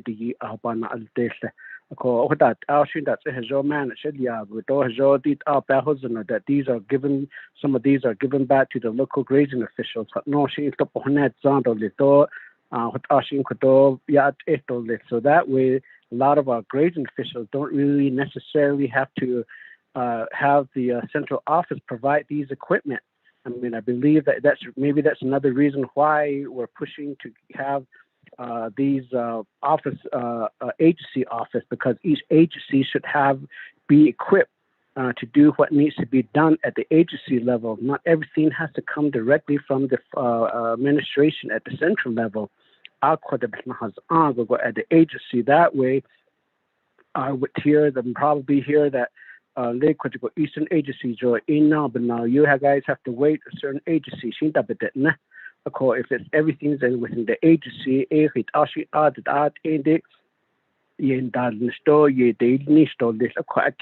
so that's another area. Is the reason why we're pushing, and I like to push for the establishment of the agency office chairman.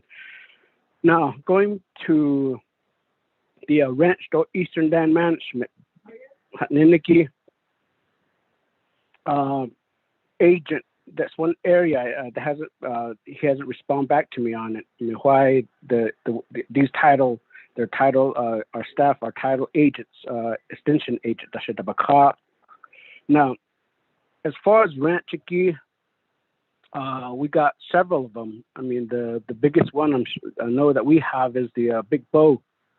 I saw the fund. I mean, in the budget to produce and develop a master plan. I don't know if it's true, but I mean, I believe that because they big bow had niki aja bilagan yit ochta yo no the banda alte ado Colorado lit out the using aja ranch nahas ni, and then some areas akoko dik at yat eko kaya liniki hajo atol ni do hajo nahudo alag natam dadot listati nearby the Navajo Nation has a lot of these land that are just to me they're just there, and it's not really being managed or it's not really being implemented for the use of our Navajo people. The program leniki to add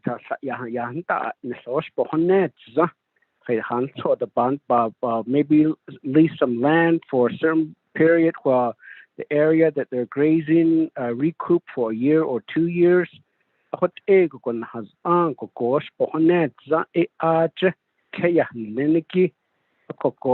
mean, I'm trying to really hear out that this is how we're utilizing effectively on behalf of our Navajo people.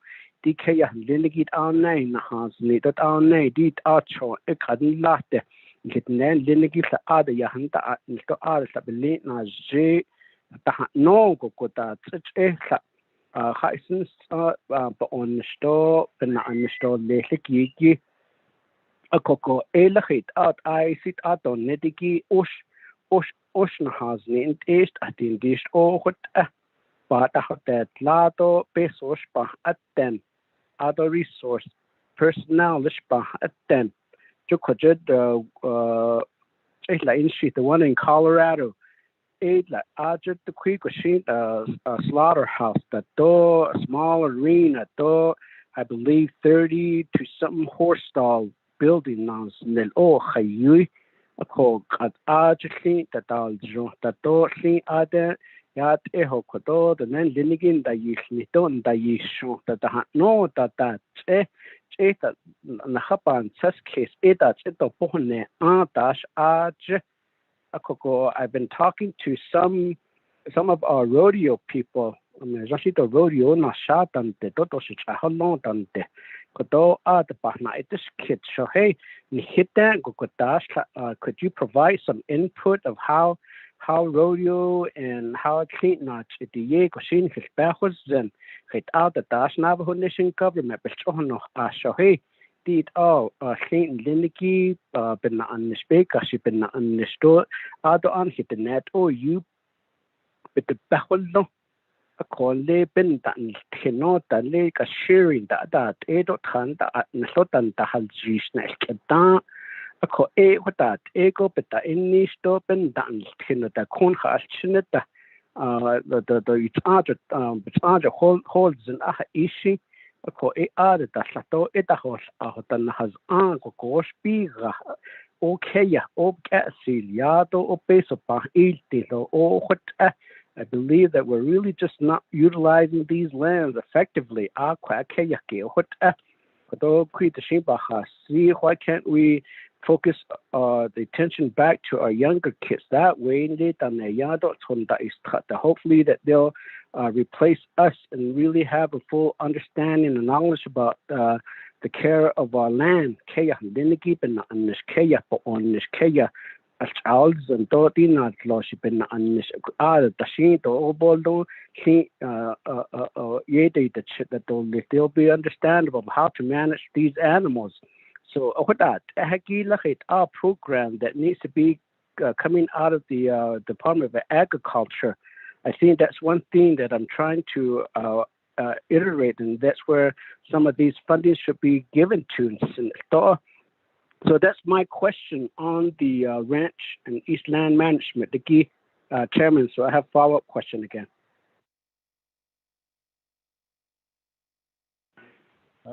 Thank you, Honorable Begay. Mr. Watchman? Mr. Chairman, can you hear me? Yes, go ahead. Okay, thank you. Again, I appreciate the question, Delegate Begay, also members of the committee. Just sort of give you an understanding. Yes, the extension agent is more of a classification that the Navajo Nation has developed. And when I was talking earlier about mere, counterparts, the BIA has other titles, and they're range management, range technicians, and so forth. They're probably 3 to 1 to ag culture. So for every one agent, there are probably about 3 employees that handle and manage an area. We do have 4 to 5 personnel that handle entire Navajo Nation when it comes to the agriculture permits or the grazing permits. So just a little bit of clarification. Yes, I think at some point, if the nation decides to be the permit holder or the issuer, then those titles would need to be changed and emphasize more responsibility and also with authorities. Again, the limitation that is placed on is that we don't issue the permit, so it's sort of a difficult task that has been ongoing for years, where even our grazing officials are charged with responsibility, but at the end, they don't have a full authority, as well as the Navajo Nation. So a big challenge. When it comes to Eastern land management, there's 23 different land statuses in Eastern Navajo.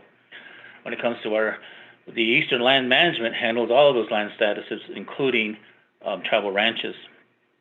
The tribal ranches themselves, and an example would be Big Bow, and it's always a point of discussion many times. When Big Bow was purchased in the mid-'80s, and the target price, I think the price is 23 million something. Today, with our proceeds from annual rental, we've collected over $30 million. So in a sense, that's probably the only ranch that essentially has paid for itself. The other ranches that we have out there, there's minimum fees charged, and that goes back to our ranchers. There's 80 plus other ranches out there, and the total amount annually that's collected doesn't exceed $150,000. Whereas Big Bow, the annual rental is $750,000. So again, that's the disparity. There was some plans in terms of directive given by the Resource Committee in the past to develop and come up and bring forth a proposal.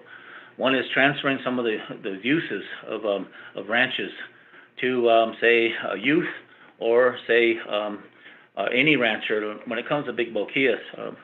Not to say the pandemic provided some issues to that, but we are on a 10-year lease with Big Bow, and part of that plan is to transfer in to how can we reintegrate, and that's going to become a challenge because it does take investment beyond what our revenue stream says, and we're hoping that we can target some of the agriculture infrastructure fund to say buy in to create more sub ranches versus the Big Boquillas being 60 miles one way and 65 miles the other way. It's substantially large.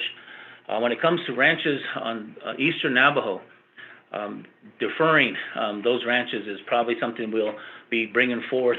Their lease is calendar year. So one of the proposals might come up is that deferring and maybe looking at letting those ranchers forego the responsibility of paying the annual rent for some period of time. Where do we go with those ranchers? We have a couple of vacant ranches that are in Eastern Navajo that might be an opportunity. Does take some investment, but then again, as we move toward, and I think there's been some workshops that have been scheduled, but we have not had the audience at this point or the time with RDC.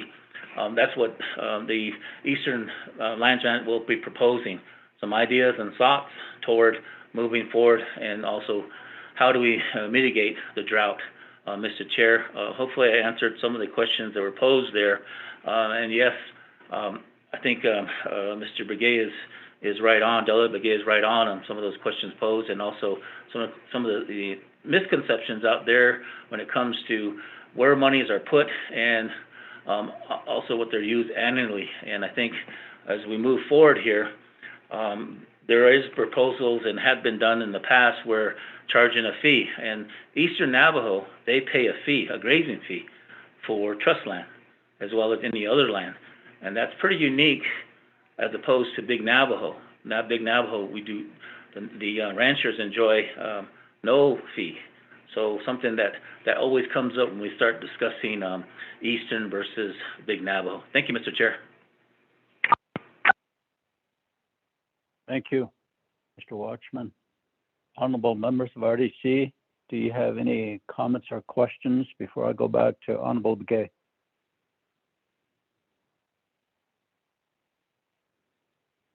None. Honorable Begay, your follow-up?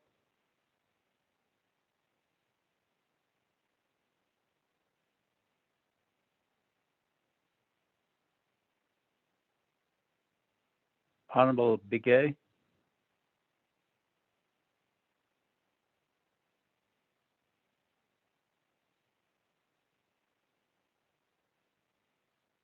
Honorable members of RDC? Shania, I have a comment or a question. Okay, Honorable Stewart, go ahead. Okay, Mr. Watchman, in looking at the fair office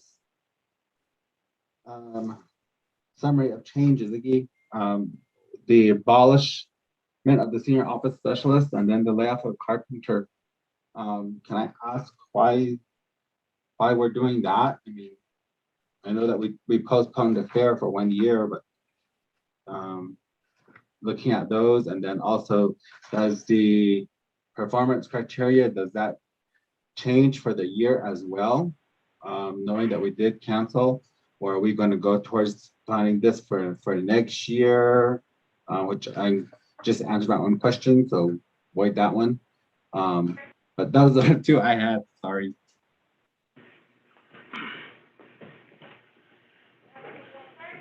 Oh, thank you. I will quickly answer. Yes, we are eliminating those are positions under Navajo Nation Fair.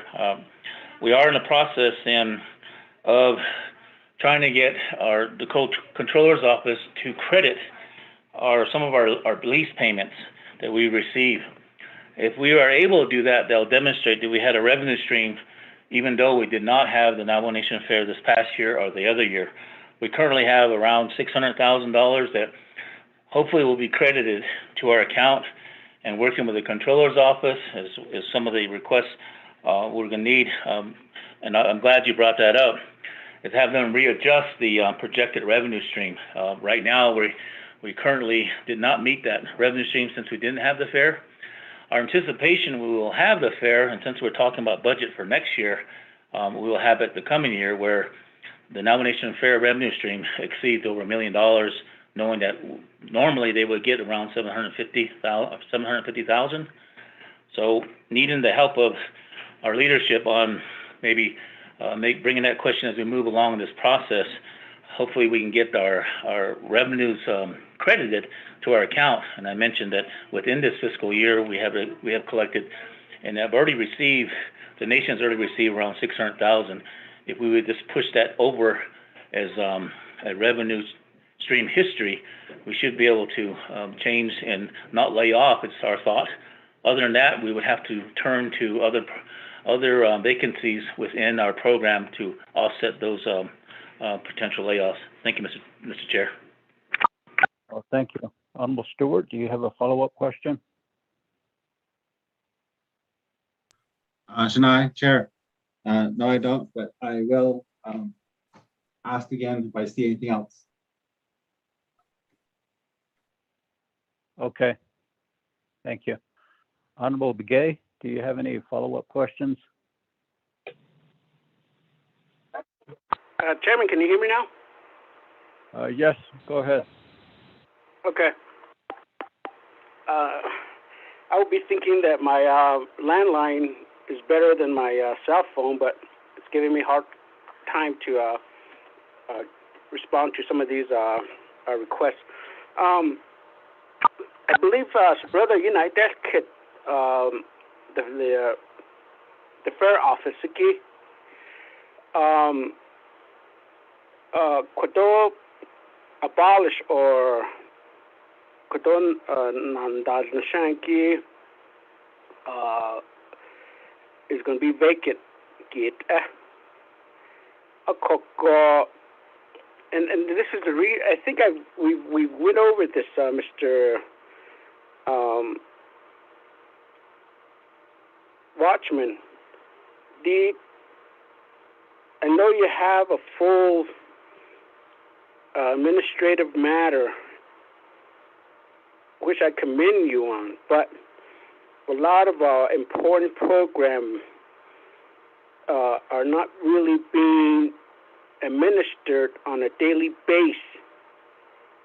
And I believe the Navajo Nation Fair is in that situation again. Na kina do tana da dash be hasi at a committee meeting. How can we help improve the fairground? 2 years ago, do yego cho in goko, and I believe it would have been a good time to really upgrade the facility. Koyanet atin that ahwehot akoko halate if now no one is managing the operation of that office, and I don't know if there is an office.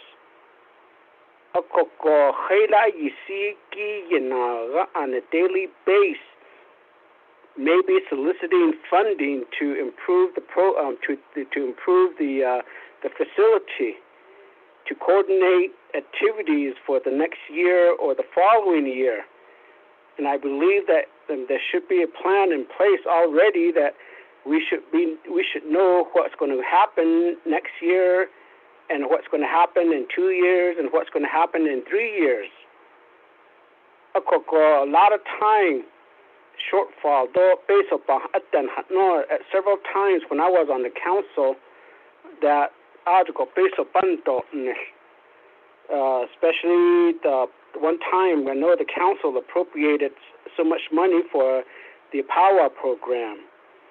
Other rodeo jishin that kunanat akoko dik at rodeo nda atle kokon lego outside beso article oshin yudat, and I'd like to see how many sponsorship that we've made or the office had made to some contestant that are competing off the reservation.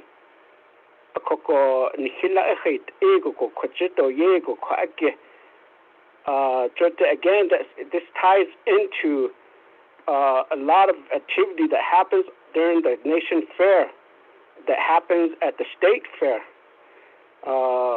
During my high school days, I participated in the FFA program. Through that, I believe I still have the trophy or the ribbon that I won first place to be a dairy judge contest.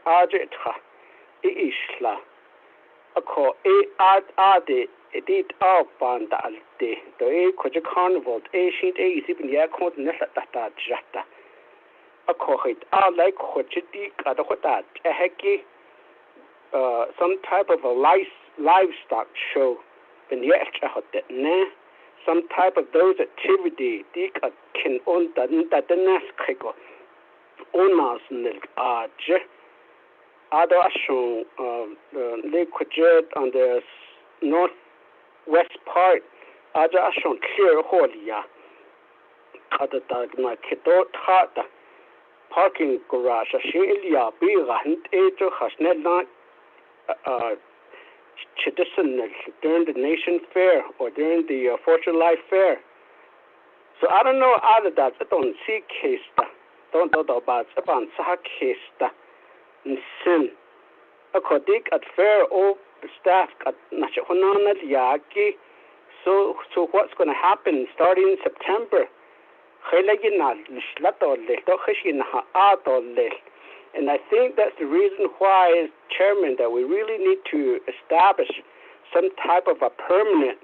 I would think that the structure to where there could be a board that overseeing the nation's fair and even all those agency fairs, where they have some type of a policy in place based on initial funding. Niki bani nelgoko. A peso kit opaya nahin deko a be delegate da what ago alia that sepira. That way we know that the fair office is always there, that continues to be administered for an improvement, to get funding, and proper planning, and I'm sure your office would have been be engaged in even not just only the fair or the fairground be utilized only on the Nation Fair days or Nation Fair week. On an annual basis, conference the conference room the Italia go hotel the business nil go to Aden sa case kita don see case the onsen. Ako halit at the chairman. The RDC members need Linigi, and I believe technically that we are the board dash and sin. Ako halit to a land his ishan edna ko dig a budget the positions abolish elna ki edo layoff baka o akoko ela hit ago koto yan Linigi to administration nigit IC has your batch out that ego establish Ilya go. And take it out of the Department of Agriculture to a different maybe a higher level of an office at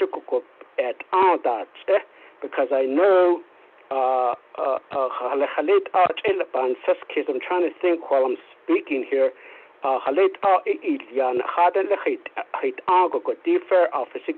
It was given back to the Department of Agriculture right in the midst of starting the 2 years ago fair band and I'm thinking, why are we changing the office position in the midst of a fair activity? But we still went ahead and finalized that resolution. So if it's being administered directly by the current, I commend his maybe at the ability, but I believe that a lot of these smaller, not on a daily basis being administered, they kind of go to the wayside until the whole G shouldn't the Aja Shohe, the fair Nahol, just Halit now that the little other she does in the Banahuin called baseball or Hotenda. Hasn't based that not the kill or Nigo, what Arban, such case, got all what on his holges. A coco benago go hit all lady, fair office a gate, a sati, but at Argos, Bohonets. Maybe that's one of the legislative concerns that I like to implement, Chairman. I'm hoping that our staff or the Legislative Council are putting these down of what I've been asking for. So this would be another legislative concern that maybe during the first quarter of the budget year that the Department of Agriculture will provide where would be best fit to have this the Navajo Nation Fair Office be situated.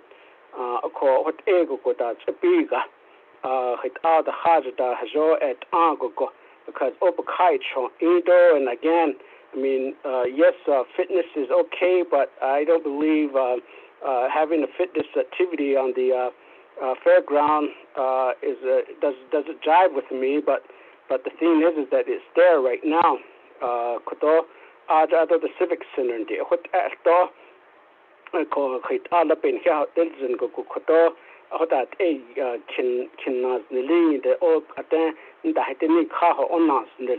then going to the rodeo.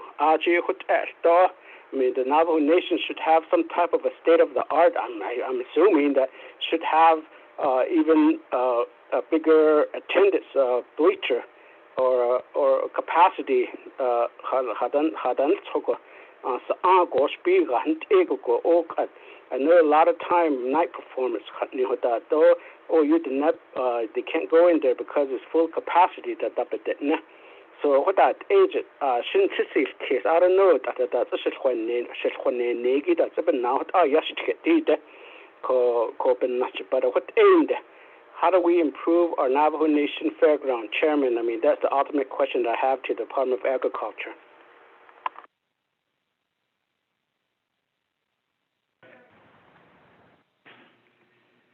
Mr. Watchman? Thank you, Mr. Chair. I appreciate again the comments.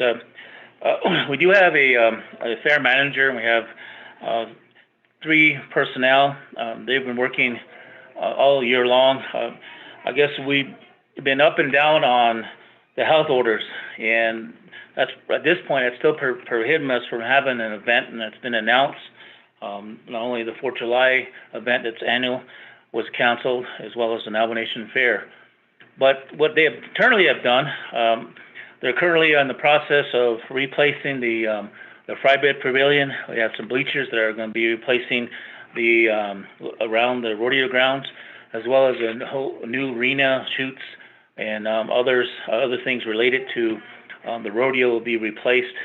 In addition to that, our target this fall, since we're not having a fair, is to look at the infrastructure. And right now, we do have a major problem when it comes to sewage, and we're in also for any kind of expansion, we would have to upgrade that. So that's is our target firsthand. Regardless of any plans moving forward, whether they've been done in the past or moving forward, it's going to be the infrastructure, and that would come down to sewage and drainage of water. So that's the target, and I think it's been the invitation. Maybe we need to reestablish a time to come out and look at what's existing, what we have, and I do appreciate the comment of needing to have more permanent structures or more of a facilities that we can be proud of. That's the commitment by the fair office. They are in target to get some of those things done, as well as a overall contract that they're hoping to get done. And I think the last meeting we had when this was discussed between RDC was we do have some design issues relating to approval process. We're asking some help and assistance on prioritizing that, but at this point that hasn't happened. But maybe as it comes along during the summer here, during the fall, we will put that back on the table. We do have the monies that will get an administration office, also have more acceptable facilities that meet standards. There's non-compliance of a lot of our facilities when it comes to HVAC. The target is the existing facilities and proposing a more general use facility, Mr. Chair, and hopefully we can give us the time to show that, and also get a budget line to the unmet need on some of the thoughts. There's been a lot of investment in the years past to plans, and there's been also a lot of ideas shared and needs. So maybe this time around we can start from one step and then move it to the next step. Mr. Chair, thank you. Thank you, Mr. Watchman. Ms. Khan, are you on the call with us? Yes, Mr. Chair, I am here. Okay. A while ago, Honorable Kialan Begay requested a legislative concern, and did you get that? I heard a legislative concern with regard to the Navajo Nation Fair office, and I was going to ask for further clarification on that one. That's the one I heard, and I have go back in my notes. I do remember writing something earlier, but I haven't gone back in my notes on that, on what else he wanted for a legislative concern. Mr. Chair, I do need clarification on what he wants with regard to a Navajo Nation Fair office with the with the information that Mr. Watchman has just now provided, if he wants, what in fact he would like on the legislative concern with regard to the Navajo Nation Fair Office. Mr. Chair. Thank you, Ms. Khan. Honorable Begay, could you make that clarification on your request for a legislative concern? Chairman, Nando Leskodo, Arokodosh Mayaja, Ms. Khan, I've made a recommendation that we should input a legislative concern regarding the Navajo Nation Fair Office. As you know, that is being ping-pong between different offices for several years, and now it's being eliminated for staffing for the 2020-22. So the legislative concern should indicate that the Department of Agriculture should be able to provide during the first quarter where it most be beneficial for this office to be located, and that how much administrative costs and funding should be implemented in developing an actual fair office. Maybe that the Resource Development Committee can implement during the second quarter of the fiscal year. And further, maybe a lot of time I always say that the council should stay away from a lot of these administration, even as a board. So there should be, could there be some type of a commission or a board be developed that would really manage the overall Navajo Nation Fair activity on the Navajo Nation, including the Navajo Nation Fair, the Agency Fair, and then even the 4th of July Fair. So I think that should be sufficient to request through legislative concern, unless you otherwise advise another way for me to do it. Chairman. Thank you.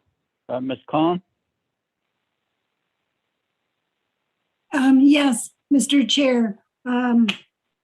I have here, Department of Ag should provide in the first quarter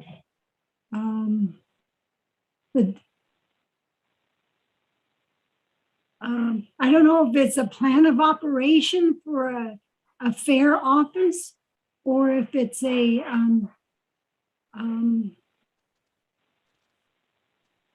I don't know if you're talking about a plan of operation for a particular fair office, or for funding to be put into the current fair office. If I could get clarity on that, please. Thank you, Mr. Chair. Thank you, Ms. Khan. Honorable Begay? Chairman, maybe let me go ahead and send an email to Ms. Khan and the RDC of my request, and that we could, I guess, finalize it the way that would best fit in submitting a legislative concern. Chairman, let me go do that way. Okay, so Ms. Khan, if you would, once you receive the email, perhaps work on the legislative concern for the revisit tomorrow. We would appreciate that. Thank you. Yes, Mr. Chair, that's what I will do. Thank you. Honorable members of RDC, do you have any other comments or questions for the Department of Agriculture?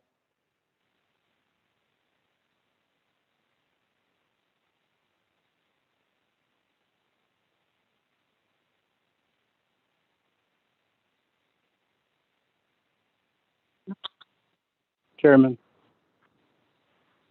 Honorable Vice Chair Walker, go ahead. Yes, thank you, Mr. Chairman and many members, legislative staff, legislative council, although the presenters, DNR, Dr. Shabala, although your deputy director, although presenter here, Mr. Watchman, although again, appreciate the discussion that we're having here, a lot of information provided, and as a result, a lot of I guess, discussion took place here, focusing on local communities, local governments, local matters, local issues, concerns. I guess when you start doing that, a lot of things come out, certainly. If we're focused just on central government or administration, and you focus on the people where we live, where we come from, Hogan level, cornfield, the rangelands, and the Kaya, the other in the other Bahrain, a lot can certainly come out. And what we discuss, what we bring forth in our concerns and our issues and our questions, how to address, how to deal with it, how to manage. They become really challenging. So this afternoon, once again, it seems like we gone through the notions of discussing the grazing management program. It seems like I have nothing to add to it. So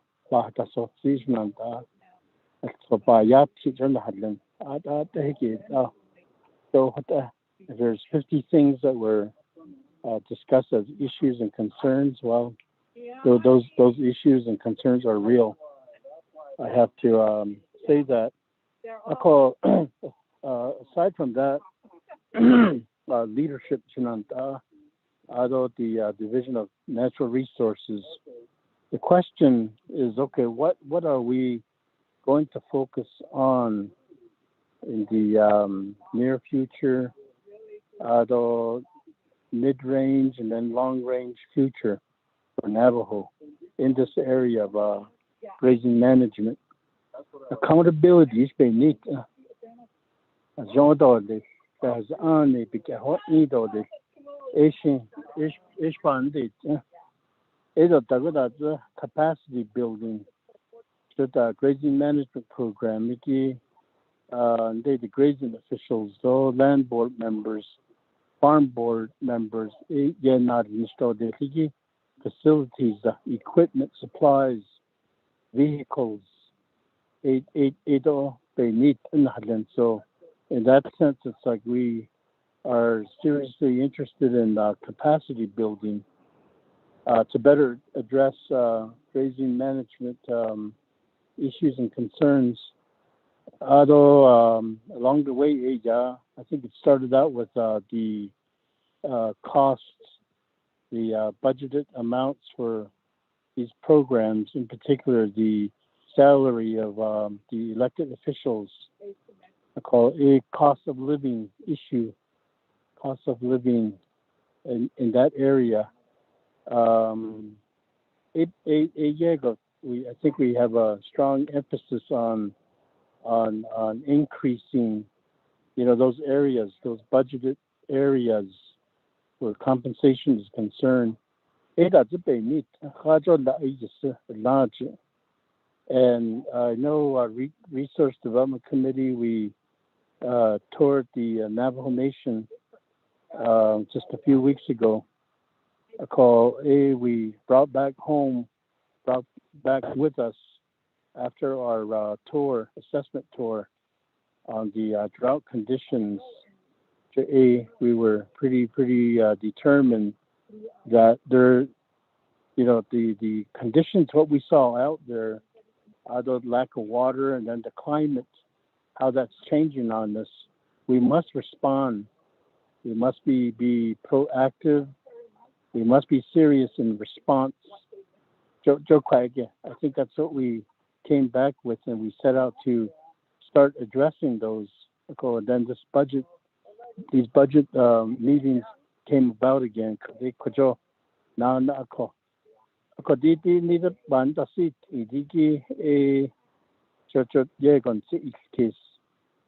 So I would support leadership in their focuses on the concerns or the ways to address either through budget amendments or COAs, legislative concerns. Niki Joe hat echo at sango ban it's ban dasit indiki AJ akut echo. So just another question here. I do have a list of questions, but it'll pretty much take a substantial amount of time to go through. After our budget meetings, budget hearings, the AIF again is to Mr. Watchman, although we're not talking about that here, but the AIF, realistically, how can that be used to address some of the concerns that we discussed here? The AIF, I know that we were one time talking about using funds to, in a way, build some capacity, give tools to the local grazing officials or land board members for them to use, to work with, to address, the drought situation. I mean, that could be a lot of things, but mainly tools. And we didn't come around to do that. Maybe there's an opinion somewhere that says that AIF can't be used for that. I'm not quite clear on that, but that's my question here. The AIF, can that be used to support like purchasing tools, computers, or other kinds of supplies? Although training is always needed, training in what we went through during our drought tour, that was like training in itself. That was like orientation. And along the way, I would say that was quality time spent out there with some our own experts in climate, agronomy, and water resources, and so forth. The training, they local officials providing them training. I know they do training, but I'm just asking if the AIF could be used to support supplies, equipment, and training, focusing on drought. I guess that's my question. That'd be my question. Mr. Watchman, and all that are listening. Thank you for the time, Mr. Chairman. Thank you very much, Honorable Vice Chair Walker. Mr. Watchman? Yes, Mr. Chair. I hopefully you can. I've been in and out of being muted and unmuted, so hopefully you can hear me. That's a good question. Yes, the AIF fund can be utilized for those purposes, and we're currently utilizing them to train and do GPS training for all of our elected officials, where they receive the device itself as well as the stipend. But how we are doing that is in lieu of compliance, and how the AIF fund application is put together.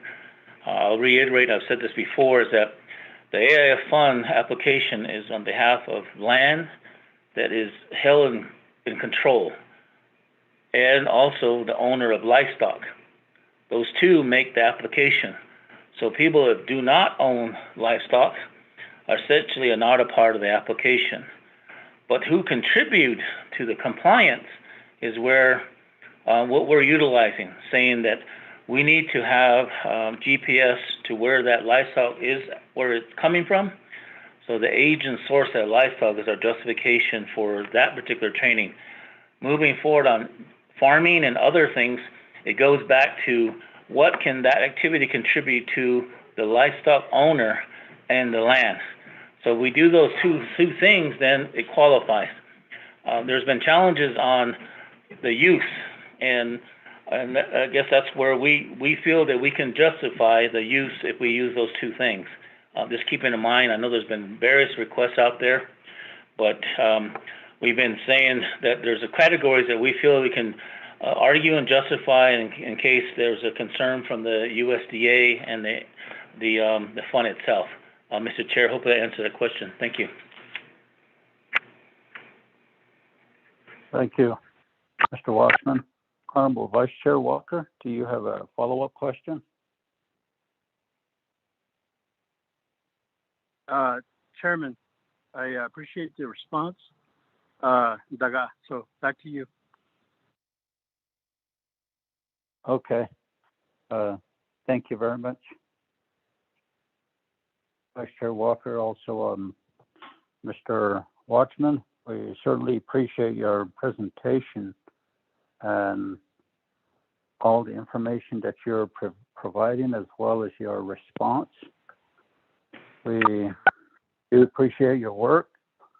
We just would encourage you and your staff to continue working, as you stated earlier, that you guys have your attention on working well with the grazing officials as well as the farm board. And I believe we all do need encouragement from time to time, and also want to hear from others, especially leadership, to say thank you, and we appreciate the work you do and your staff. So and as we all understand, we do the best we can working together.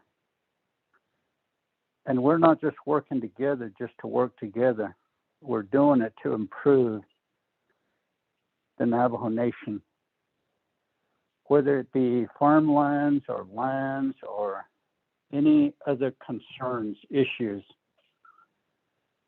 I strongly believe that when we communicate well with each other and distribute information that is much needed to the local level, of which Honorable Begay always advocates for the local level, as we also do on RDC. We do the best we can from the central government to the local communities. How do we help them receive the tools they need to work out there in the field? For example, grazing officials. Will it be best to give their money to them at the local chapters, which we would probably all agree, and that is what our grazing officials had spoken of when we visited each of the 5 agencies.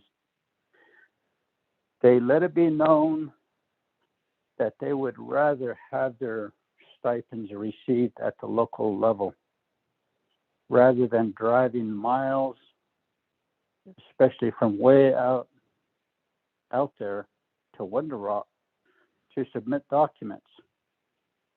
How can we improve in this area is what we're seeking some solutions to by working together. Capacity building, as Vice Chair Walker stated. How do we do this? What do we need to do? And I'm glad we're getting somewhere with it. So this is just a statement from myself to you, Mr. Watchman. I do appreciate the work you do, your staff. I think you have an excellent staff there. So unfortunate what happened here a couple of weeks ago. But do take care of yourselves and your staff. Honorable members of RDC, do you have any other comments or questions for Mr. Watchman?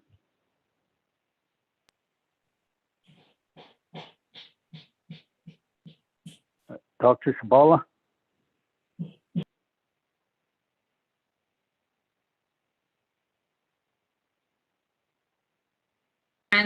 Chairman, this is Shami. Before you move forward with Dr. Shabala, I took a note down when Leo was making a presentation, he talked about a potential carryover this year.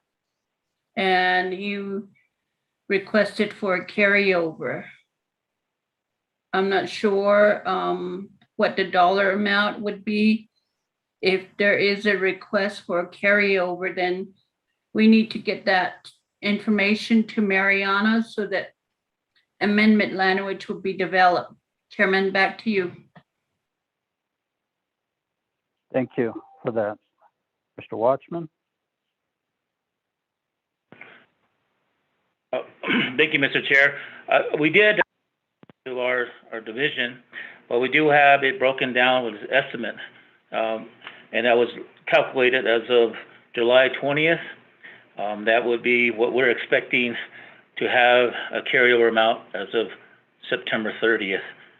It totals a little above $500 and something thousand of $3 million budget we had. Thank you, Mr. Chair. Thank you. So would you prepare those documents for us, Mr. Watchman? I will do so, Mr. Chair. I believe the division also has a form of a carryover package as well. So I will put ours together and also see how that represented in the division's overall request. I believe they have one. Thank you. Okay, thank you. Honorable members of RDC, colleagues, any other comments or questions for Department of Ag?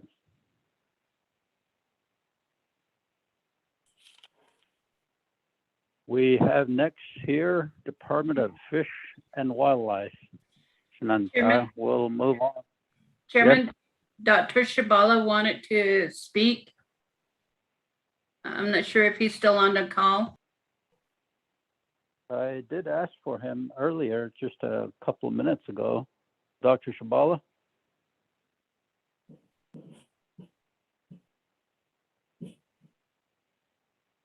Press *6.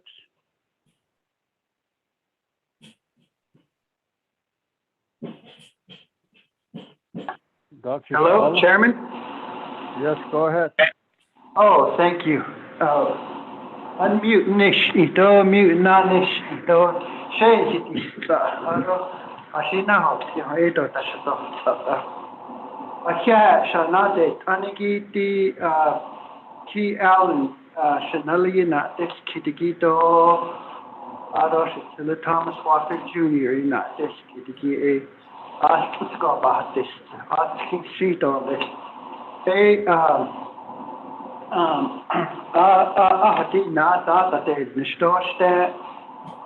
The president of the Navajo Nation,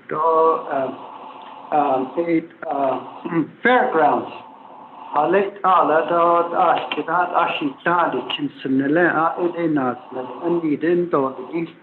Coliseum.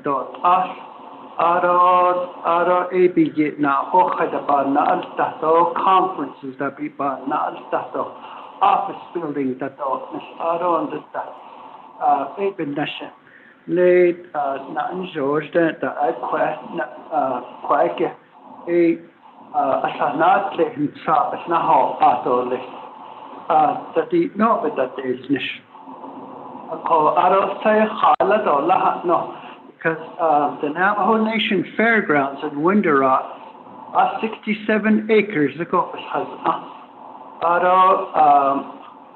article across that wash is the airport. So if we build a coliseum, we can't go more than 2 stories high because of the airport. And say with the pit say no by yata seal. Artist hard sort of that all this. No.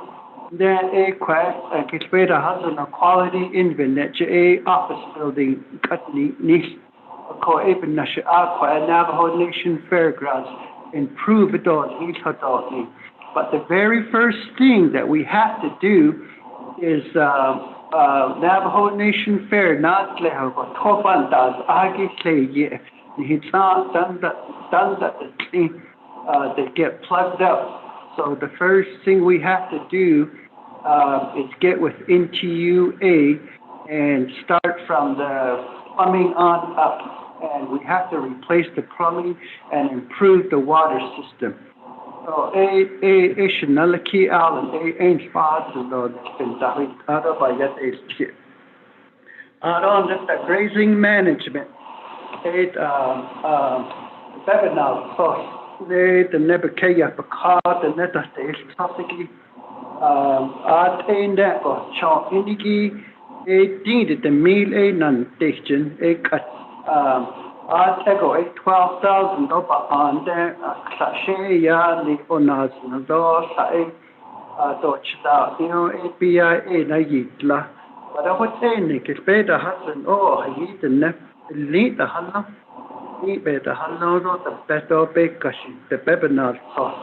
Better than the Ashin hall. I got the nebelin hollow do the Edo do nash hoto nista. Either without permits. That's what I think. So a Besezi, the Onashon Nashkako, Hotaba Honson. The Nani Pliny not flushing chair, Halota Hotabe Hatanita. Coco Chileta but neat do, Ashon need ain't the Hastado, others a shon, not for not the Hashino, cut ain't the hot suit, the Hashonia. The other show are not go potato. But in the meantime, for the long range term, Okeda del Yeto, the Northern the Winslow track will get on the downriver side of the city of Winslow, 480 acres. Navajo Nation that you need that called Nasco Chon Edo, let's call yesterday no cut band. I don't let the hard last stop nando list. I don't NPLJA Hashin Sago, Bureau of Indian Affairs, Basalado Aben Natchet. The Kaya Hunter D. BIA, that's a face or yet at all was a dark at all, Mr. Delegator list. I call BIA that Calvert Curley, but in Sneedo. Amos Johnson, Rocky Ridge, set the don't get quite hard to see a that and getting there. I call a dark and dot. No, now the details name. I call it as a shop on net sound of this. Out of 10 days, I had a rock point the dog, the dark that and getting there. Ako edo kwado ada sapa honet zata ke honodo le aron de totenish je kayenta de do da kenda lenda do keda de legende ako esto bande tido aro toki e kokado aro are toha closer toso in kata hasa e bebesa against this study no bande tido to honongo chilitas digi ahosh yando ado the pedo sing bekashi yande nisoni to the hallo ado afana jo ado maybe every 2, 3, or 4 days china so ako even nashit on the hodotle. That's our plan right now. It's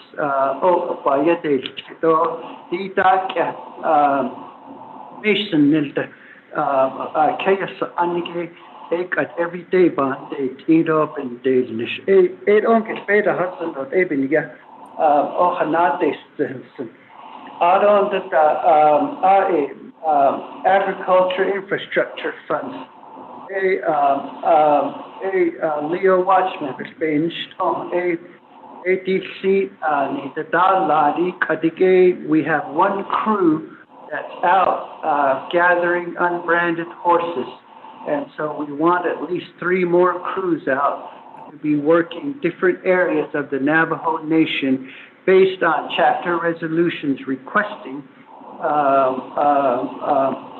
removal of horses. A resolution chapter Bitsado or a the Nayanti Chato the Naya Lata Ase, call Abastar Lako Benache. We'd like to have at least 4 crews working at all times. I don't that a Leo do a need yet a 900,000 peso. We're probably going on 2 months now. AIF fund, that's to increase the amount of Navajo Nation veterinarians and their administrative staff to at least 4 veterinarians that 900,000. So I think it's in the finance system. So Nasoshi ni Nanish Ido other Navajo Division of Natural Resources Department. So I just wanted to add that. Yeah, thank you very much. Thank you, Dr. Shabala. Honorable members of RDC, do you have any other comments or questions for Department of Agriculture?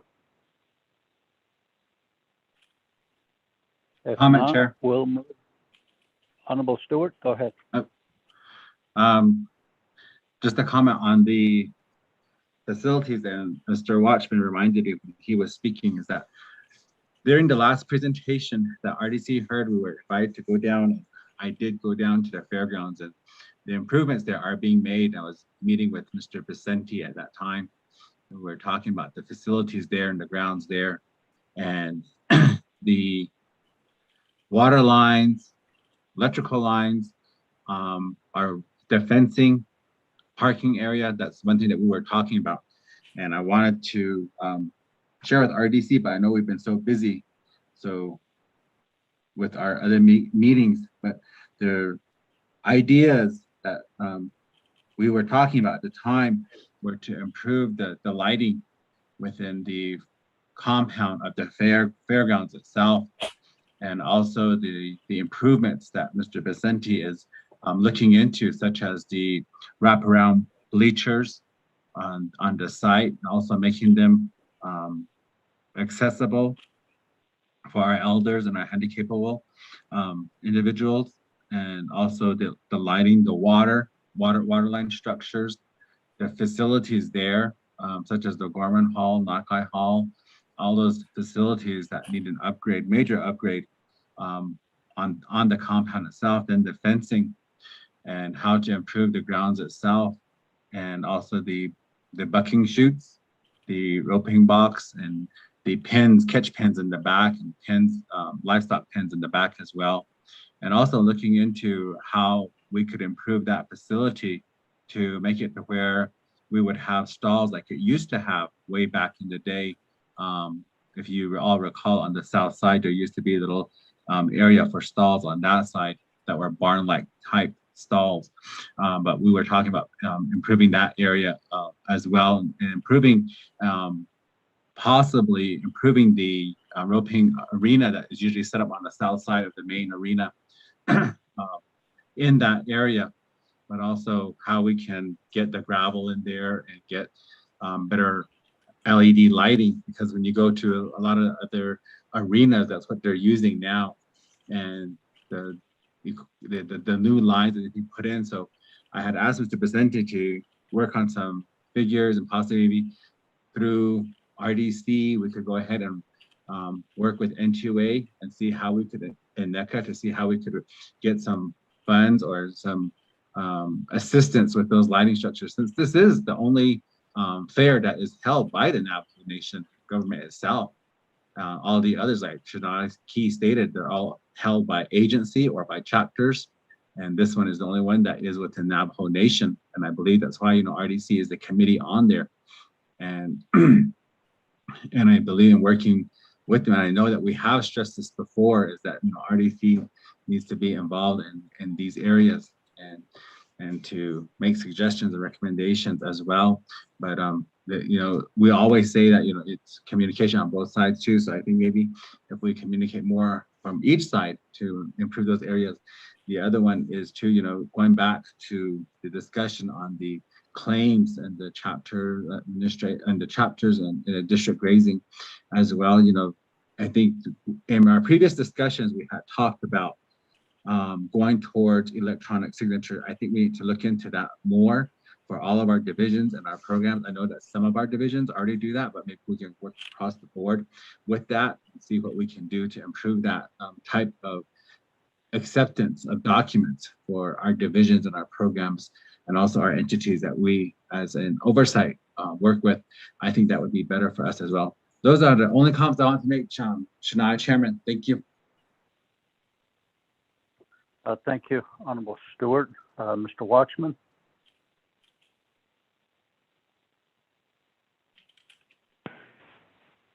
I'm not sure if there's any question in there, but I appreciate the support in reference to some of the ideas. The only thing that probably could state is that we do have some funds, and our intention is to make some improvements. And if there is a COA put in place, we will respond. Hopefully, we'll have some, I guess, some achievements out there, some progress that will be moving forward to the discussion that was mentioned regarding the nomination fairgrounds. One of the things I would ask is that the nomination is a proprietary, so it's not general funds. And one of the things that when we started into, I was wanting is that maybe during the process, maybe it might be at BNF, is they ask the controller to raise the ceiling level so we can restore our employees, because we will have the revenue and we won't be in deficit this year. And we do plan to have the fair next year, and that's our goal. And with that, there is a revenue stream will be created. So we do kindly ask that we revisit, that we look at the projected amount, which is less than $125,000, which normally we would have $750,000. That would restore. Right now, we only have 1.5 FTEs moving forward, and we need your assistance. Thank you, Mr. Chair. Okay, thank you, Mr. Watchman. Honorable Freeland.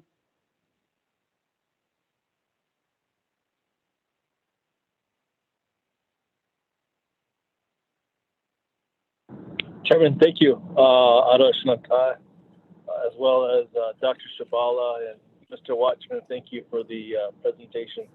I'm just thinking about, this weekend is Gallup Intertribal Indian Ceremonial. At one time it's always been good to go there and take a look at it and see what's, the ceremonial and the draw. This year I'm not even going to go close to the fair or the park there in Gallup, or I'm not going to even dare to go close to that place because of the Delta variant still being out there. But understandably we had to have cancel our fair. I hope we can start planning, and really the question is, I hope we can start planning for next year's fair. Make it even better. I would say even make it even better than ever before. Of course, it's going to take money, it's going to take investment. But how do we start thinking about that now? And how do we start planning for the best fair ever, the best experience ever that we can put forth for our Navajo people in regards to that?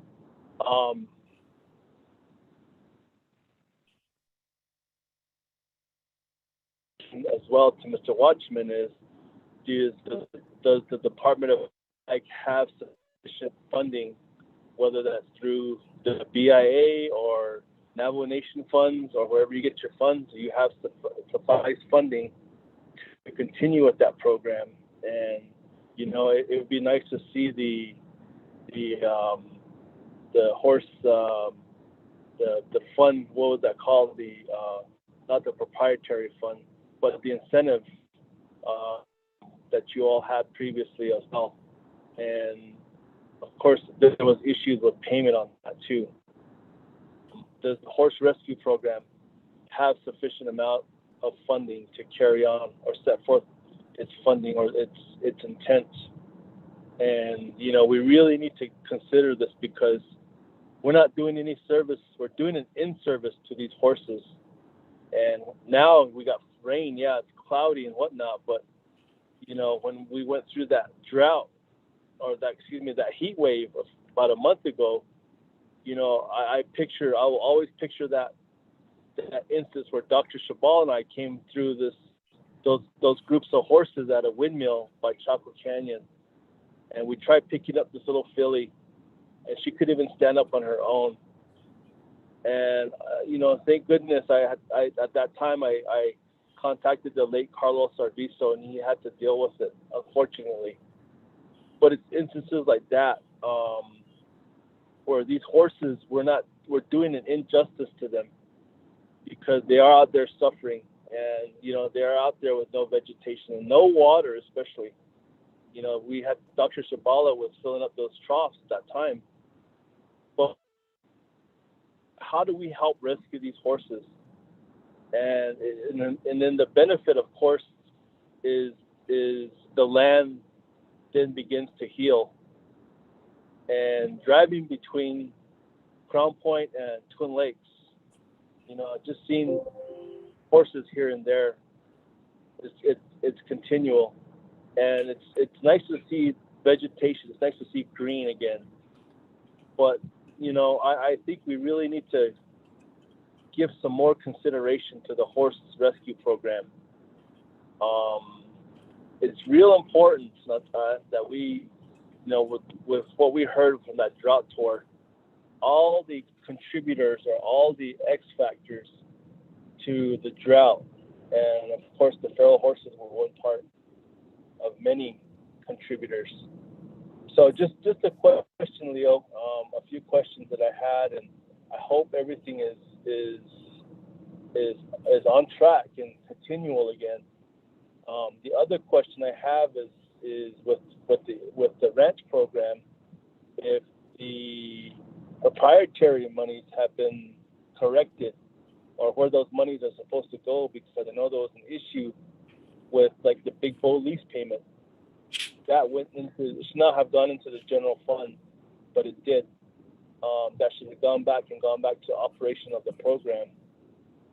So I hope instances like that where these payments are collected do go back and regenerate, you know, program operational monies. So just some questions, Chairman and my colleagues. Thank you. Thank you. Honorable Freeland, Mr. Watchman. Thank you, Mr. Chair. In short, the horse rescue program, we are beginning our second year, and I believe Dr. Shabala mentioned that we want to build more capacity in a number of hands we have in terms of that team. We currently have one team that's out there, and yes, the weather has altered our plans when it comes to how we are conducting these rescues. We hopefully will have in the next 60 days an additional crew and another crew, upwards of 4 crews, and it goes back to the hiring process and so forth. We do estimate to have enough funds to do that. Maybe the program you're referring to is probably the equine rewards program that was out there. That might be reinstated. It may not be, but I think successfully we have been able to conduct some roundups and also entrapment, and been successful at different times of the year than we've had in the past. So that contributes to the horse roundup crew and their efforts, and I appreciate the chair recognizing the Department of Ag staff as well as other staff on some of the things that, you know, go unsaid. We encourage them each time, even though they're met with a lot of you know, situations out there, hostile communities, or in some cases they're met with open arms. So it comes in with its territory. So, Mr. Chair, I appreciate that. Secondly, the other question regarding the tribal ranches, the actual, I guess when it comes down to any kind of lease payment, we have rectified and fixed that issue. We are placing those monies are being placed in our account, and we're utilizing those accounts. Almost a similar thing has happened with our fair office. So we're needing some help there, and I appreciate Delegate Freeland following up and advocating, and we did fix that. And moving forward, all of our proprietary enterprise accounts are based on revenue. We got to declare, have some kind of track record to revenue, and each one of our programs, and we have 4 of them that have some form or has a proprietary enterprise, and we've been working with the Controller's Office on those revenue projections, the veterinarian clinic, the ranch program, the custody fund, and the fair. So thank you. Thank you, Mr. Watchman. Honorable Freeland, your follow-up question, sir. Chairman, thank you. Thank you, Mr. Watchman. In regards to the horse rescue program, I guess if there's a way we can have the funds go back to our people in some way again. I know that was it really caught a lot of attention, and it caught a lot of ways that our people got involved. So if there's a way we can bring that back and have that go back to our people, that would be very beneficial, and maybe help out the hands as well that you all have.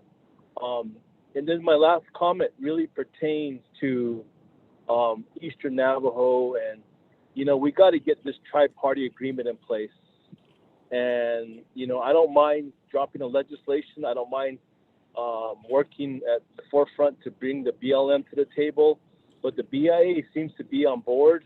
I don't know if the BIA is on the call, but we need the BLM to sit down, and we had a call with them a few weeks ago, and then they said, I asked them point blank if we could get horses off of BLM parcels. They said by all means, but then we're doing them a favor by doing that, and we should maybe charge them or something. I don't know, but we got to figure out this tri-party agreement. And I know our Eastern Land Board, that would be very helpful for them as well, because they can help our people in countless ways if we get this tri-party agreement in place. So I don't mind helping out. I don't mind advocating and pushing this tri-party agreement with my colleagues on RDC, but we need to really get this in place as well as soon as we can, and the better. Chairman, if we could maybe have a follow-up call, maybe a report or something to talk about this through a regular RDC meeting, I really would appreciate that, Chairman. Elia, thank you. Thank you, Honorable Freeland. I believe what we could do is set up a leadership meeting with BLM as well as Department of Ag and BIA, as well as Division of Natural Resources, to address the tri-party agreement that you're talking about. So thank you for that, Honorable Freeland. Are there any other comments or questions for Department of Agriculture? Mr. Chair, this is Robert Willie from the Controller's Office. If I can speak about the fair. Good afternoon, Mr. Willie. So we will allow you to speak. Go ahead, sir. Thank you, Mr. Chair. Going back to what Mr. Watchman was talking about as far as the revenue from the Census Office. So it went back and forth, and it was held into a holding account until the 164 was processed. And Mr. Francisco, the fair manager, actually finished and finalized that one. We got a copy. We found the deposit, so we'll be making that transfer over to the fair account. I've asked Mr. Francisco to give me an estimate of how much he needs, so that way there'll be no layoff in that particular account. So he's supposed to get that to me this afternoon. Also, I believe that there's invoices from Division of Health for renting some of those buildings during the pandemic. So those need to be accumulated also. They haven't been collected yet. Currently, the fair office only has about 7,000 or so that they've collected in this fiscal year. But we're working hard to make sure that he does get the amount he needs to cover his staff for FY22. And that's what I had to report, Mr. Chair. Thank you. Thank you, Mr. Willie. Honorable Kealan Begay. Chairman, going back to the grazing official, the livestock, Tukado overgrazing, and I believe some people are willing to reduce or decrease their animal numbers. Is there a possibility that there could be some livestock sale to be conducted at a certain location for the next 3 months? Because I see some people take their livestock, but they're not given the value.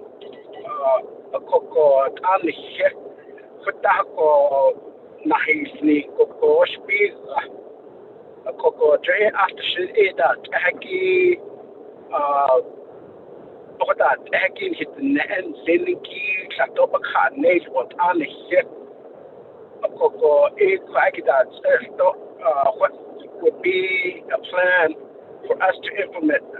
Maybe livestock sales be conducted in full force across the Navajo Nation. And again, this is voluntary. People who are willing will go there. Chairman.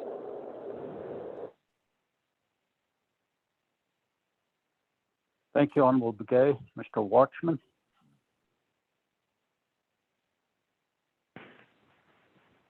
Thank you, Mr. Chair. Yes, we could, and we have done so. Under the mitigation, plan in there, the first foremost would be looking at incentive sales. We are planning to do that. There are some legislation that we're hoping that will be passed to provide some dollars as a part of the AIF request, and that could be within there. There's to sponsor sales and pay a premium. And I think we had discussed this before, and the cost was it is going to be excessive, but on the other hand, it's an investment not only for the rancher but also for the forage, and hopefully in reference to other things, permit reissued and so forth. So yes, we can, and we'll be bringing that forth, Mr. Chair. Thank you.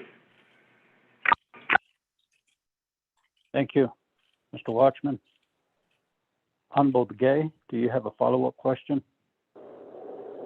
No, I don't, Chairman. Thank you.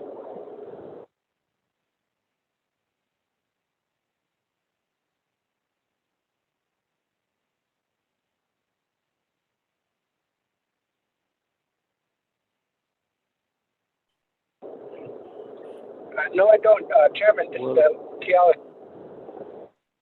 Kiala. Excuse me, Honorable Begay? I'm sorry, I said I don't have a follow-up question, but thank you, Mr. Watchman, for the response. Thank you. Honorable members of RDC, if we have no other questions, we'll move on to Fish and Wildlife. Thank you, Mr. Watchman. Certainly appreciate your presentation. And we'll go to Fish and Wildlife at this time. Ms. Gloria Tom, you have the floor.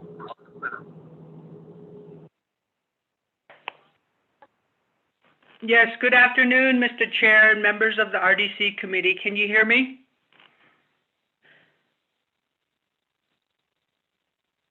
Yes, we can hear you. Go ahead.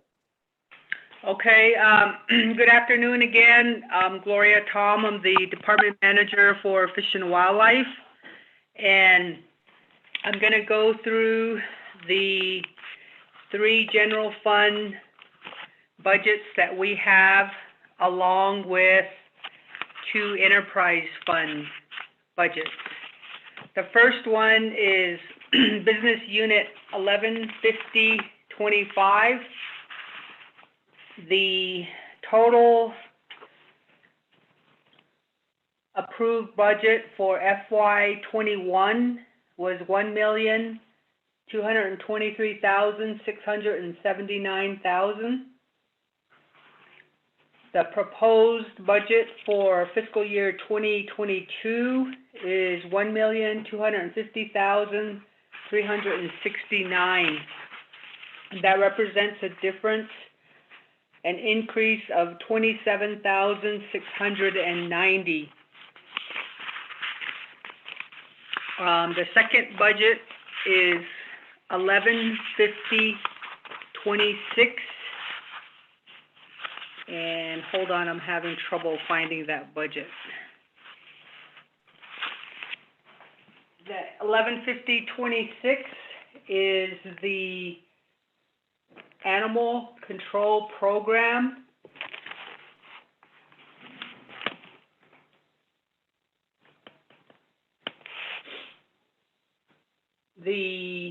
Hold on, sorry. The fiscal year 2021 total budget amount is $805,171. The proposed budget for fiscal year 2022 is $1,571,785, which represents an increase of $766,614.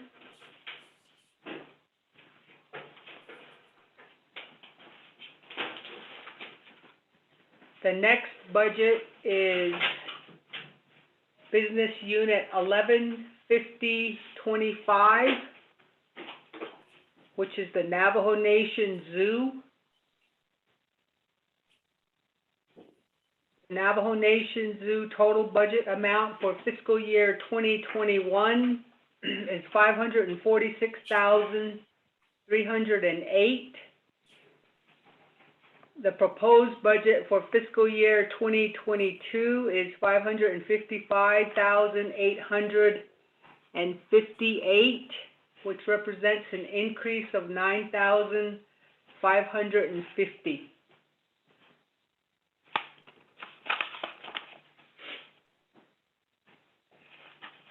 So those are the three general fund budgets for Fish and Wildlife, Animal Control, and the Navajo Nation Zoo. And the two enterprise accounts that we have, the first one is for Business Unit 915008. This is our Fish and Wildlife Enterprise Fund. The fiscal year 2021 budget amount is $680,000. The proposed budget for fiscal year 2022 is $750,000, which represents an increase of $70,000.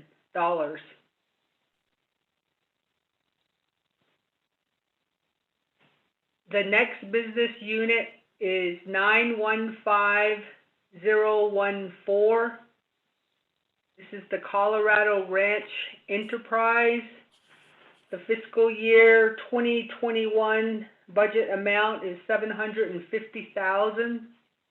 The proposed budget for fiscal year 2022 is $750,000, and there is no difference between those two fiscal years.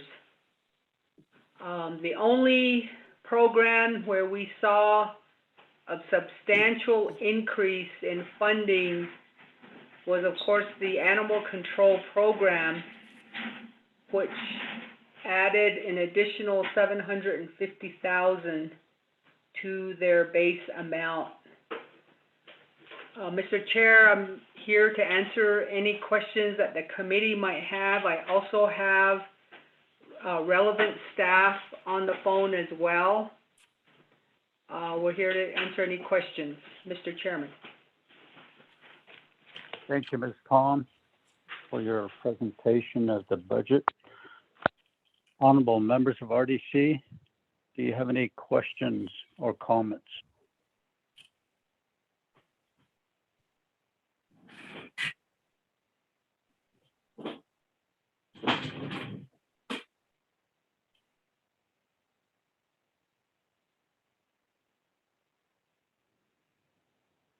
Fish and Wildlife. Ms. Tom, we just want to say thank you very much for your team that we went out to throughout the Navajo Nation with on the drought tour. So we just want to say thank you to your team there and their participation and the instructional aids that they've provided to us. So just want to say thank you. Thank you, Mr. Chairman. Honorable members of RDC, any comments or questions for Fish and Wildlife?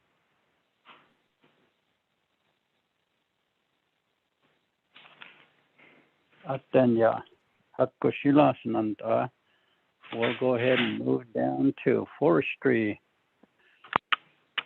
Do we have anybody from forestry? Good afternoon, Mr. Chair. This is Alex Basenti, Department Manager for Navajo Forestry. Good afternoon, Mr. Basenti. You have the floor, sir. Thank you. Again, good afternoon, Mr. Chair, members of the Resources and Development Committee. Again, my name is Alex Basenti. I'm the Department Manager for Navajo Forestry. The one budget we do have under General Funds, business unit number 115023.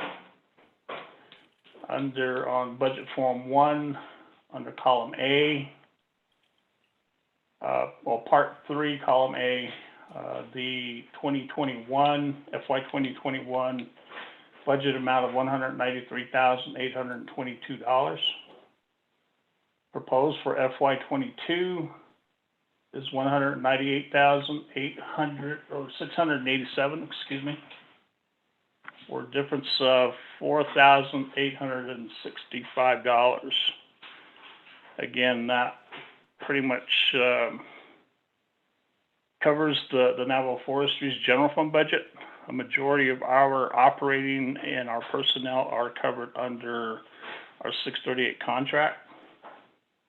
And you can see on part 2 of budget form 1, which consists of 2 pages, all of our external fund contract amounts. A lot of our funding is one-time funding, which is tied to different projects that the department is currently working on. Mr. Chair, members of the committee. Thank you very much, Mr. Basenti. Honorable members of RDC, do you have any comments or questions for forestry?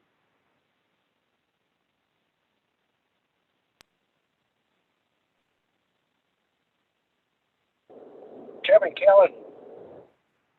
Honorable Begay, you have the floor. Chairman, the forestry, they deal with they issue out the firewood cutting permits, right? Mr. Basenti? Mr. Chair, members of the committee, Delegate Begay, yes, we do. Go ahead. Chairman. Go ahead. Chairman, I have a question on that. It doesn't take a winter budget not I know some people are beginning to start hauling woods again. I myself am in the same boat. Believe it or not, I go through about 10 loads of firewoods.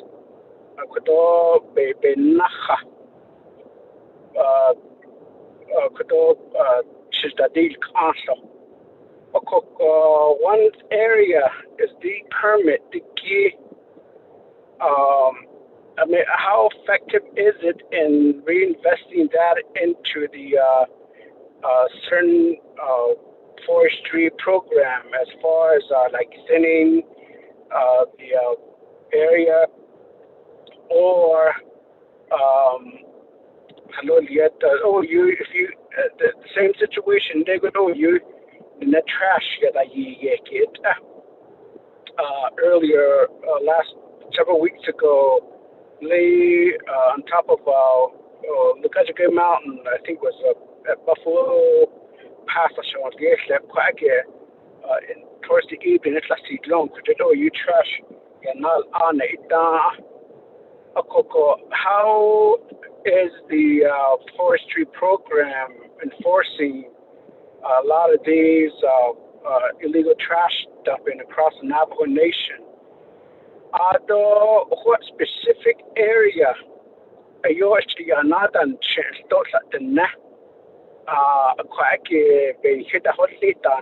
no wood cutting if a person just purchases a wood cutting permit, and that's one thing. There's also a hauling permit. I hear different stories. How do you justify that? Like for me, I usually buy them, but when we have an opportunity, people buy firewood that's being sold at certain intersection. But the person that just bought it doesn't have any permit. But that person just bought it. Of course, at the nation sale permit, well, I don't have it. But then at the same time, you do need the firewood. How do we resolve that particular situation? Because what I've heard at time is that people are told or being cited for illegal transporting of firewood. I think there's got to be a better mechanism to allow and make sure that our Navajo people that are in need of firewood takes these home rather than being cited or being given the runaround. So let me go ahead and pause and have a response on that one, Chairman. Thank you, Honorable Begay. Mr. Presenti? Mr. Chair, members of the committee, Delegate Begay, in regards to enforcement, the Navajo Forestry Department currently has 2 enforcement officers that are covering the reservation. We are currently working with or alongside the Navajo Nation Rangers to also assist us in the enforcement of the Navajo Nation forest and woodland regulations. In regards to trash dumping within the forest, the Navajo Nation is covered by roughly 6 million acres of trees, areas with trees. Of that, within what we define as the commercial forest or the Defiance Plateau and the Chusca Mountains is roughly 600,000 acres. So what ends up happening when our 2 officers are on patrol, they will, when they come across a trash pile, they will sift through that. Of course, wearing PPEs, sift through that to see if there is any incriminating information that can be used to write to an individual to tell them to go back and clean up that trash pile. And so that's one of our key mechanisms in trying to keep people from dumping trash in the forest is give them an option to clean it up. If they don't clean it up, then we continue on with the citation process. In regards to resale of wood, wood resellers should have a permit. Again, according to the Navajo Nation Forest and Woodland Regulations, RCMA 4801, all transportation of forest products on the nation require a wood permit, whether it's for personal use or whether it's for resale. A lot of folks, yes, are selling wood without permits, and people who buy it are transporting wood without the permit that should be surrendered to them. For example, let's say I have wood for sale. You yourself will come along and you need wood for the winter. I should be able to sell to you and surrender the permit, my resale permit to you with your name filled out. That covers you from the point of purchase to the point of delivery or your home. In most cases, we get people who are not following that process. If someone is not surrendering or does not have possession of a resale permit, I would suggest that the person purchasing one either, well, if they do need it, get something in writing from the individual they purchased the wood from. Basically, it boils down to proof of ownership. They can then, when pulled over by one of our officers or the Navajo Nation Rangers, show that proof of ownership to say, yes, I bought this from an individual. That also goes for people buying wood off reservation. As long as there's some proof of ownership as to where they purchased that wood, then they are covered to transport the wood from point A to point B. Mr. Chair, members of the committee, Delegate Begay. Thank you, Mr. Vicente. Honorable Begay, do you have a follow-up question?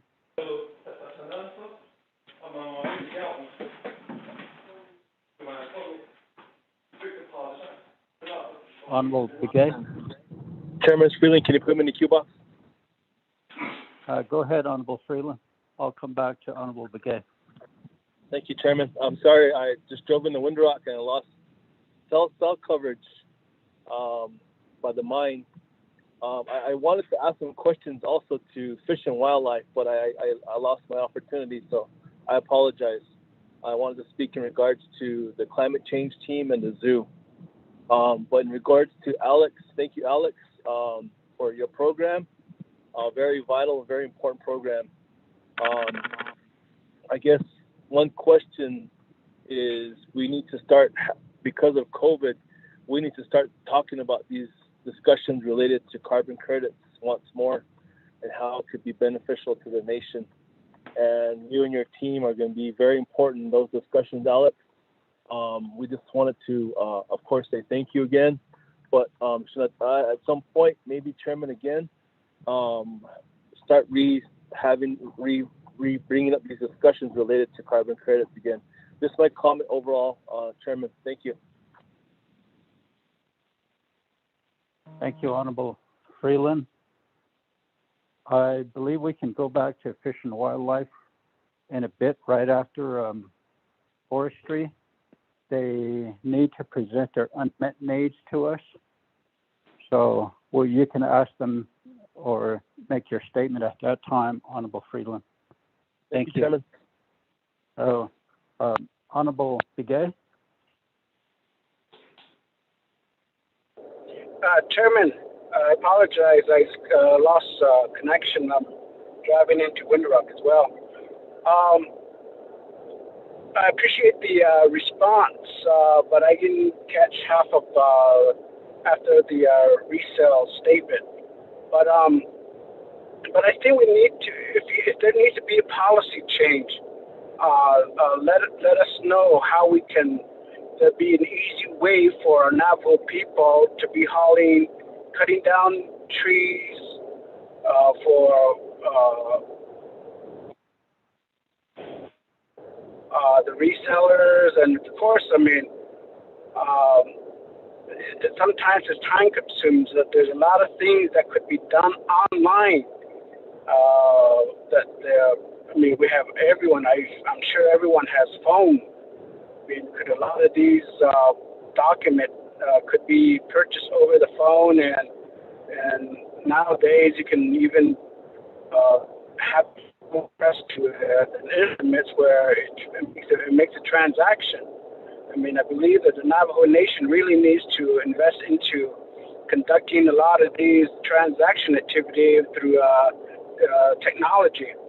So I just want to make sure that, because I know a lot of our Navajo people go through different situations trying to get firewoods, but a lot of times they get in a situation not having the permit. So ele kwake shitishado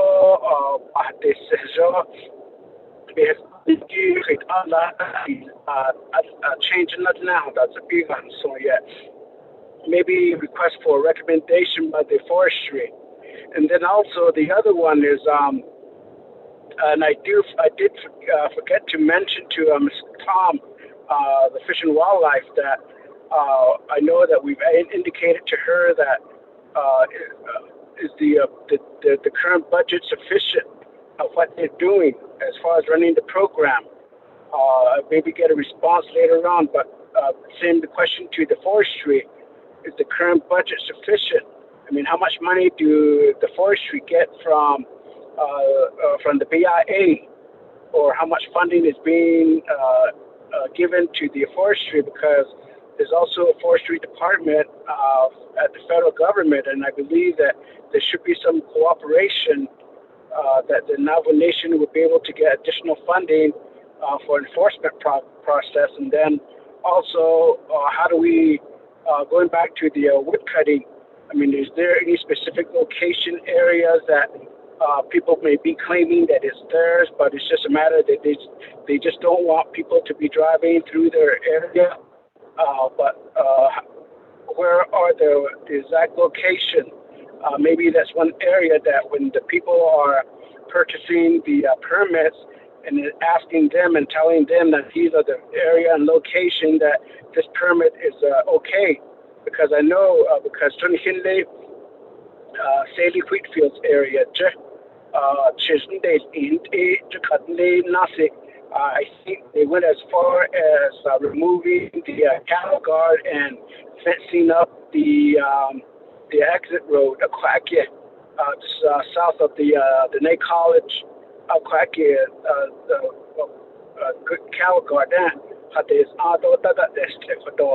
So those are some things that I think Navajo people are encountering. While some people are claiming that it's their area and they don't want people to be doing their wood cutting, but at the same time, yes, people are complaining that there's too many people just throwing off their trash in those areas. This program will be more effective in managing, making sure that our Navajo people are not denied of getting firewoods, but at the same time enforce the responsibility onto these individuals getting firewoods or cutting woods in these areas.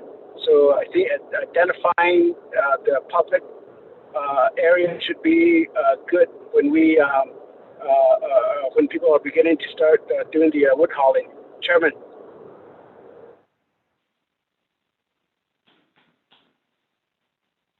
Thank you for that, Honorable Begay. Mr. Vicente? Mr. Chairman, members of the Resources and Development Committee, Mr. Begay, in regards to people not wanting others to be entering certain areas of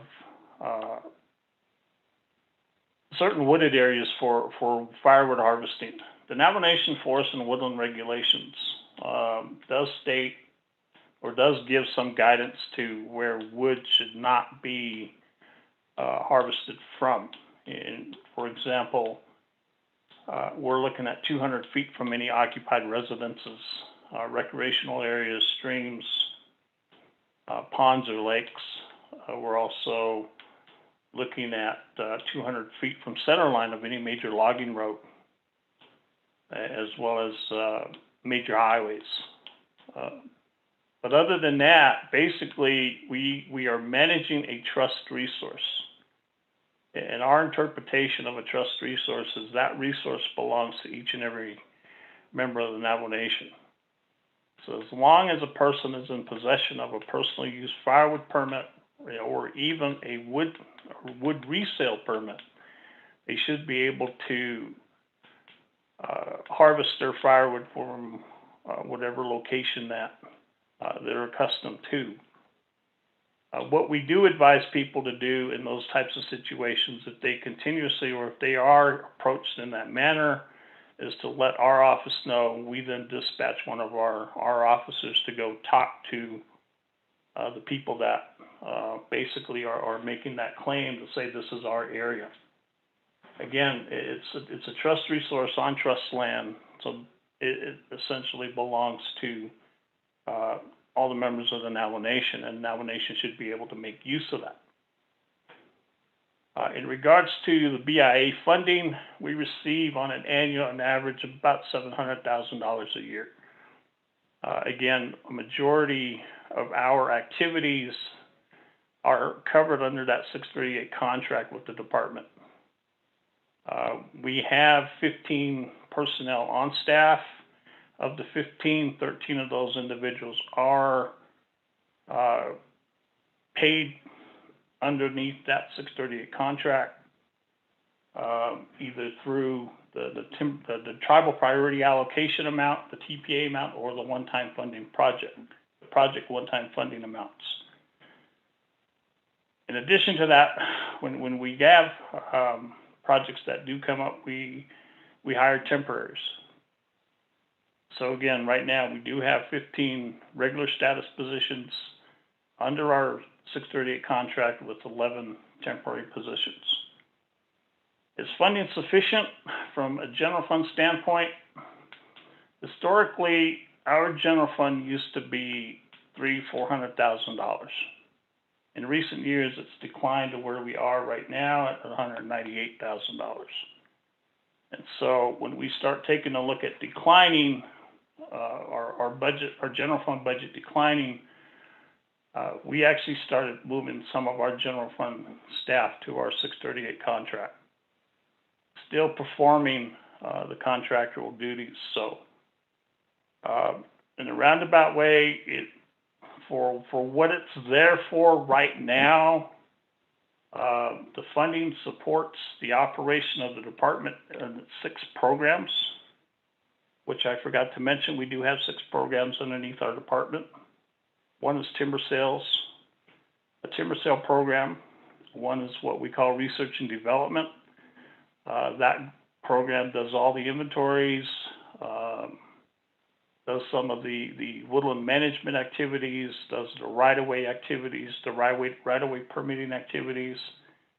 We have our enforcement Smoky Bear program. That's under that. We have our reforestation program.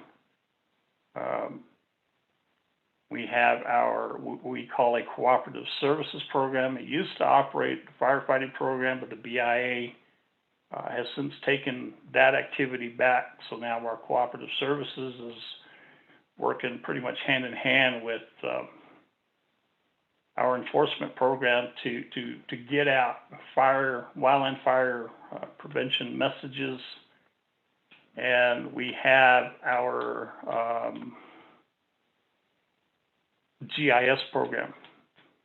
Basically, the keeper of our databases, the inventory data we collect, we feed into that, or we provide that information to our GIS program, who enters and keeps it in a GIS database, and they also make the maps with the data that's collected. I believe I answered the questions.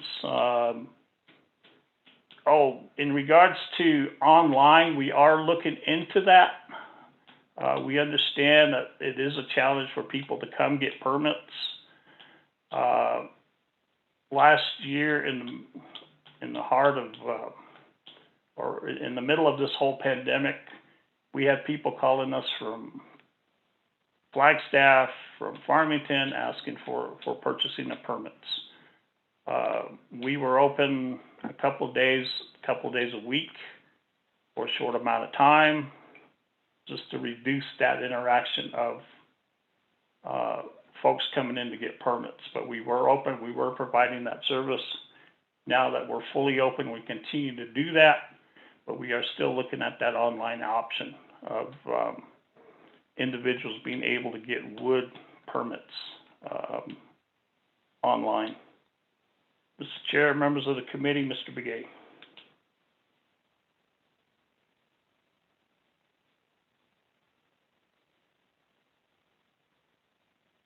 Thank you, Mr. Vicente. Honorable members of RDC, any other comments or questions?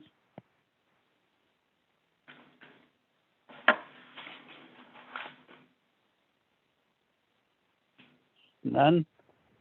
Atenya Snanta. I just want to say thank you, Mr. Vicente, for your presentation. Thank you, Mr. Chair, members of the committee. May I make one last comment on Delegate Freeland's? Yes, go ahead. In regards to credits.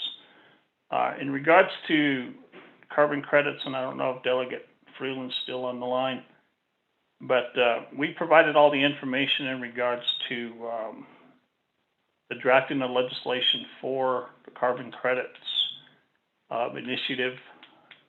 But I understand with this whole process of budgeting, the budget hearings, and at the time the council session going on, I do not know if legislative council has had a chance to draft the legislation for committee consideration. So that is still moving through the process, Mr. Chair, members of the committee.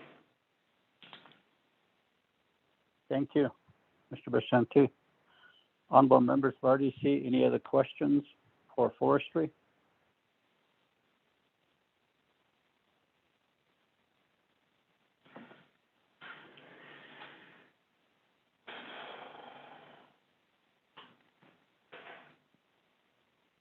Nanta, thank you. We'll go back. Thank you, Mr. Bashanti, for your presentation. Thank you, sir. Oh, Shahla. Shananta, I didn't allow Fish and Wildlife to complete, so I'll give Gloria her time back to complete her unmet needs. Ms. Tom?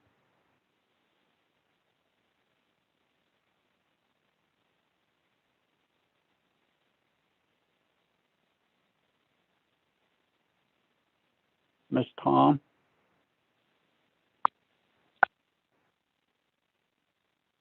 Press *6. Can you hear me, Mr. Chair? Yes, go ahead. Okay, thank you, Mr. Chair and members of the RDC committee. What I would like to do is I'd like to present to the committee the department's unmet needs budgets that were submitted along with our base funding budget. The first one is for business unit 115025. This budget is in the amount of $211,820. This is to provide biological review and compliance services for the department through the Natural Heritage Program. The department lost the biological reviewer position that was funded under our 638 contract with BIA. We no longer have that position, and so therefore all of the biological reviews are being conducted by existing Natural Heritage Program staff. This budget will provide an additional 2 positions to the program strictly for review and compliance purposes. The next unmet needs budget is for 115026, the Animal Control Program. The Animal Control Program submitted an unmet needs budget in the amount of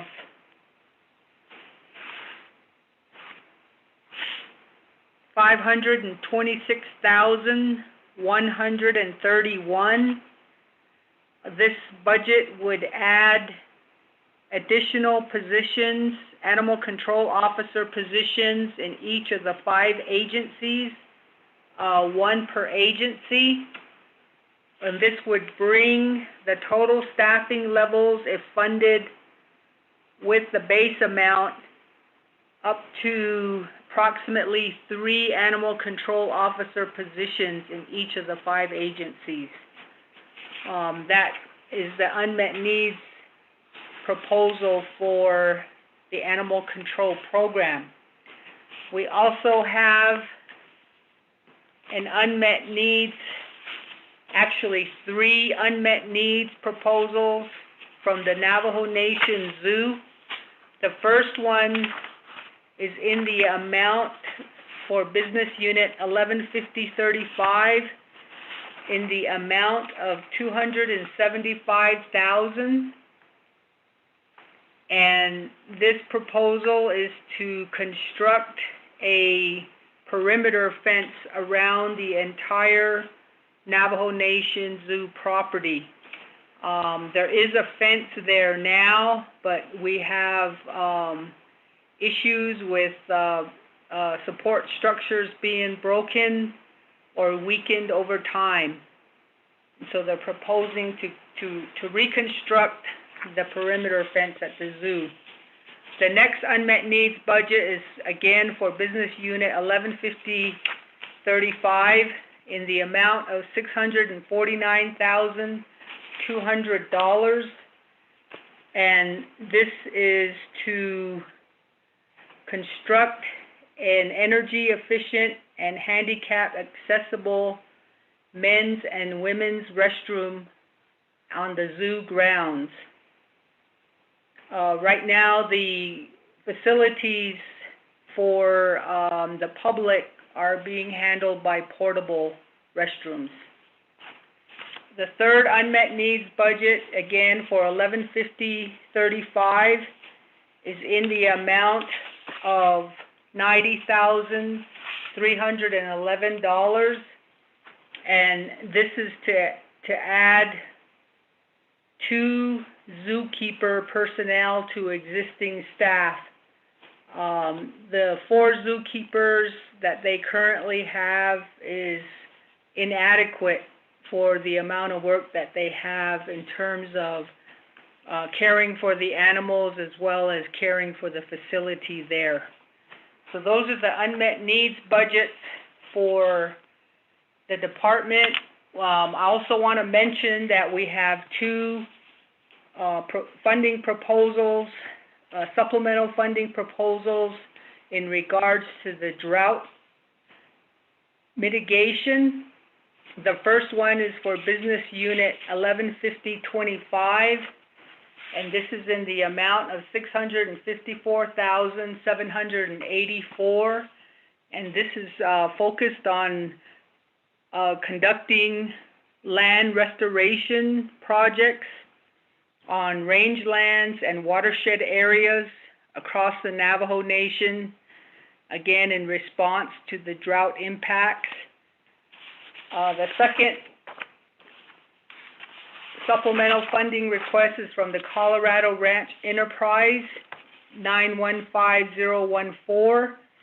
The proposed amount is $167,000, and this is primarily again in drought response to supplement their winter feeding program by the purchase of hay and the repairs on 4 water catchments to improve their water storage on the property.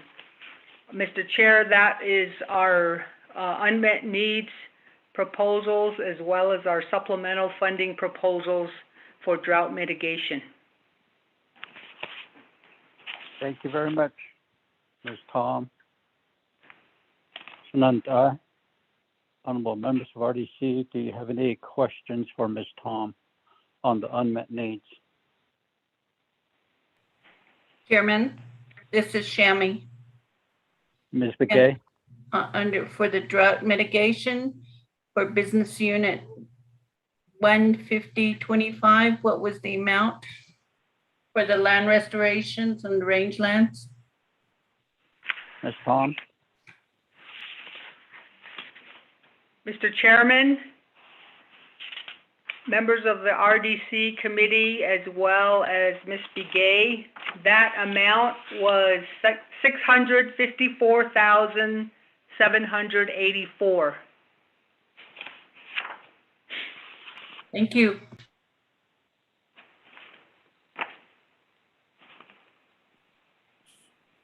Ms. Begay? Yes, I got it. Else? That's it. Thank you. Okay, thank you. Honorable members of RDC, any questions, comments? Honorable Freeland?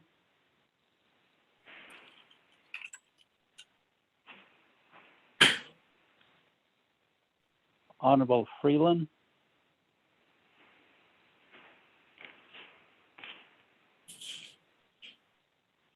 None?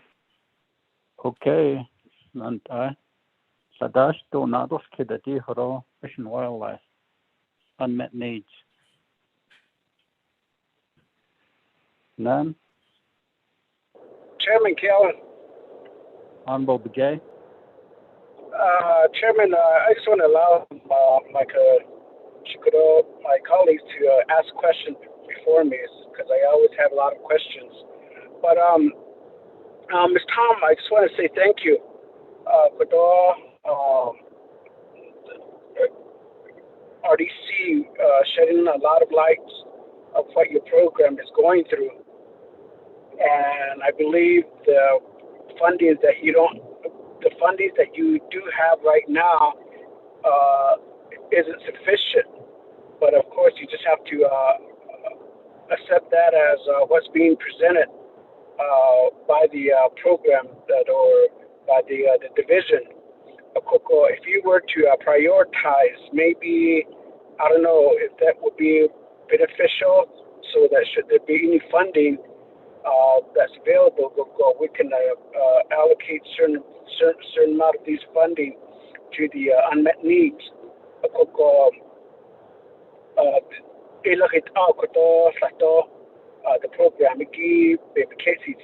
and I did indicate during the tour that this particular office should be beefed up to really address our situation.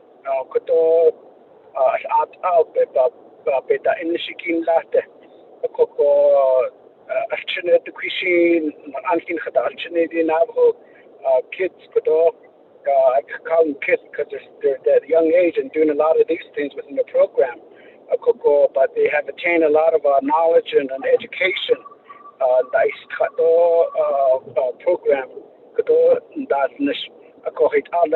resource based on public chairman, what specific.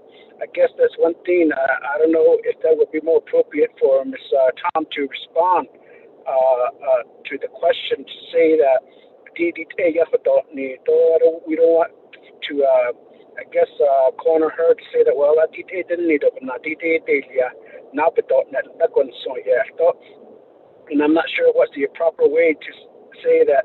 How is it that we need to move forward, and what is it that the program director and the president's office are willing to say that this is how we should provide additional funding and resource to this program?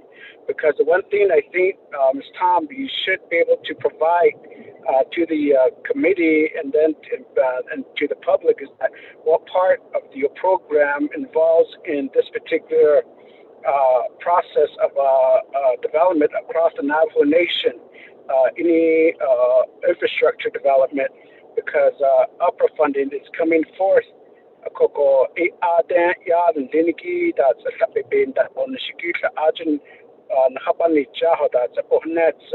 But the key thing is that what major part of your program involves in taking part in developing a lot of these projects across the Navajo Nation. Just a simple tower requires certain activity has to be done through your office to get things going. So maybe that would be a good justification for us to say that these are the areas that this particular program is involved, is critical to appropriate additional resource and funding. So what I could Chairman. Thank you, Honorable Begay. Ms. Tom, your response? Yes, Mr. Chairman and members of the RDC committee and Delegate Begay, thank you for those comments and the questions. In regards to the unmet needs requests and the need to prioritize, we have what we call, I have to say that all of these requests are of top priority for the department. The first one being the compliance review, the biological compliance review. As I mentioned earlier, we did not have enough funding within our 638 contract to continue the review functions that were given to us by BIA several years back. And in addition to the unmet needs request that we have before you, We have also submitted a request under the ARPA Regulatory Review Committee, the One Stop Shop initiative under ARPA. We've also submitted a request to them as well. And then we also have other irons in the fire, if you would say, with other funding such as the Agriculture Infrastructure Fund to provide additional support to our natural heritage program. That environmental biological review function is one of the top priorities with these unmet needs. The second, of course, being the response to the drought and the need for restoration all across the Navajo Nation.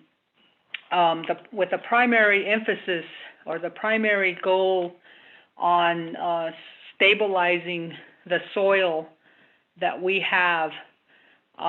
Without any vegetative cover, we're seeing now the results of that. The flash flooding, the gullies that are being formed, the water running pretty much unrestricted, creating flash floods, all because of the fact that our soils are not stable. And we're losing a lot of the soils to sand. As you saw in Western, we're seeing similar impacts occur in the eastern part of the reservation as well.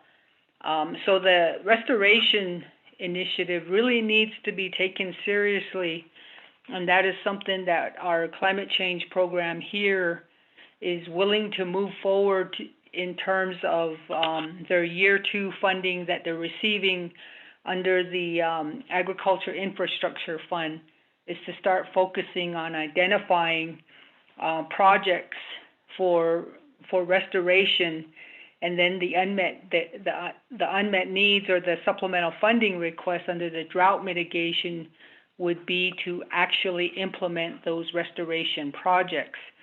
So the proposals that we have before you, the zoo proposals, the ranch proposal, along with the Fish and Wildlife proposals, are all top priority initiatives that the department has.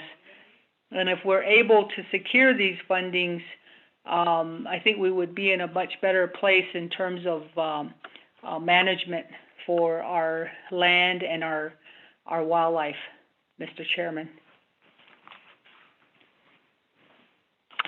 Thank you, Ms. Tom, for your response. Honorable members of RDC, any other comments or questions for Ms. Tom?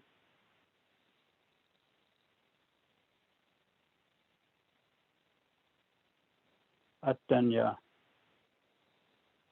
Hakushila. Thank you, Ms. Tom, for completing your unmet needs request. Certainly appreciate it. Oh, Hakushila. We'll move down to Shananda.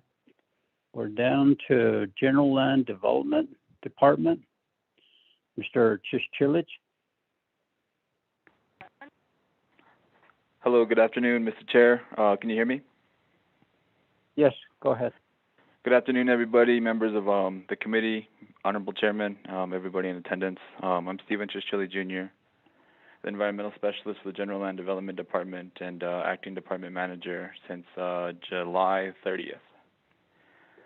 And I do have the budget liaison, Stevie Hudson, also our leasing agent, on the call as well. And I'm just going to go through the budget really quick. We only have general funds. We don't have any enterprise or proprietary accounts. The 2021 FY budget was $507,923. Our proposed FY 2022 proposed budget is $500,923. With the final total ending up $520,991, with a difference of $13,539. We have no unmet needs. Most of we're posing the supplemental positions through the ARP initiative, through the Regulatory Review Working Group, and that includes a few other positions to help bolster the General Land Development Department. I'm open to any other questions that anybody else might have. Thank you, Mr. Chair. Thank you very much. Honorable members of RDC, do you have any questions for General Land Development Department?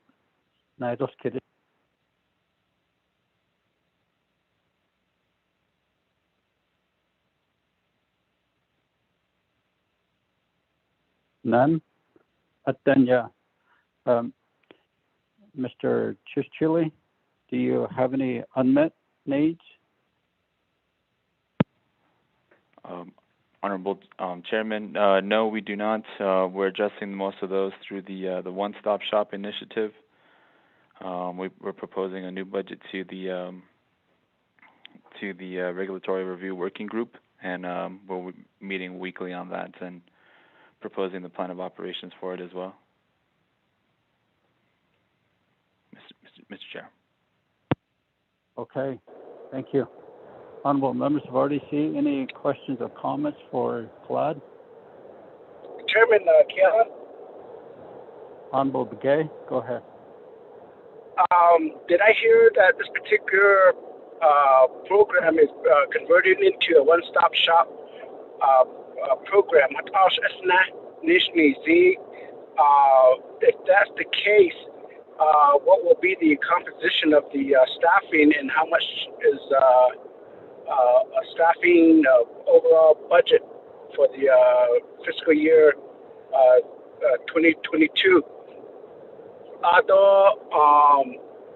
How is this being coordinated with the opera funding that's established over at the President's office? Now that he mentioned the one-stop shop initiative, Chairman. Mr. Chischili, your response? Thank you, Honorable Begay. With the passage of the 0110 legislation by the Navajo Nation Council and enacted General Land Development Department and DNR to propose the plan of operations for the one-stop shop, we submitted the supplemental funding for the positions that we're going to need, so there wouldn't be necessarily much competition. It'd be bolstering the General Land Development Department, and those are in progress right now with the Regulatory Review Working Group that is enacted by OPVP. Honorable Chair. Thank you. Honorable Begay, do you have a follow-up question?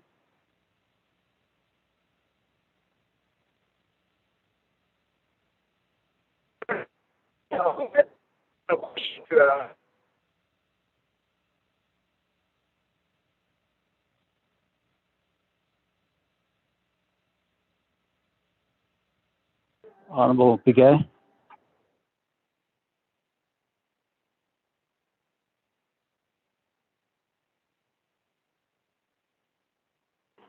Honorable members of RDC, any other comments or questions?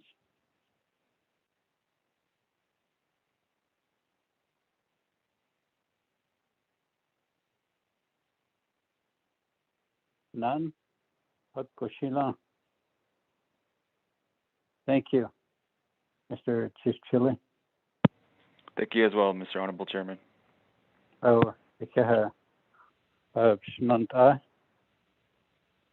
If you have any other questions, we can ask those tomorrow during the revisits. We'll move down to Heritage and Historic Preservation Department. Mr. Begay?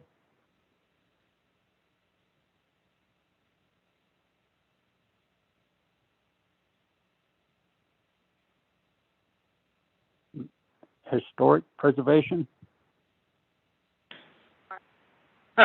Sorry, I was talking, and I guess I didn't unmute.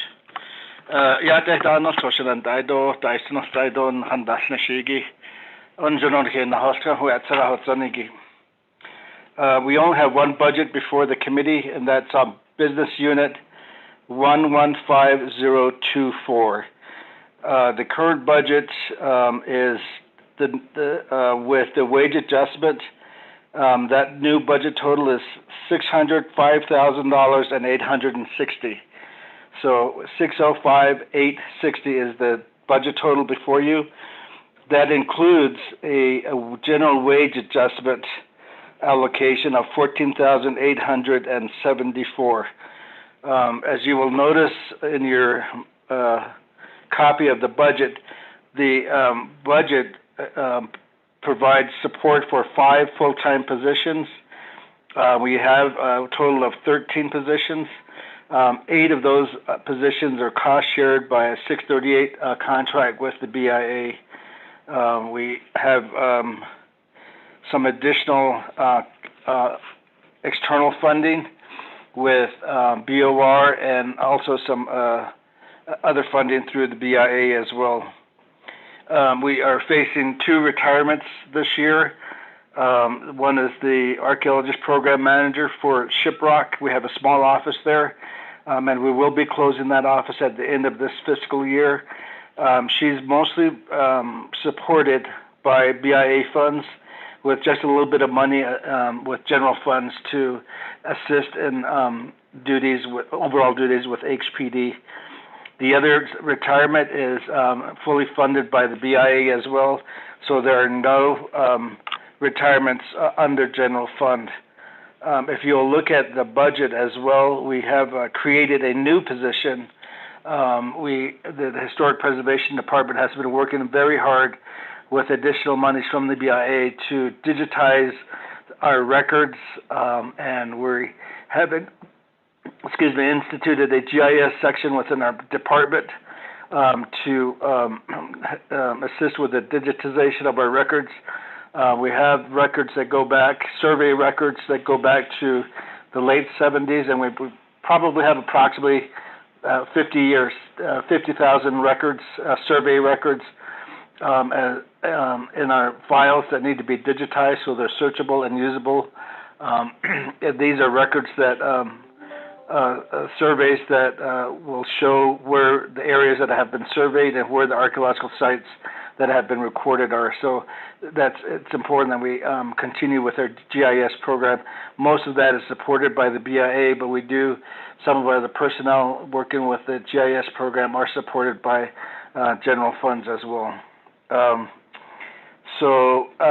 And I know that a lot of people ask what we're doing with the money that is allocated to us. A lot of it goes towards what we call Section 106 compliance review, and that's archaeological clearance in very simple terms.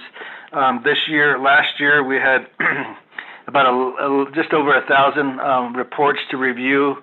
This year, as of today, and I'm talking calendar year, we have over 1,400 reviews, and most of them are site leases, also CARES project and Light Up Navajo projects for NTUA, some for IHS, and so on. So this year, again, we have about 1,400, and we're still about, 4 months away from the end of the calendar year, so we'll probably reach into the 1,800, maybe even 2,000, a number of projects, and that's we're doing that work with the limited staff we do have. So I'm happy to answer any questions. Okay.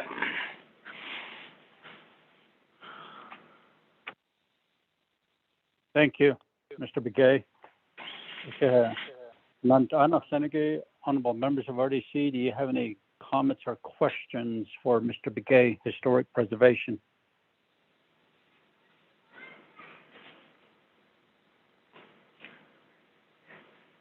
Atenya. Thank you, Mr. Begay, for the presentation. Chairman Callan. Honorable Begay. I apologize for, again, Chairman I was, I got cut off and so on. But historical preservation, what part of this is a question that wasn't answered by Fish and Wildlife, but what part of these major right-of-way process is your program involved, and where and how do you make a recommendation to improve the process again to do a lot of these things quickly? I always hear some of these right-of-way requirements. We're still waiting on certain programs. Just earlier, we just heard about the one-stop shop being developed. Your program is very much involved in the right-of-way process. Chairman, that's my question. Thank you, Honorable Begay.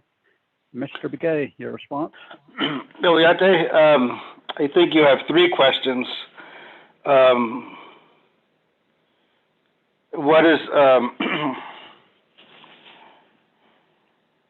What's our part in the right-of-way process?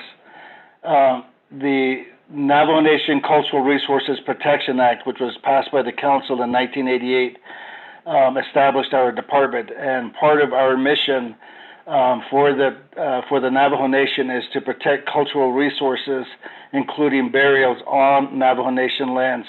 That is our specified purpose. And we also have designated as the Navajo Tribal Historic Preservation Office through the Park Service. So again, as I think I've explained to the council before that designation as a THPO, the Navajo Nation had to consult with the state historic preservation officers in Salt Lake City, Santa Fe, and Phoenix. So that instantly improved the time for review and issuing compliance for projects. Now, when there's a right-of-way project, even for home site leases or business site leases, under the CRPA and also under our agreements with the Park Service and with the BIA, project proponents are required to have an archaeological survey done, and that's through the CRPA and the National Historic Preservation Act. And right now, most people who like home site leases or NDOT or IHS or NTUA, they hire archaeologists to do the work for them. Under that CRPA, that gives us the authority to issue permits so that qualified archaeologists can work on the Navajo Nation. Once that archaeologist finishes the report, the survey, they complete a report and they send that to us. And then we review, and what we do is issue archaeological clearance or compliance. And if there are archaeological resources like sites or burials or sacred places, we work with the archaeologist and the project proponent to address those issues, or what we call mitigate adverse effects. And that simply means that we want to try to protect places that people want protected. And so some of that may, like the Navajo Gallup is a really good project to use as an example. It's going along 491 from Shiprock to Gallup. There are archaeological sites on there. We've worked real closely with Bureau of Reclamation to address those sites. Some of them require excavations or even just testing to see if they're significant. There were burials along that project that we've had to avoid. We've had to avoid at least some traditional cultural places that local people wanted protected. This is the same kind of work we do with home sites or water lines or utilities and so on. So we work closely with that. So once we receive the report under the general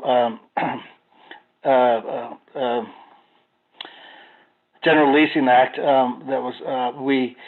I give the final, as the TXPO and the director of the department, I give the final archaeological clearance for projects, home sites on Navajo Nation trust lands.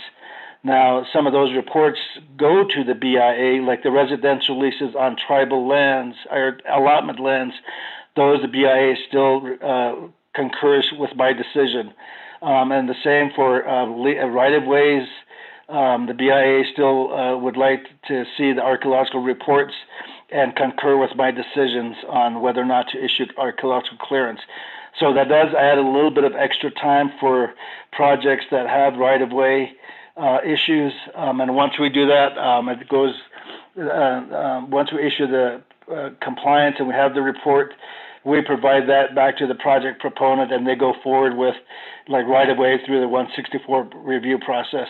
And we do use the system that's in place through general land to move that section, that project forward.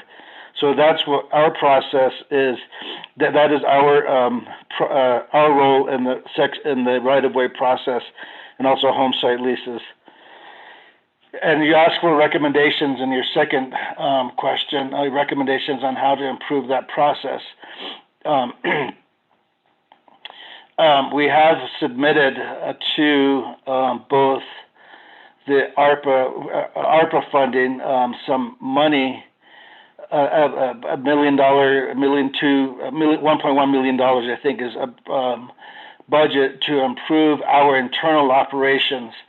Like I said, we've got those 60,000 or so reports that are sitting in our records room. Most of them have probably 95% of them are not digitized. And so those records are used when, for instance, NTUA comes to us and says, I have a project, we want to do this project, we want to do a 10-acre, I'm just making this up, a 10-acre solar farm. They come and check their records to see if that land that they selected has been surveyed yet. So, and in some cases it is surveyed and they don't need to resurvey the area. So, but unfortunately it's all paper records and it's a tedious process to do that. And again, there may be some sites within that area, and it's an extra step and even more tedious to get information on the archaeological sites. So in that budget that we submitted to the ARPA office is to digitize that information and also scan the information, put them in what we call the NIHID database. And the NIHID database is a search tool that we have within our department. It's made up of GIS and a FileMaker Pro. The FileMaker Pro handles all of the paper records. The GIS handles all of the locational records, and that's what we call the NIHID database. All those records will be fed back into the database electronically, and we can easily search by chapter, by year, by names, by kind of projects like home sites. We can even search for the number of projects within a chapter and so on. So we've been developing that tool with actually some funds and support through both the Bureau of Reclamation and the BIA. So unfortunately, we need lots more work, and so we submitted that project, that budget to improve our system within HPD. HPD has been in business since 1988. I came on board in 2017, so with the help of and the direction and the support of the staff, we've been pushing that project. So if we could get some of those funds, we would do so, help improve the dollars. We've also been working with BIA to give us extra money for an extra compliance reviewer. We only have 2 people who do compliance review. Again, this year we have 1,400 or so reports that we reviewed. And talking with BIA, and with we were able to get additional money to get another reviewer, another archaeologist to do project reviews, and that so we'll have 3 people. In fact, we're interviewing that third person tomorrow morning, and hopefully we can bring him on within the next couple of weeks if he is qualified to come on board. So so we have been working with BIA on that issue. So we have some monies, the budget submitted, and we've got additional monies from BIA. And that's how we're working to improve the process that we have. And it's all, so it hopefully addresses your second question. And your third question, the one-stop shop, we're still in discussions with General Land and also with Land Department. I do have some concerns, and we did have a long discussion with some of the other DNR departments last week, and we're working on the plan of operation, or I guess the DNR, the administration through Land, is working on the plan of operation and also with that general land leasing office to develop that plan of operation and also make some suggestions on how to make that work. I'm of the opinion that the one-stop shop is the window rock in general. So, and we do what we can. We've worked very hard to make sure that people got their archaeological clearance for home sites. We worked out a system with NTUA to make sure that those LUNs, the Light Up Navajo projects and the CARES projects moved forward. I know there are concerns about people waiting for archaeology. In some cases, it's just a simple matter of giving us a call, and we can look for the project. And sometimes, unfortunately, it's the archaeologists, the people that the company's hired, that has not completed the report, and we can't do anything until we receive that report. So I hope that addresses all three of your questions, sir. Mr. Chair. Thank you, Mr. Begay. Honorable Begay, do you have a follow-up question, sir?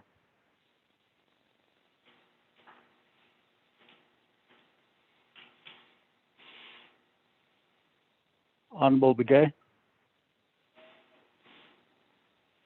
Honorable members of RDC, any other comments or questions for Mr. Begay? Chairman?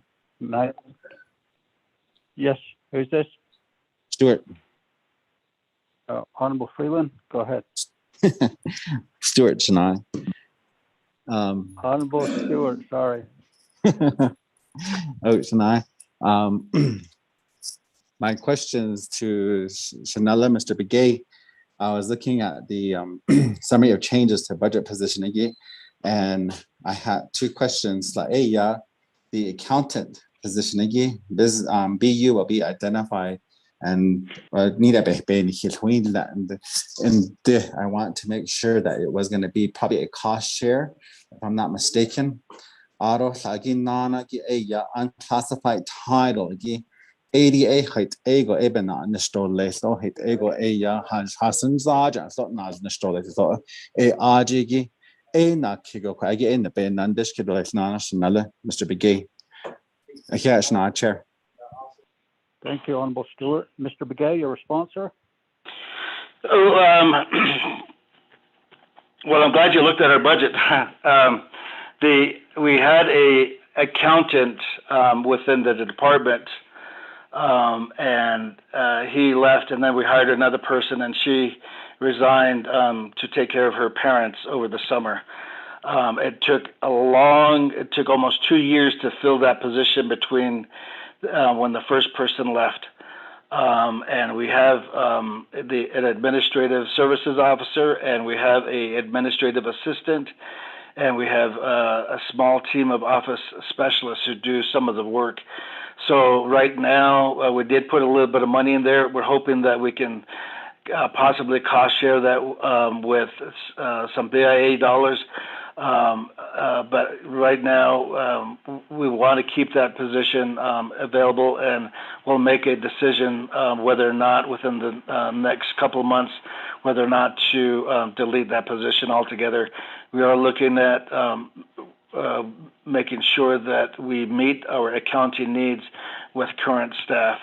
And as you know, we do have external dollars, and they do cut IDC out of there, and that helps to support the accounting down at Finance, Division of Finance. So it's, we need to weigh the pros and cons of whether or not to rely on finance, and and how do we keep track of our funds here at HPD. So for now, we are again just leaving that position as is, and hopefully we can make a determination in the next couple of months about whether or not to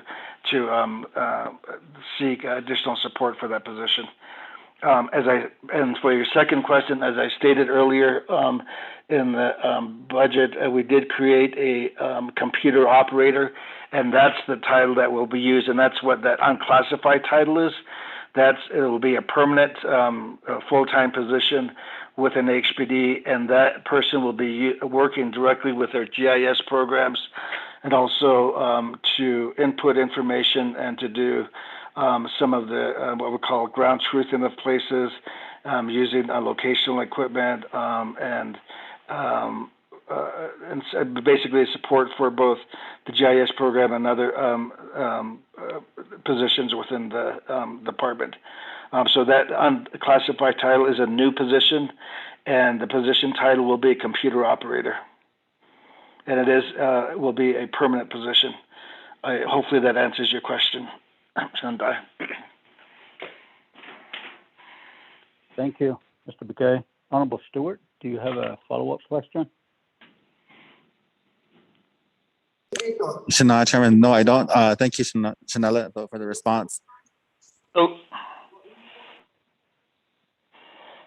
Honorable members of RDC, any comments or questions for historic preservation? Thank you, Mr. Begay, for your presentation. Oh. Thank you. Thank you to your staff also. Navajo Land Department, Mr. Mike Halona, you're up, sir.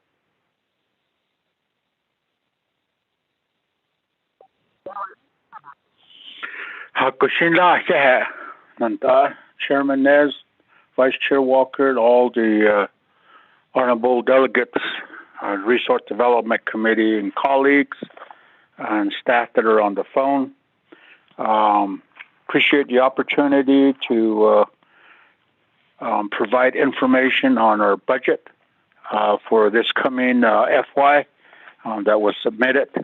So the packet that was submitted, we have three different budgets, and I'll start with the unit number 115021, and that budget last year was $312.37, and there's an increase, slight increase this year to $1,344,387, which is a total difference of $32,350, based upon the appropriations that were presented to us. And those additions is actually just the wage adjustment for the department, and that's for 20 budgeted staff and 5 vehicles. I believe overall in the budget for this particular budget is 20 positions, pretty much the same as last year's. That is covering home site section. We have a home site office in each agency, and that have been working pretty much from June all the way to now, still operating, helping families provide and develop home site leases. We have some engineer techs who do the mapping, and also our GIS analyst is also in that budget. Our home site agents, like I mentioned, at each agency is included in the budget, as well as the program managers and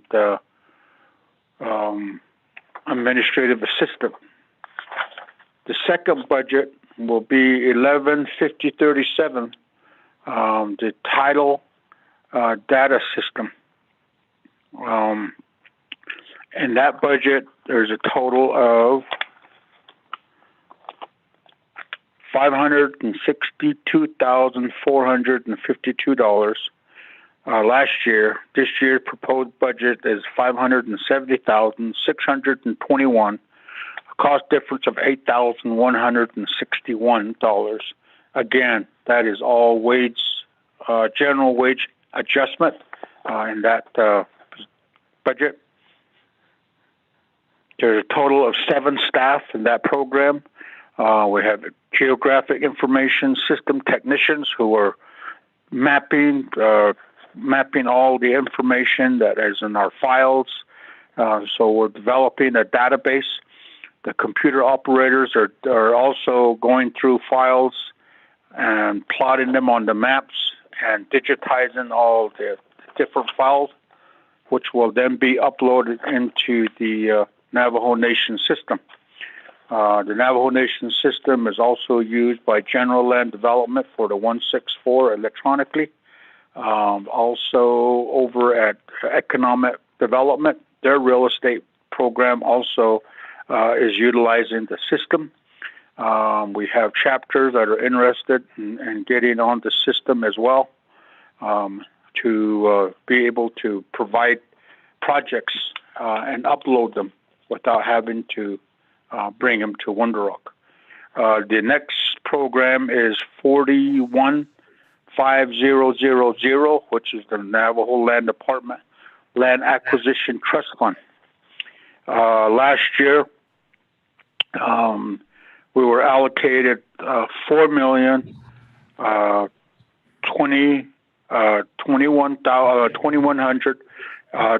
Now it's $4,232,278. A difference of $211,278. What is the proposed? That proposal comes from the Land Acquisition Trust Fund. So there was a slight increase, and those will be some of those proposed expenditures are going, of course, to the wage adjustment. There is 3 staff to manage the program. We have the senior appraiser, and 1 office specialist. And of course, all that is for paying property taxes on the fee lands that we have. Also to ensure that all the property taxes are up to date. And then we did a supplemental in the amount of $258,493 in the repairs, and that is for the purpose of being able to keep our system working. What happened? The Navajo Land Data System, the Navajo Nation System by STG. The module has been completed. Staff are now testing 7 tiers to automate the home site leasing process, which would change how we handle home site leases. Hopefully chapters will be able to handle at the local level rather than going to agencies and so forth. Now that budget is really to keep the license for the system, just the support and maintenance for the software. Also included is the cloud that the Navajo Nation has. We call it the Sovereignty Cloud. It is housed in a premier Tier 4 data center with 2 the additional redundant sites. So if anything happens, there's 2 other sites, East Coast, West Coast, one's in the Midwest, that anything happens, then it goes to the other data center, so our information is never lost. We are also involved in the whole security of the system. So when I say sovereignty, that means we're the only entity that has access to our Sovereignty Cloud. It's not shared with the National Archives. Like if you Google something, you'll find it. So when you Google something, that means it's on an open cloud somewhere, and that's why you found the information. So if you Google your name for a home site lease, you're not going to find it because it's in a separate data center, which also can't be FOIA'd. That keeps all our Navajo Nation records secure.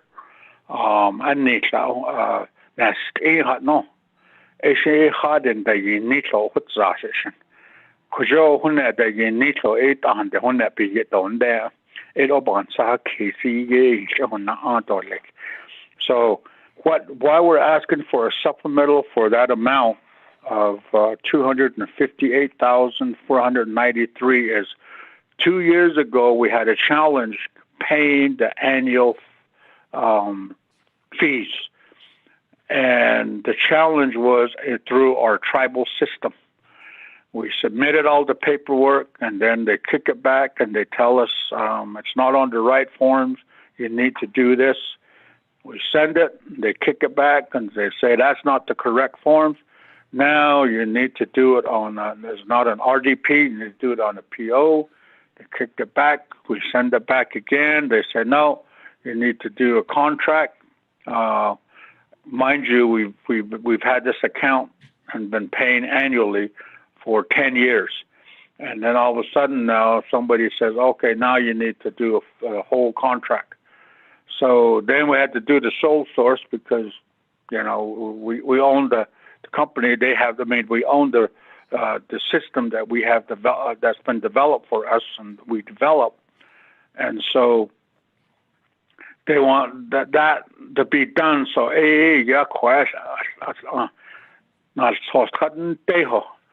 we even reached out to the Division for Assistance. We reached out to the President's Office. President's Office sent it back to Division, worked with the controller. We wrote numerous memos. So finally, the end about towards the end of August, we submitted again. We said, okay, this is what we're told. We're submitting it again. So we kind of submitted the same way we did to begin with. And it sat over there. They didn't encumber it.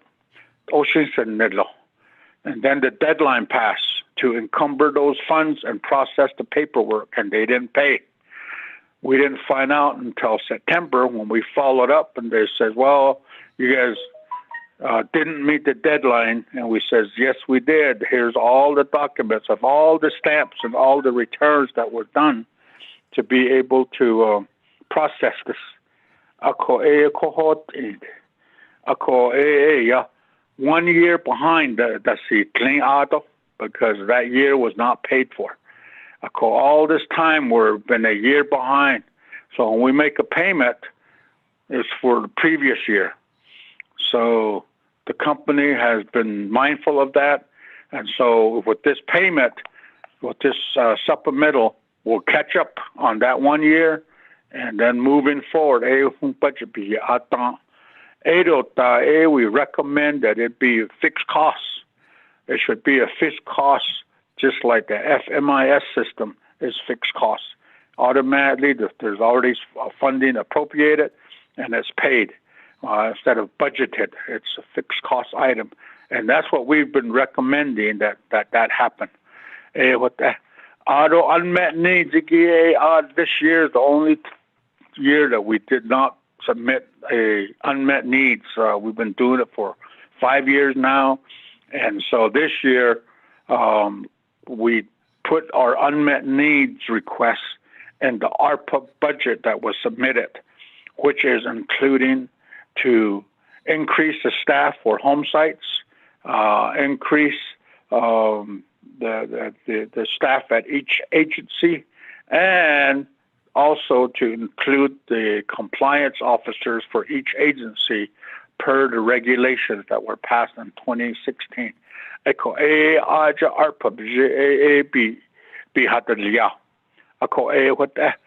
So if the one-stop shop moves forward as we all anticipate and have till the middle of September to finalize the plan of operation, home site will probably just go into the one-stop shop. So they just go to one place to get their lease done, to get every land conveyance that's going to happen.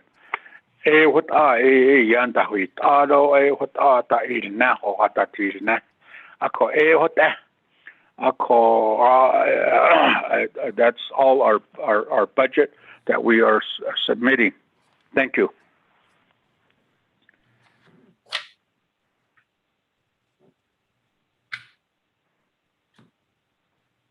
Thank you, Mr. Holona.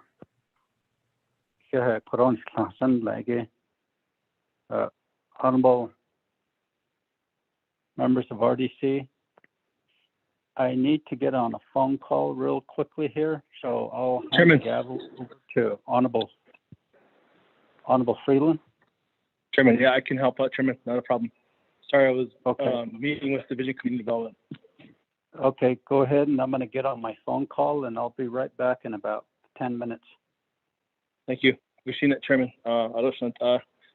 Colleagues, I believe we just had Navajo Land Department on the line. Division Natural Resources, who do we have next? Ms. Begay? Pro Tem Chair, Navajo Nation Land Department just completed their presentation. I don't know if there any questions or comments. Okay. After that, if there's none, then we move on to Minerals Department. Okay. Thank you, Ms. Begay, for that clarification. Shanata, any comments or questions, Navajo Land Department and Mr. Mike Colonna and his team?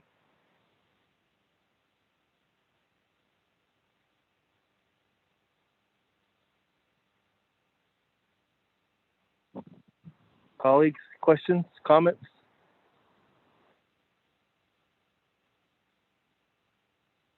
Okay, going once, going twice, going three times. Okay. Mr. Freeland? Thank you for that presentation, Mr. Holona.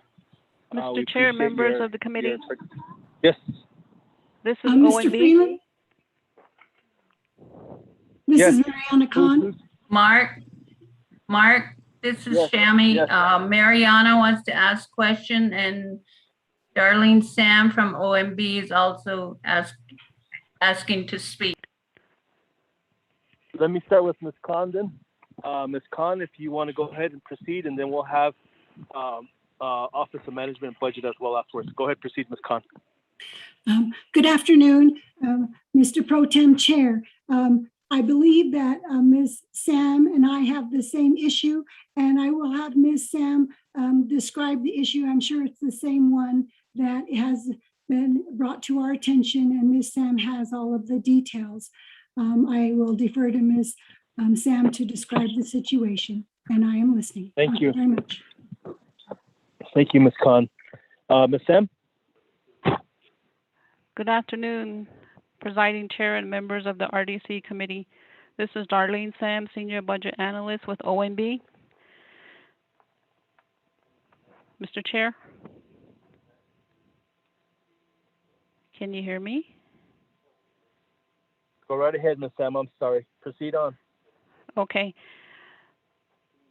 Okay, good afternoon, Mr. Chair, members of the RDC Committee. Regarding the Land Department's budget under tab 9, if you go to the last budget that's there for the Land Acquisition Trust Fund, during the OMB presentation, I did note that I have not received a revised budget for this business unit. And the background behind this is that, let's see, what you have before you there, the budget that's dated August 2nd, 2021, you see the budget is developed for 4.232278.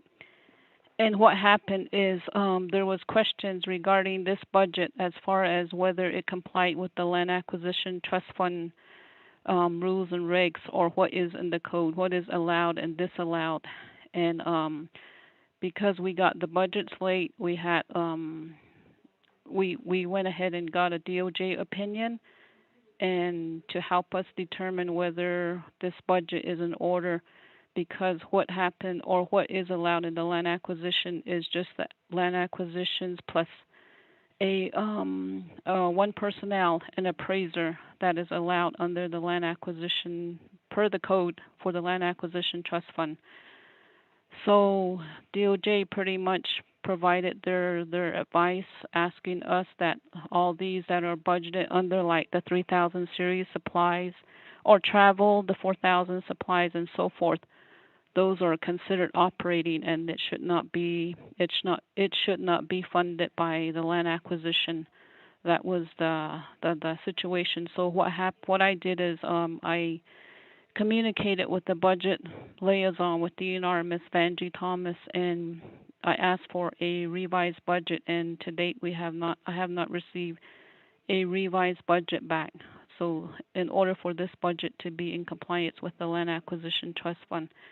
And I believe that DOJ is on the line if you need further clarification, if they can help me explain this, and as well as Ms. Mariana Khan. That's what I have from OMB presiding chair and members of the committee.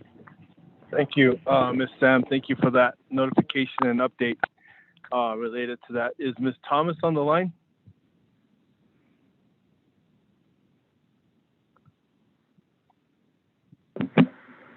Yes, I am. Ms. Thomas, did you want to speak to what was just presented by OMB? Yes, thank you.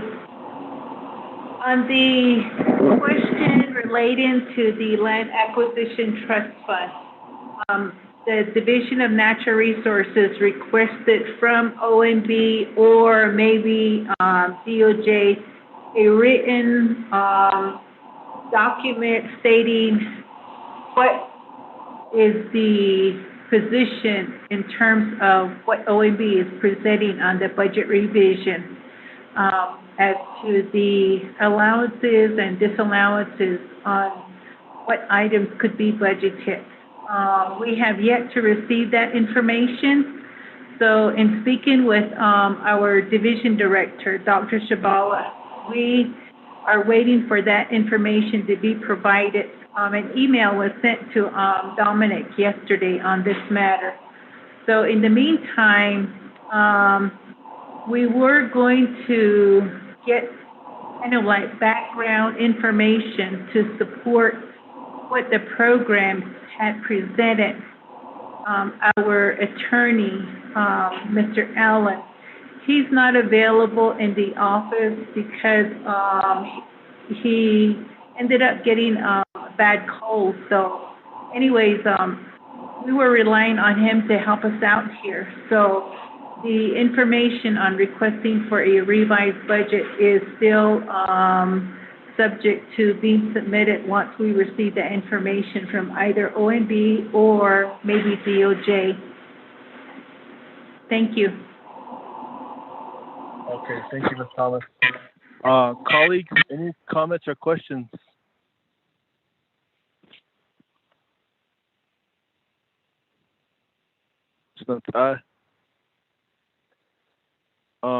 Okay, if there's no questions, Ms. Khan, what would be the recommendation of Office of Legislative Counsel then? Mr. Pro Tem Chair, at this point, there is an individual from the Department of Justice who is on the line who communicated the DOJ's position. And I have been communicating with DOJ on this and have come up pretty much in line with them. I would like to hear their full explanation now, but I'm pretty much I have a feeling I am in line with them, but I would like them to present their opinion at this point, Mr. Pro Tem Chair. Okay, thank you for that recommendation, Ms. Khan. Department of Justice, I don't know who's on the line. Good afternoon, Pro Tem Chair Freeland. This is Ajwa Ajidansu from the Tax and Finance Unit at DOJ, if I may. Yate Ajwa, thank you for joining us. Most certainly, please go right ahead. You have the floor. Thank you very much.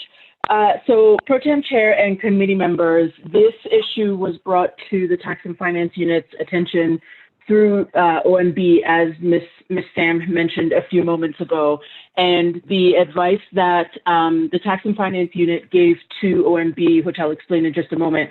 We spoke also with the Natural Resources Unit at DOJ that works with the Division of Natural Resources. So I want to point out that what I'm about to say is the opinion of both the Tax and Finance Unit and of the Natural Resources Unit at DOJ.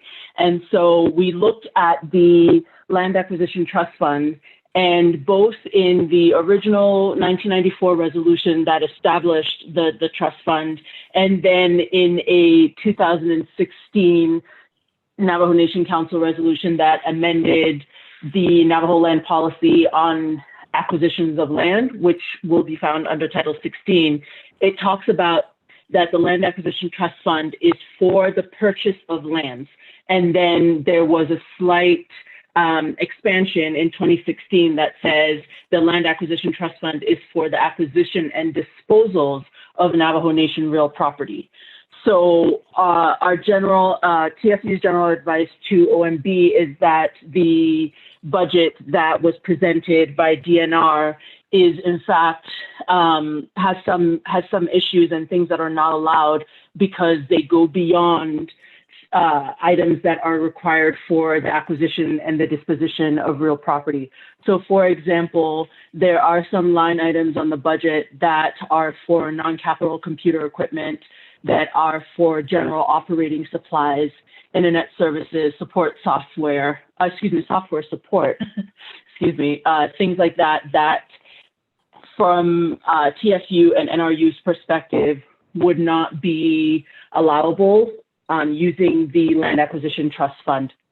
The other thing that I wanted to point out to you, committee members, is that there is a specific provision in the 1994 Navajo Nation Council resolution that established the Land Acquisition Trust Fund that says that expenses to hire a licensed land appraiser can be paid for using this fund until such time as the Navajo Land Department has employed a full-time licensed appraiser.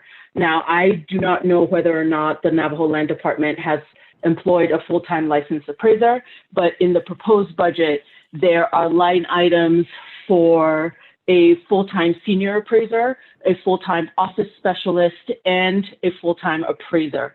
So there are line items for 3 employee positions.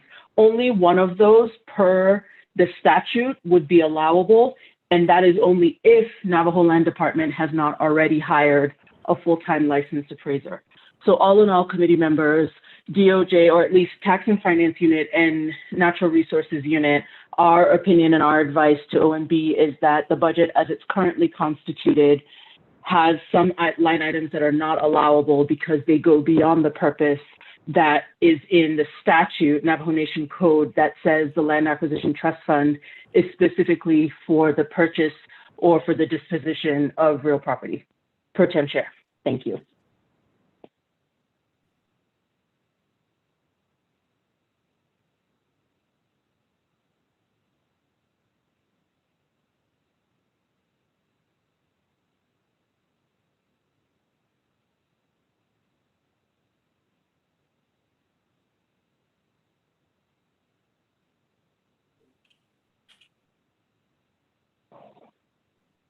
Pro Tem Chair, that concludes my remarks, and I'm available for questions if you or any other committee members have them. Thank you.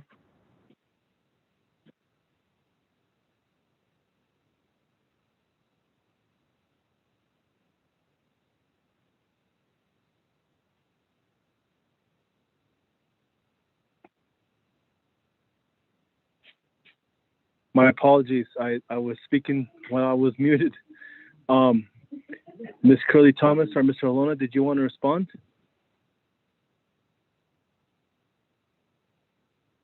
Yes, thank you,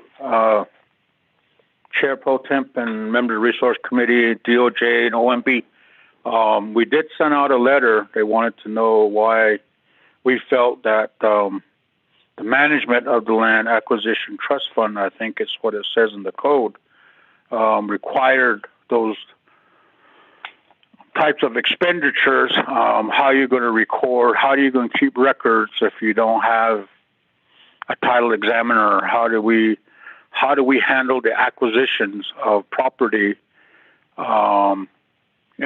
without having a vehicle to drive out there? So those are positions and operating that have been added onto the program since I've been at Land Department. I know that those positions have existed, such as, the property taxes that come in, that build in, that DOJ sends to us.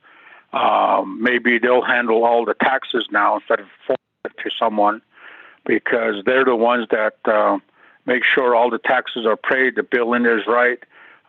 We have appealed many of the taxes this year and last year, and we've won every appeal in New Mexico because they were taxing lands that were already in trusts, were patent, or had other statuses, and it was because of staff that were working because they make the payments for all the taxes to catch all of these through examining all the deeds and so forth and putting them in an order to be able to ensure that we're not just paying taxes on that we don't actually owe taxes on. And it has been a savings. However, now we've added all the ranch property as well. So, if they feel it's time that there'll be layoffs, then we'll have to lay off staff. I'm not sure how any acquisitions will happen going forward, or who would be responsible for handling acquisitions going forward without people handling all from the offer all the way to closing, and to be able to ensure all that is done. So if that is what the DOJ and OMB recommend, it's up to RDC and council of how they want to proceed. But that's my response. Thank you. Thank you, Mr. Halona. Colleagues, any comments or questions related to this matter? Chantal?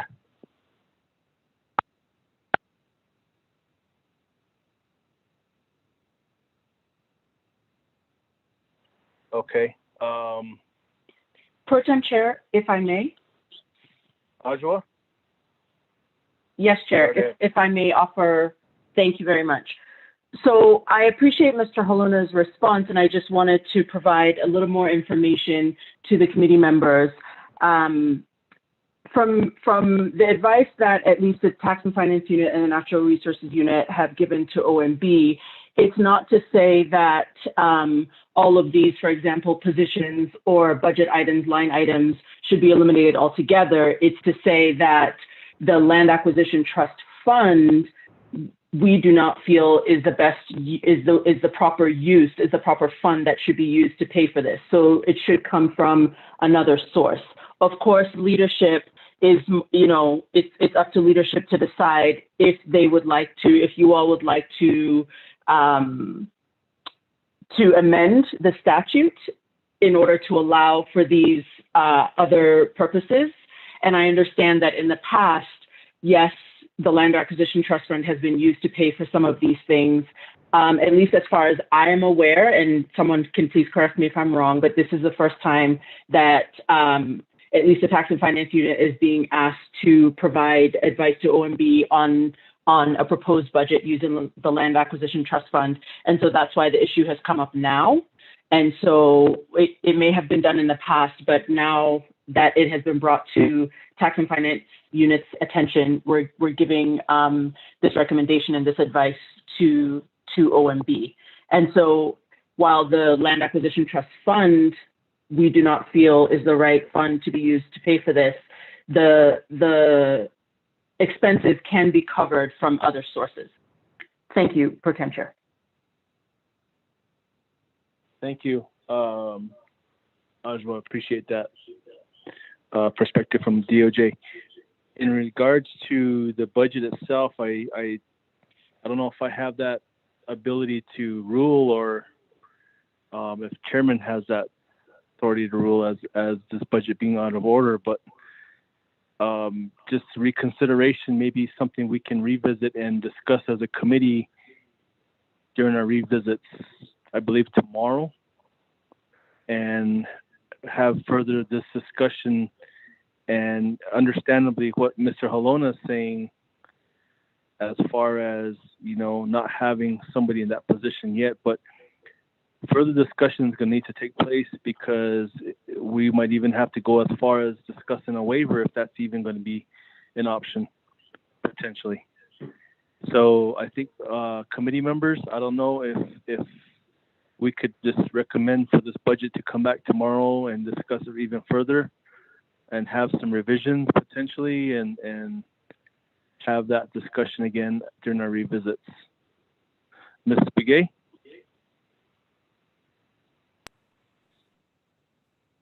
Mr. Chair, Pro Tem Chair, I would recommend that DNR Land Acquisition Trust Fund be brought back for revisit tomorrow. We have all day tomorrow to do revisits. And I would recommend that any supporting documents be provided by OMB and DOJ for RDC to take into consideration on the discussion of this matter.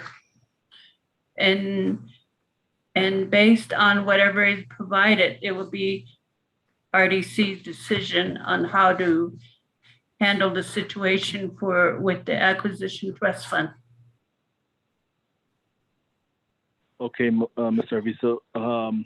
Division Natural Resources, colleagues, any comments or questions?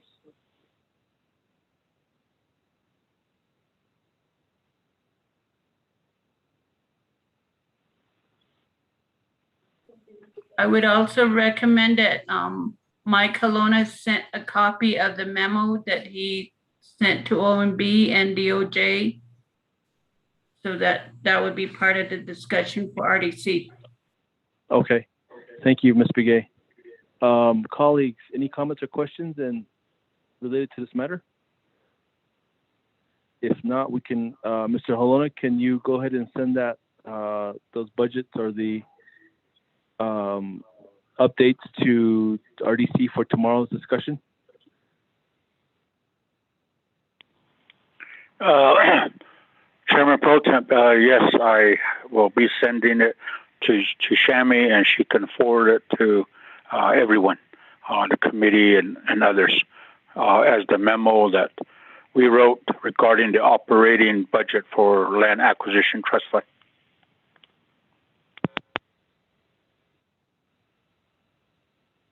Augustina, thank you, Mr. Holona. Pro Tem Chair, this is Shami again. I also would like to request from ONB the legal opinion that they referred to in their discussion, so that would also be part of the discussion for RDC. Thank you for that, Ms. Begay. OMB, if we can get a copy of that legal opinion sent to our advisor, Ms. Begay, and we can go ahead and have that distributed amongst the RDC. Yes. I'm sorry for interrupting, Pro Tem Chair. This is Adjoa. If I could respond to that request. Go right ahead, Department of Justice. Thank you.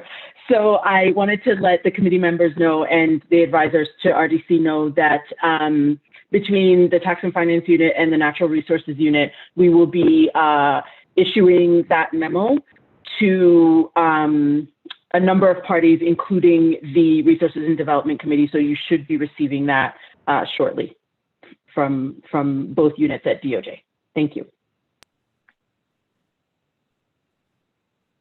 Thank you, Ms. Chair. Appreciate that. Pro Tem Chair, this is Shami. I understand that document may be confidential, attorney privilege. If that's the case, then please make note of that so that for discussion purposes tomorrow, we can request for an executive session. Okay, thank you very much, Ms. Begay. I was gonna maybe offer that as a potential for us to go into executive session if we needed to, related to this matter. So thank you very much. We want to go ahead and proceed on then, if we may. We do know that we have some work to do on this budget, and we have some revisits tomorrow that we're looking forward to in our discussion. So, Hagashina, thank you, Mr. Holona. Thank you, Ms. Sam. Thank you, Ms. Ajwa, and thank you, Ms. Khan. as well as Ms. Begay. Thank you for all your recommendations and guiding the committee forward and moving us forward with your guidance. So, thank you very much. Okay, with that, moving forward, I want to go ahead and move on down to the next department, if we may. Department of Minerals. Department of Minerals. Good afternoon, Chair Pro Tem and honorable committee members. This is Rowena Jeremiah, the Minerals and Royalty Management Director for the Minerals Department. We are presenting one budget for business unit number 115004. We have a proposed budget for FY 2022 in the amount of $820,703. This includes the general wage adjustment of $20,657. The FY 2022 budget will fund 7 employees, which is an additional employee from this current year's fiscal year budget. We have 3 employees retiring. 2 of those employees are general funded positions, and 1 is a federally funded position. The general fund position is a principal accountant, and the second one is an administrative assistant. We have submitted a PCQ to DPM to reclassify those 2 positions. The principal accountant position will be reclassified to an accountant, and the administrative assistant position will be reclassified to a senior office specialist. With those savings from reclassifying those 2 positions, we have also submitted a PCQ for a new position, and that position is a planner. That planner position will provide technical support to our engineering and geologist staff to help with our projects that are associated with pipeline rights-of-ways, transmission rights-of-ways, and oil and gas exploration and development proposals. We do not have an unmet needs budget. We think that we can manage with our proposed budget of $820,703. And that concludes my presentation.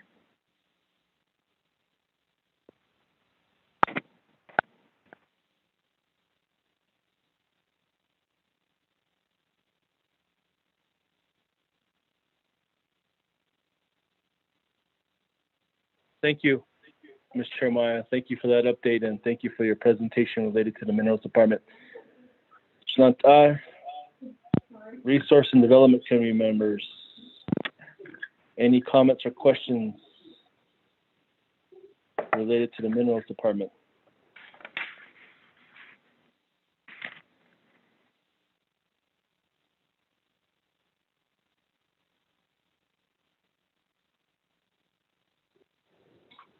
Ms. Jeremiah, I do have a question.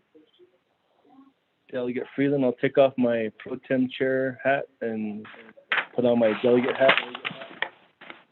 Yes, Delegate Freeland. Is your budget consistent from last year and the year before? Is it at the same amount? And is there any specific needs that you have related to this budget compared to others? Thank you. Honorable Delegate Freeland, our budget is consistent from last year's. It was $800,046, but you asked if it was the same as the previous year's, and no, it's not. It was cut from the 2 years ago. We've received a smaller budget, but because of the savings that we have identified from the 2 retirees changing their positions to positions that are of lower salaries, and because of the savings from the former director's position, the savings realized from his departure, that's how we're able to get the planner position. Money set aside for the planner position. It still has not been approved by DPM, but we hope that it will be. With that planner position, I think that we will be able to have all of the positions in place that are needed to move forward with the additional work that we do anticipate because of additional helium projects, additional oil and gas projects, additional rights-of-ways, and this is not even including from what we anticipate that's going to come down the line from the ARPA projects. We have submitted a budget to get some ARPA funding to cover those additional ARPA projects. So that's, I'm just dealing with that separate and just focusing on, okay, if we didn't have the ARPA, just normal business as usual, what money would we need? And I do think that this $820,703 would be sufficient.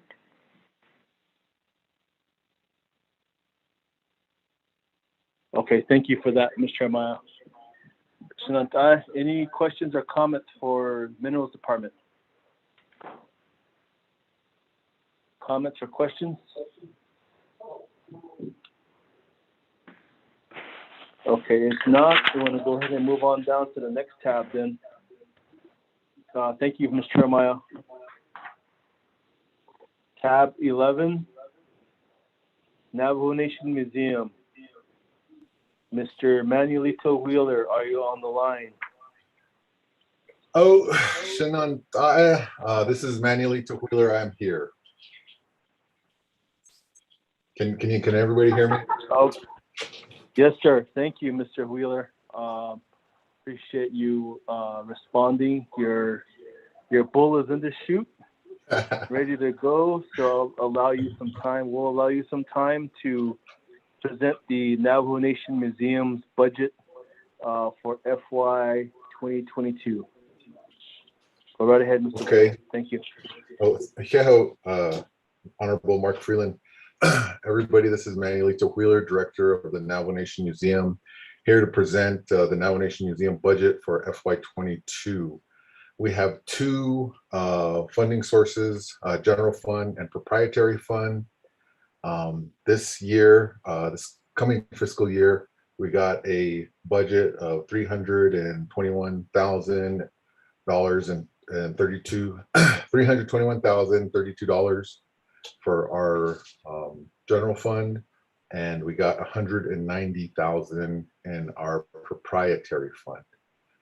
So last year, so the general fund pretty much stayed the same. It went up, but that's because of the GWA, and it went up by $9,732.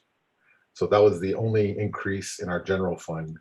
But this past fiscal year, or the fiscal year we're currently in, last year in our proprietary fund, we only got 70,000, and that was because I think that the controller's office felt we weren't going to make any money, and because one of our primary sources of revenue here at the museum are our room rentals and our gift shop, and they felt that we weren't going to make that money. But because of COVID, we ended up having an influx of visitors, or not visitors, an influx of people needing rooms.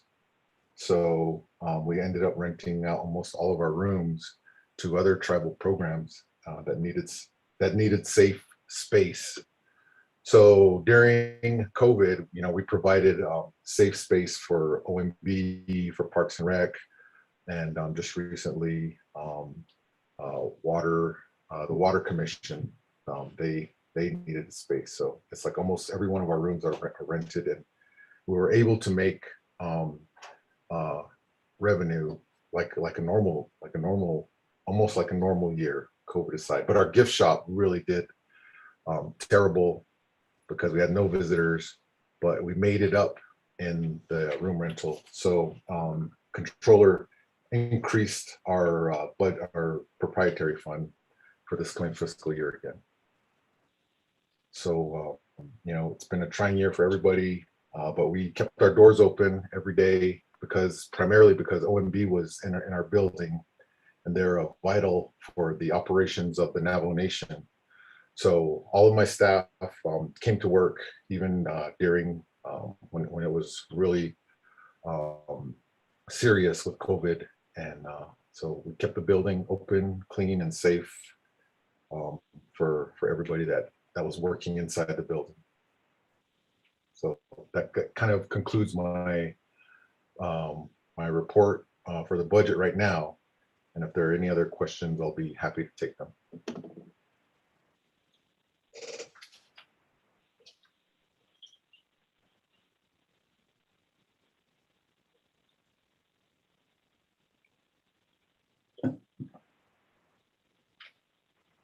Hold on.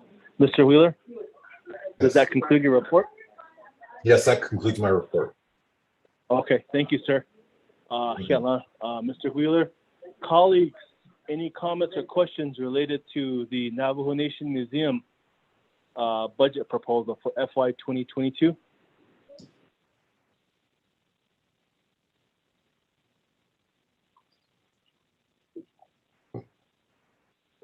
Thank you, Shanat.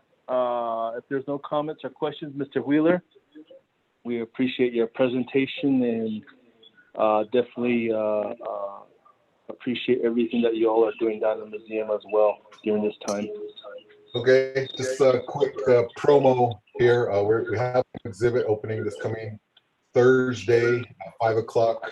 It's a Navajo Code Talker photography exhibit by our Navajo in-law Kenji Kawano. And then also we started to move forward on our Fistful of Dollars dubbed in the Navajo language. So that should be coming out this fall. So look forward to everybody attending. Agushina, thank you for that, and we appreciate it and look forward to further events and upcoming exhibits at the Navajo Nation Museum. Just a token, a reminder as well, we do have your budget proposal to our increased potential for the $75,000 next to the Budget Finance Committee is going on. So I'll be in contact with you there. Keho, Honorable Thank you, sir. We'll be in touch. I wish you guys have a good day down in the museum. Okay, thank you. Moving on, tab 12, I have a blank doc. We have a blank document. Navajo Parks and Rec, Ms. Begay, do we know anything about this? Does anyone have a budget?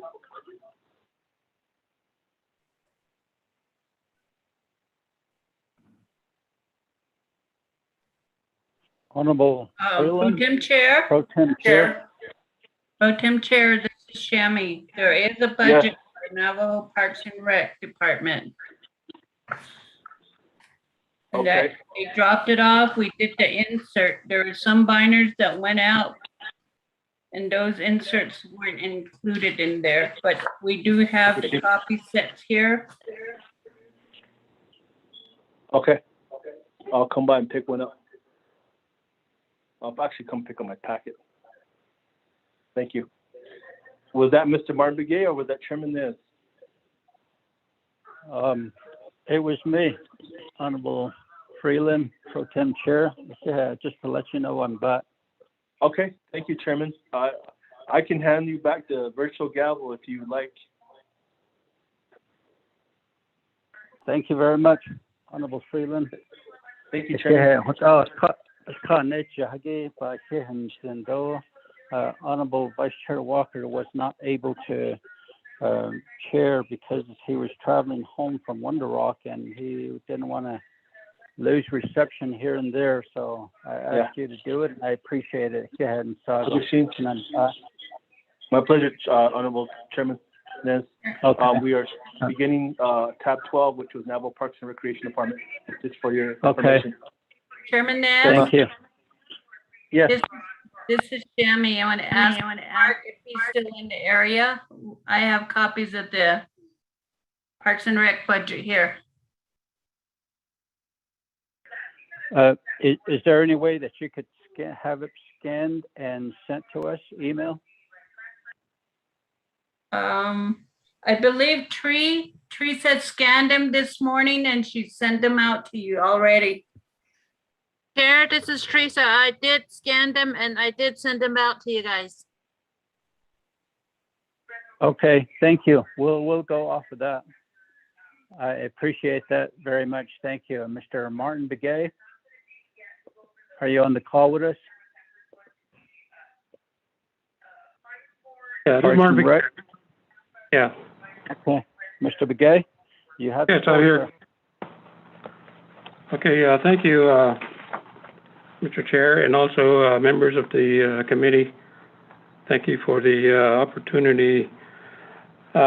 We did make corrections to the budget yesterday evening, and with the assistance of the DNR administration, we were able to finalize that last evening, and they were going to be sent out to be a part of the package. And I do appreciate the assistance from DNR and also from our own staff here with the department who are doing the budget preparation. But this year, our fiscal budget, we have a proprietary fund budget. This year, the amount that was allocated from the controller's office is $5,666,667 for FY21. For FY22, the allocation from the controller for our department is $7 million. So they get an increase of over $1,333,000 to add to our budget this year. And the reason why our budget has been increased a little bit is because the tribal parks have been allowed to reopen since July 9, so we will have at least 3 or 4 months to generate some revenue for operations. And we anticipate to have a full year of operation for FY22 if there are no additional closures or shutdowns from the COVID pandemic. And so we anticipate to do more for our visitors as they come to the tribal parks, as well as to it allows us to put on more staff to a full-time basis rather than furlough like we had to do this year, and then also to put on more people that will be seasonal position to help parks as fee collectors, laborers, maintenance workers, and so forth. So, but the bulk of our budget, we have 109 staff within the department, and most of those, I believe, are 87 or full-time workers, and then the balance are seasonal workers, and then we do also have 6 tribal ranger, park ranger positions within the department. So we were fortunate enough to be able to add additional positions that we really consider to be critical, because these staff will help us develop more projects within the tribal parks, and also to augment our enforcement activities at the parks also. So I think the budget for now is adequate for our purposes. However, in the past we have had allocations of $8.5 million. But so far we haven't been able to increase the allocation from the controller. And so with this $7 million budget, it allows mainly for operation and maintenance expenses at the tribal parks, and also here in the central area, and doesn't really leave much for capital projects that we need to do to work on the projects. And we do have what we call a reserve fund, the fund balance, and which is where we draw our funds for these capital projects. And we do have several capital projects in mind as we, at this time, we are developing budget packages for those capital projects that we will be going to the RDC committee for their support and their approval. An example is our Monument Valley Road and Project, Phase 2, which will continue to improve the road through the park. And then we also have a project at Lake Powell and Loop Canyon, where we will work on a parking lot and an improved access road into the park. And then we also have a power line project we're working on with NTUA that will bring power from the Snuzzbus to the Four Corners Monument. And this will also allow residents that live along that power line to get services from NTUA. So these are just some of the projects that we're working on right now. And hopefully we will be getting these drawdown packages to the RDC committee in the future so that we can get these projects underway. So with that, that will conclude my report presentation. Thank you.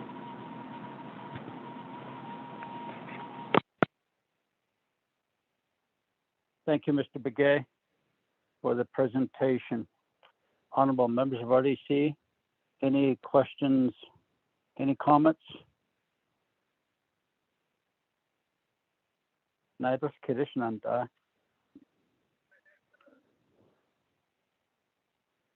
Mr. Begay, did you provide your unmet needs, sir?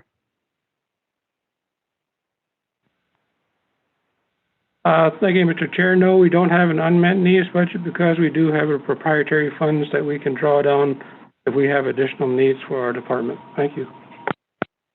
Thank you. Honorable members of RDC, any comments or questions? Atanya Hakushila. We'll move down to tab 13. Thank you very much, Mr. Begay. Appreciate it. Thank you to the committee. Okay. Resource enforcement. Hope Wilson. Good afternoon, Chairman Nez, members of the RDC committee, staff. I was just given our department budget at 11:30 today, so I was reviewing what's here. And as you can see, based upon page 1, the budget was prepared by Vanjie Curley Thomas. And what happened is that as the budget process began, we weren't provided any guidance by the Division of Natural Resources. So we worked together with the Office of the President with additional allocation that they provide us, and we prepared the budget. We went before the EBRT team, and they wanted a couple changes, so we made those changes. And we submitted our budget back to the Division of Natural Resources. However, Mrs. Thomas wanted to make her own changes to the budget, and we didn't agree with those changes. So she wanted the budget, the electronic version, so we just provided her the electronic version of the budget. And she completed the changes, so like I said, she just gave us a copy of the budget today. And this isn't a budget that I signed. So I'll go ahead and let Ms. Thomas provide a presentation on the budget for next year and what goals and objectives she has developed and what she plans to do with the department. Thank you.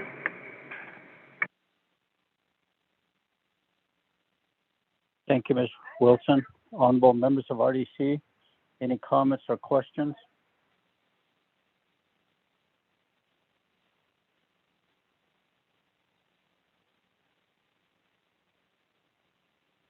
Naidos Kiddish.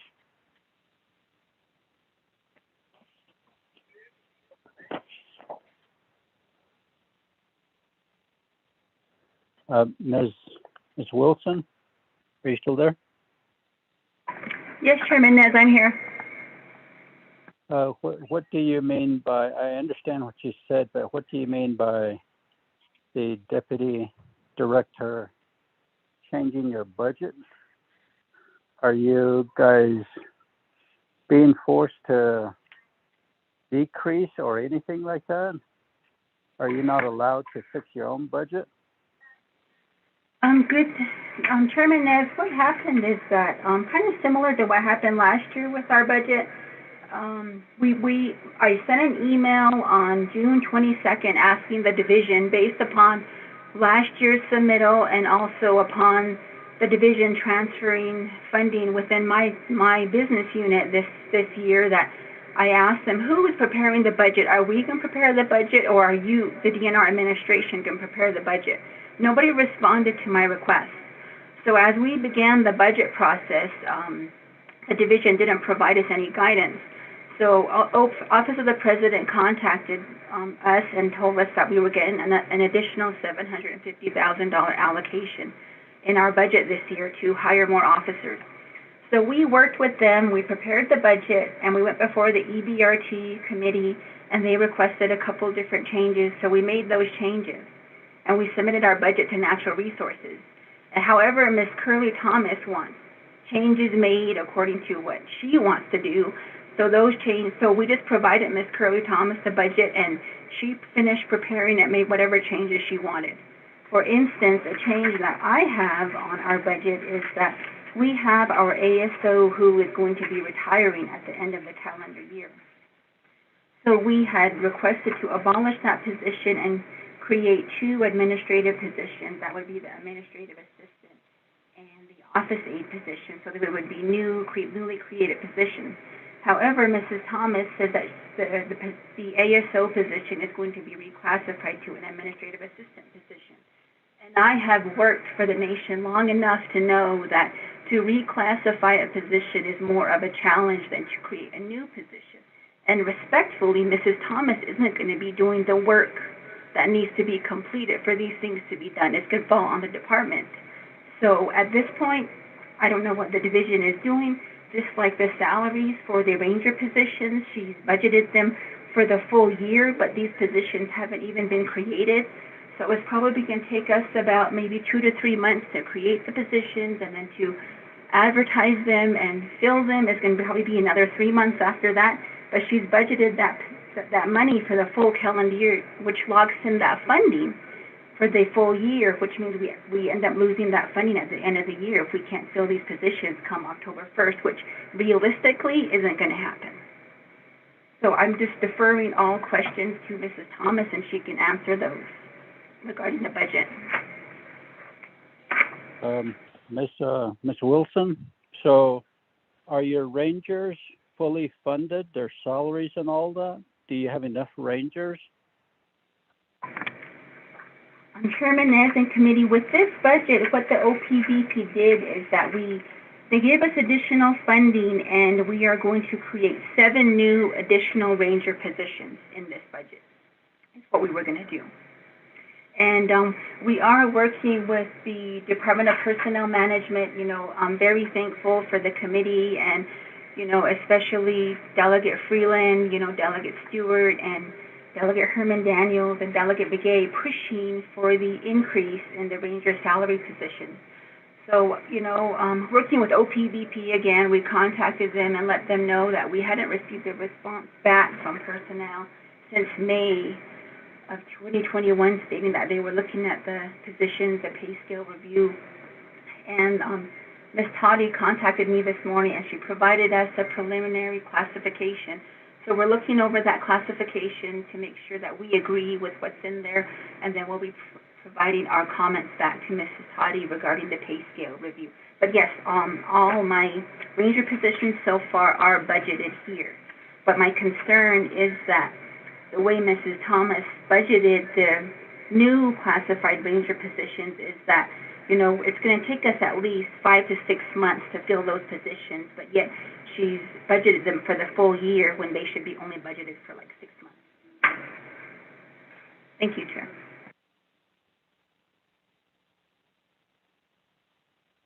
Thank you.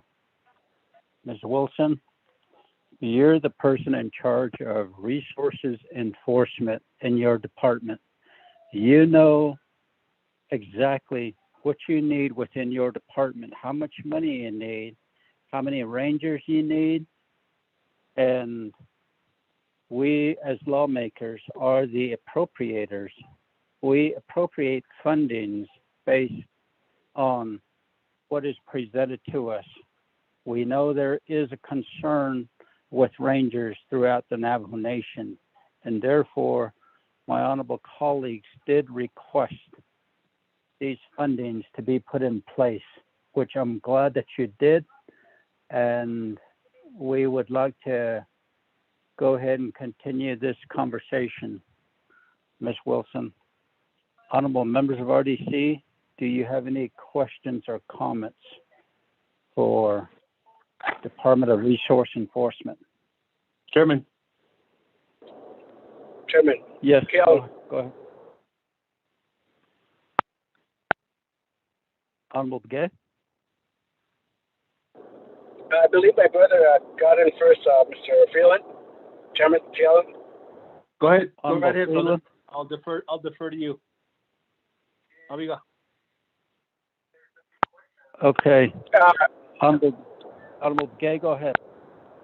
Okay, I apologize, Chairman. I was off the call for a few an hour. That is late. Maybe this is the reason why you guys got into this program quickly. But I didn't quite got the full report by Ms. Wilson, Caddo Range or Hutniniki. If it's not too much asking, Chairman, is it okay if she provides a summary about the Rangers position? I appreciate that, Chairman. I just got back on call. Okay, thank you for your request. Ms. Wilson, could you go over your budget again, please? Thank you. Chairman Nez and delegates RDC, what I had stated is that resource enforcement through the budget process, I had asked on June 22nd to the division requesting if we were going to prepare our budget as resource enforcement, because last year our budget was changed against what I had submitted.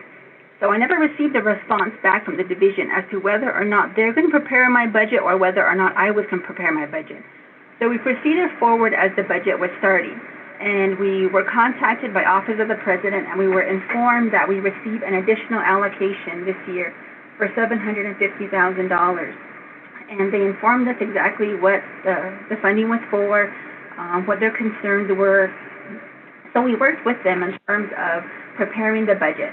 So we went to the EBRT team review, and they wanted additional changes. So we made those changes, and then we submitted our budget to the Division of Natural Resources. However, Ms. Curley Thomas wants changes made, and we didn't agree with those changes, so she wanted a copy of our budget, the electronic version. So we submitted it to her, and she made changes that I don't agree with in terms of what's going to happen with the department. So those changes are reflected in this budget.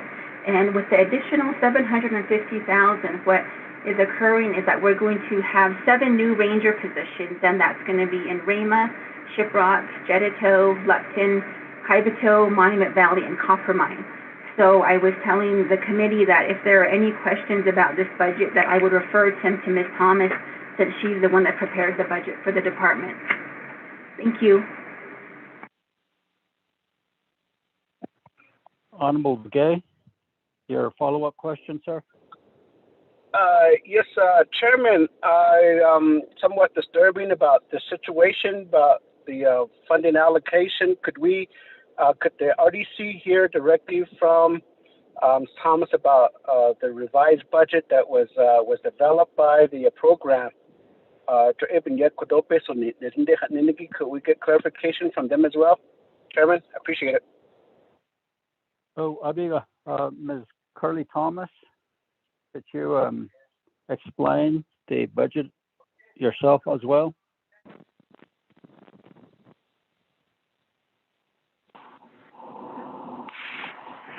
Chair, Nance, thank you so much for giving the opportunity, and the Resources Committee and staff members and all our department managers that are on the call right now, including Department of Reinforcement Manager.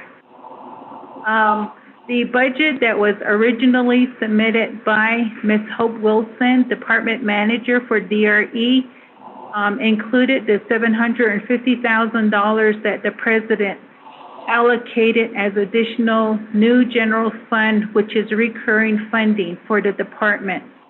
Instruction was that the the $750,000 would be for ranger salaries and vehicle units relating for those positions and whatever operating costs, considering the idea about supplies, for example, firearms, uniforms, things like that. So what happened with the budget is Hope was requested to revise the budget based on what President gave as instruction.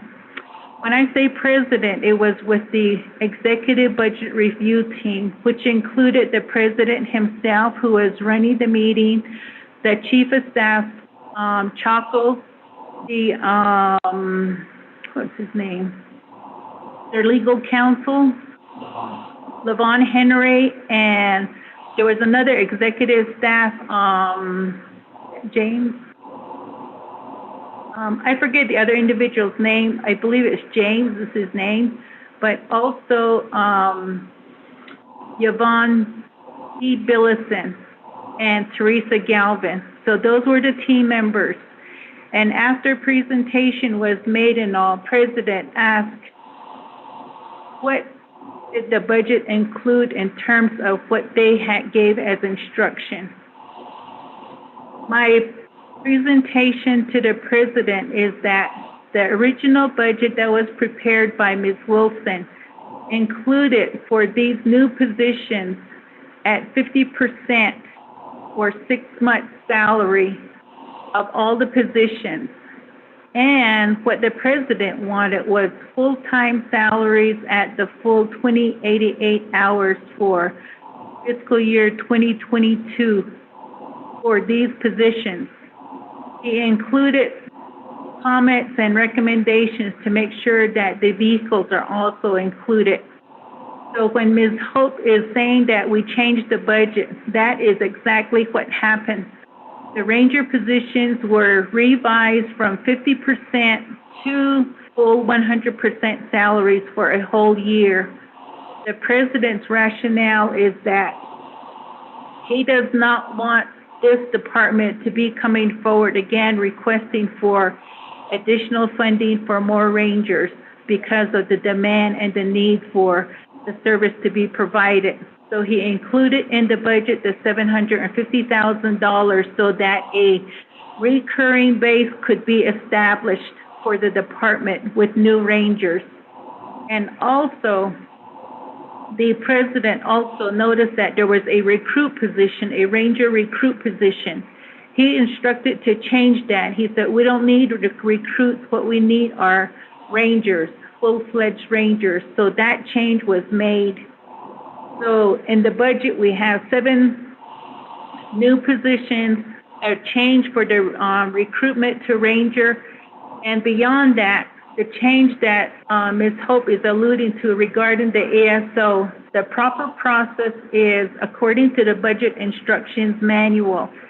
If we're planning to make a change in the budget, that has to be reflected in Budget Form 5.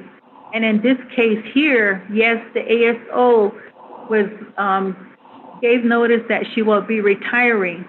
So in the budget, because of the instructions provided, we had to report on the budget form that the position is not going to be budgeted as an ASO for 2021, and the department had submitted a new position title for an administrative assistant. So in my communication with OAB and also with Department of Personnel Management Director, instructions are in accordance to the budget manual. So the best avenue to meet the budget instructions manual was to budget the ASO at certain hours, coming to salaries that is going to be near the administrative assistant position. So I believe that was 1560 hours, 1760 hours is what it came out to be. So in the meantime, the program submitted a PCQ for a new position. And yes, the PCQ process is a tedious process. We all know that. But that's the process that we have to go through to get this position properly established by way of reclassification. So that's the change that took place with the ASO position. And the other is the department included a new position. President did question that relating, I think it was an office aide, an office aide under Object Code 1152. President questioned that, is that why are we putting in new positions? We need position for rangers. But I did explain to him that the idea about the ASO planning to leave, there is the number of clientele that do come in, and there's really a need for administrative help. And the salary for this particular position was changed because there was not sufficient funding to cover 100% of all the ranger salaries. So kind of like what was left, but at the same time trying to think of how can we best allow for additional new personnel. So the amount came out to $9,000, $9,469 as salary. And the other is that just thinking about Navajo Nation government, the division administration does work with, for example, workforce development to try to get individuals who are usually looking for a place to be placed for placement of employment. And the other is Division of Health. They've, in the past, worked with natural resources to allow placement where these two offices provide salaries and all. So in this case here, if there is continued additional need for resource enforcement at the administrative office level, then they can tap in sources like that, or they may possibly use vacant positions until these positions are actually classified. And we all know the recruitment process takes time. So with that, those areas could be considered. So Chair Naz, that's pretty much the extent in terms of the changes that were made. There are information that were adjusted also for operating to allow for making sure that we have the salaries at 100%. So that's the change that took place with the Department of Resource Enforcement. Thank you. Thank you, Ms. Curley Thomas. Honorable colleagues, any comments or questions? Honorable Begay.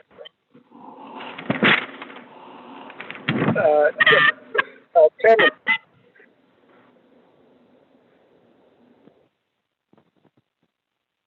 Honorable Begay.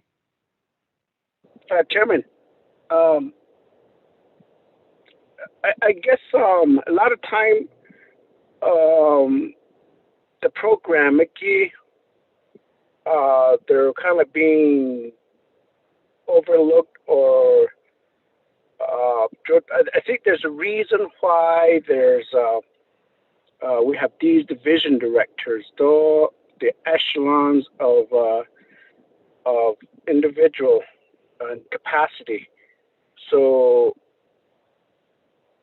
the supervisor, the Liniki for these programs, I'm sure they have a good justification of their argument, but the way I'm hearing is that the budget was revised without my consent.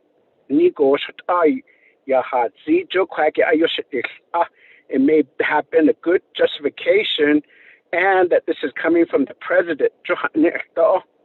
I mean, I'm sure the president has a good reason as well, but it goes back to the question: is that what were the cooperation in working with these supervisors, rather than just having to say that, well, this was what we submitted, but it was changed. Joe Quack, I think there needs to be some type of a coordination and a cooperation to be taking place, rather than just saying that he's not changed earlier. So I guess my question will be back to the program to say that, okay, I mean, with that justification, was that provided to you, the reason why they were changed? Changed earlier. So again, I'll leave that up to the committee. I mean, do we go with what the changes are, or what the program wanted? So, yes, I sure like to see that this is a full allocation for the positions, rather than doing a 50%.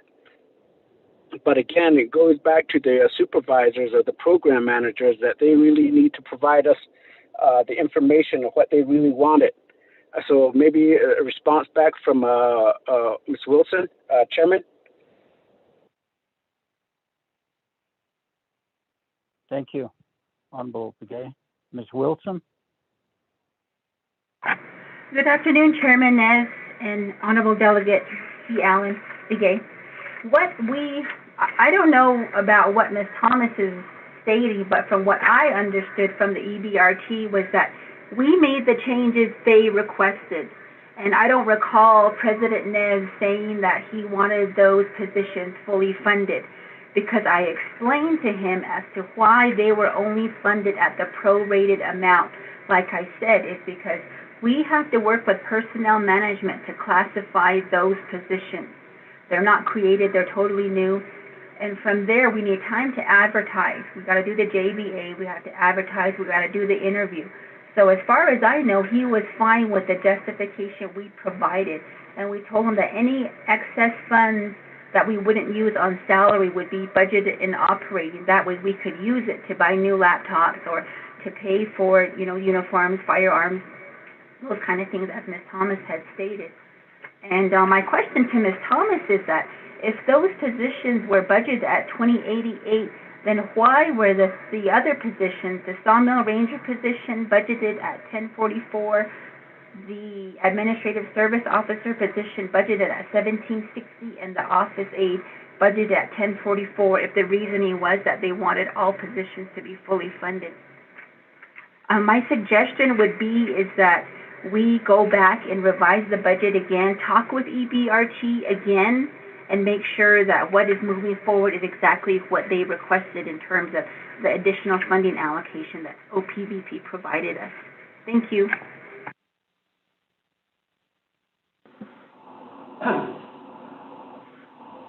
Yate, Chairman Nez, this is Rudy Shabala, if I may, please. Thank you very much, Ms. Wilson, for your explanation as well, and the information that you're providing on behalf of your department there. Dr. Shabala?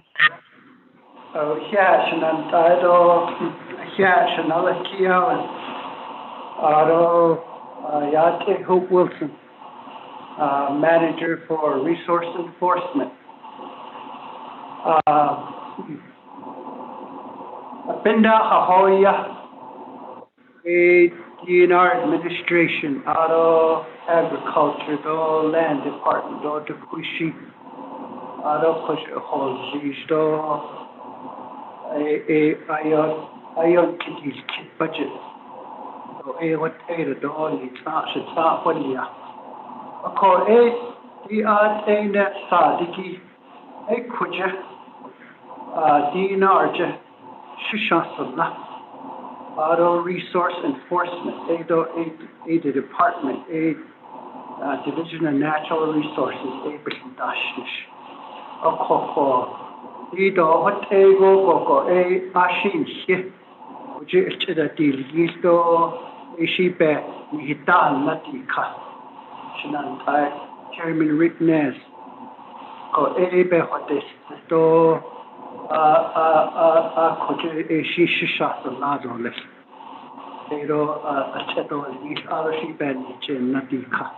area bahatish so yeah. Thank you, Dr. Shabala. Honorable Freeland.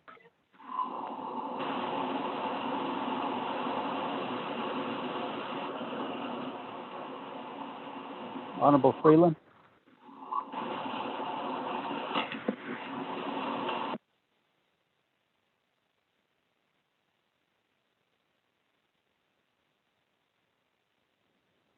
Ms. Begay, can you hear me? Yes, Chairman, I can. Freeland is on the line and he's raising his hand, but he's not, I don't know if he can unmute himself. Chairman, I'm on the line. I think I'm muted. Okay, Honorable Freeland, you have the floor, sir. Thank you, Chairman. Thank you for that update and that report as well. Definitely appreciate that. I guess this whole situation with rangers and natural resource enforcement and whatnot, it kind of reminds me of the term I heard at the BIA, and it's work more with less. And that's in essence what we're doing. We're making our rangers work more with less. These positions are so vital, especially out there in the field. When you have land disputes, or when you have even the term cattle wrestling, when you have thefts of those occurring, and you hear of stories of trailers moving about at nighttime, and especially when calving season is about, when cattle are not branded, things like this, they actually do happen for a fact. And that's money, that's profit to others from the benefit of a rancher. And that's why I say these are so vital. These positions are so vital, and I really hope we can increase and get these positions, more positions filled, especially out in our area. And when we do get this tri-party agreement in place, I know that will be very beneficial and helpful to our rangers. But I just think of that term that the Bureau uses, which is work more with less. And I've heard that from several BIA employees. That's why I utilize that. And the same situation here is with the rangers. And we're telling them to work more with less resources. So, Chairman, just wanted to make that comment, and thank you, Ms. Wilson and your team. Thank you very much, Honorable Freeland, with your statement and your concerns for rangers on the Navajo Nation. They are important positions. And let me go back to Ms. Wilson. Thank you, Chairman Nez and members of the RDC committee. I agree with Dr. Shabala in terms of us sitting back down and going over the budget again to make sure that what the EBRT requested is what is in our budget, because what I recall from happening at the meeting is totally different from what Mrs. Thomas recalls from what occurred. So we can both go back over our notes and we can make sure that that we are following what the direction of OPVP wanted, because like I said, we met with them at least on 3 different occasions regarding the funding and what they wanted with it. Thank you. Thank you, Ms. Wilson, for that. Just for everyone's information, I believe that we schedule these budget hearings for a reason, and that's why we're here. Dr. Shabala, Ado, Banji, Curly Thomas, and all the program managers today. If we give you more time to go back, no, we can do that. We have tomorrow as revisits. The following Monday, we're going to approve the legislations, and we might just approve them as they are. So our recommendation to DNR is I see so things so be hadi che khala hotza edna satada allo setila hajon de nail in holigesa. Let's slow down. Let's take a good look at this. Holigesa. So now we're having to give you time to go back. Hastanatle koshin hastanatle. Kait aushin pohonet ja according that Nashiki Rangers san sa. O koshin bichana azla. In the tasa korobe sabachuidot and higher the old net. Akuna reja. The never has of cargo sato bananas eos and dobaniga. A cochalate eye bohonet zango de nature connect a the hati night the kit or kitty ben yenai kit. So Shanant honorable members of RDC, I believe that what is before us is something that we should probably revisit tomorrow with whatever agreements they come up with by tomorrow, and then have it ready by Monday morning.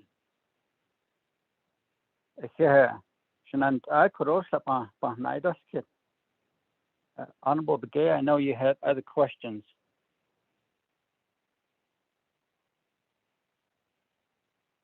Chairman, well, if Jokodomus Wilson, you have not see that they'll probably go ahead and make a revisit on this budget. Maybe we'll probably provide them the time to do that. Kodo Division Director, but it's good to see and hear directly from our supervisors and the lower staff. I guess making these statements, which tells me that a lot of time we just don't want to have our staff to think that we're just being pressured to approve the way they are. But we want, and I want to hear directly from the supervisors what is meaningful and what is appropriate, and because they're the one sitting there to do the whole job. Not on in the clinic, especially the oversight, and then the higher echelon. The at the Niki 8 go a apasi shinsto. Halan latte na yisiki tail nishiki aji yisiki yitaho ido yitates ido bespeta house nishibenna. I'm sure we may not agree to what they want, but that's how they operate a lot of time. Koto that in nishiki ki that the Quigoshi Ranger sign nagi johat nahot ko ebibit nashiko koto aji bichonad nahaki to hajo and they take shi bonet zandoli that way. I won't have to ask more questions because the main thing about this program, which I've indicated on my memo, the increased salary for the Rangers, 18 there's additional Ranger positions that's going to be established, which is good. But how it's being managed and being put together, I believe it's really up to the the program manager that really needs to take the lead and get this done on down. I don't know what the remainder of the committee feels about it, but yes, the president may make recommendations, but as an oversight, we also have a say so, and then but the ultimate decision does come at the local or at the program level. The managers on the chairman. So if they want to go back and provide the budget and present it back to us during the revisit or during the presentation of the legislation, I'll be but I just don't want them to really get this out of hand, to lose out on these 7 positions that is being created. Chairman. Thank you, Honorable Begay. I believe we would all agree that they go back to the drawing table and revisit their budget and bring it back before us tomorrow for the revisit, as well as Monday morning when we approve the legislations. Thank you. Sananta, any other comments or questions? Chairman, this is Hope Wilson. Can I say something real quick? You have the floor, Ms. Wilson. Thank you, Chairman Nez and members of the RDC committee. We're going to need a little more time than tomorrow because tomorrow I'm providing a presentation to the District 16 Eastern Land Board, and we're having a meeting with them along with Navajo Police Department regarding some issues and concerns they have out there. Okay, thank you, Ms. Wilson, for that. I believe that we will probably have our revisits with all the departments and programs tomorrow. I don't know what time we'll end, but if you could join us, that would be great. If not, perhaps Monday morning when we approve these legislations. Thank you, Ms. Wilson. Honorable members of RDC, any other comments or questions? Chairman. Honorable Vice Chair Walker, go ahead. Yes, Chairman, though, committee members, although Mr. Staff, although Legislative Council, although DNR, Shana, Dr. Shabala, though I don't know if Angie Thomas is still on the call, although the presenter for this budget for Resource Enforcement Agency, Ms. Wilson,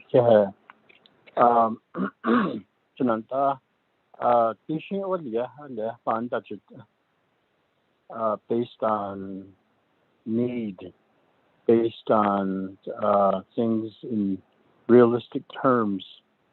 You know, I don't think any one of us, anyone on the call is just pulling numbers out of the air for just for the sake of doing it, or for the sake of arguing or making a point. I don't know.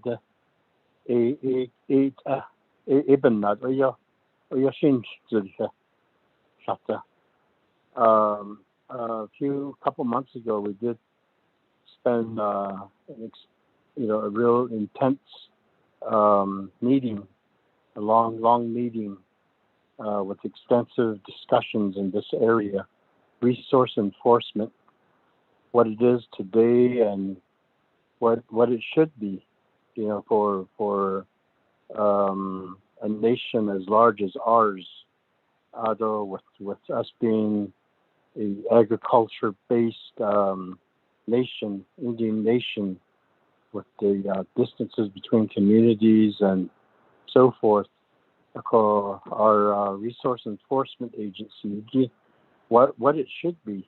That's I think our takeaway was from that meeting was that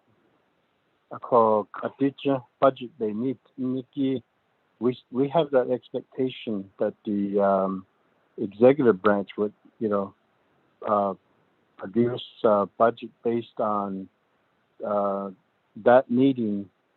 Not everything word for word or dollar for dollar, but the idea is to expand the program, to give it a bit more funding and more resources, if you will.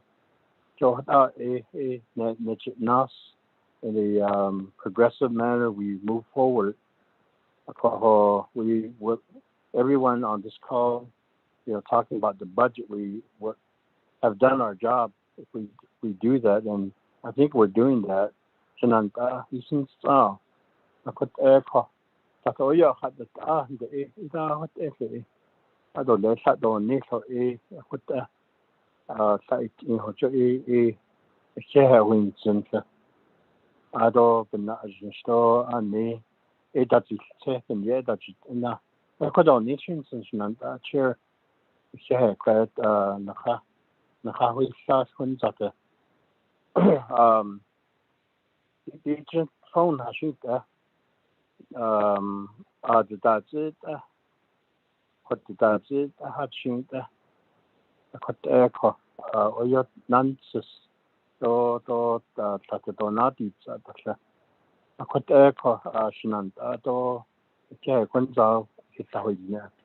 Back to you, Chair. Thank you.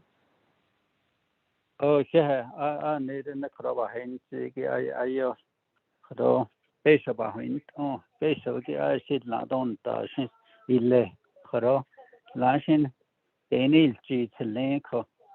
I think when the Katsuri Kato, that is it all so let me this is what we'll do, Shananta, is come back and give time to DNR and have them sit at the table and have them fix the things they need to fix under resource enforcement.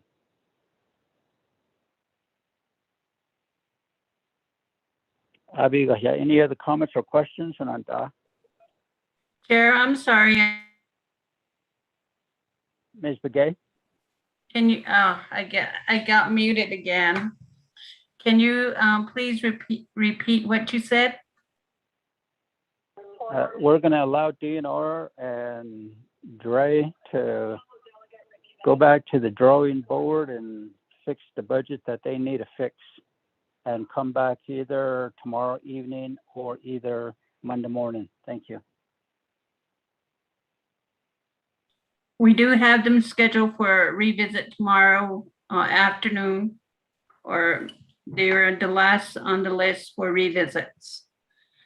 And if they have it ready by then, we can have Mariana develop the amendment language and get it ready for the budget presentation on Monday, Chairman.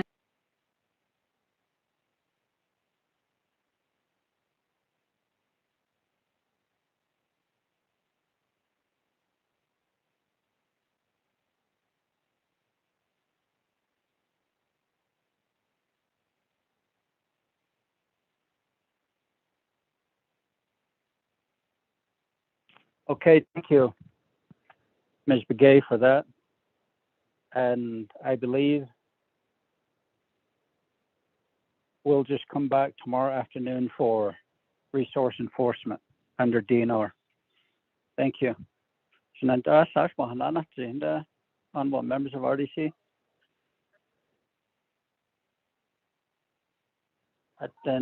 We're down to the last one.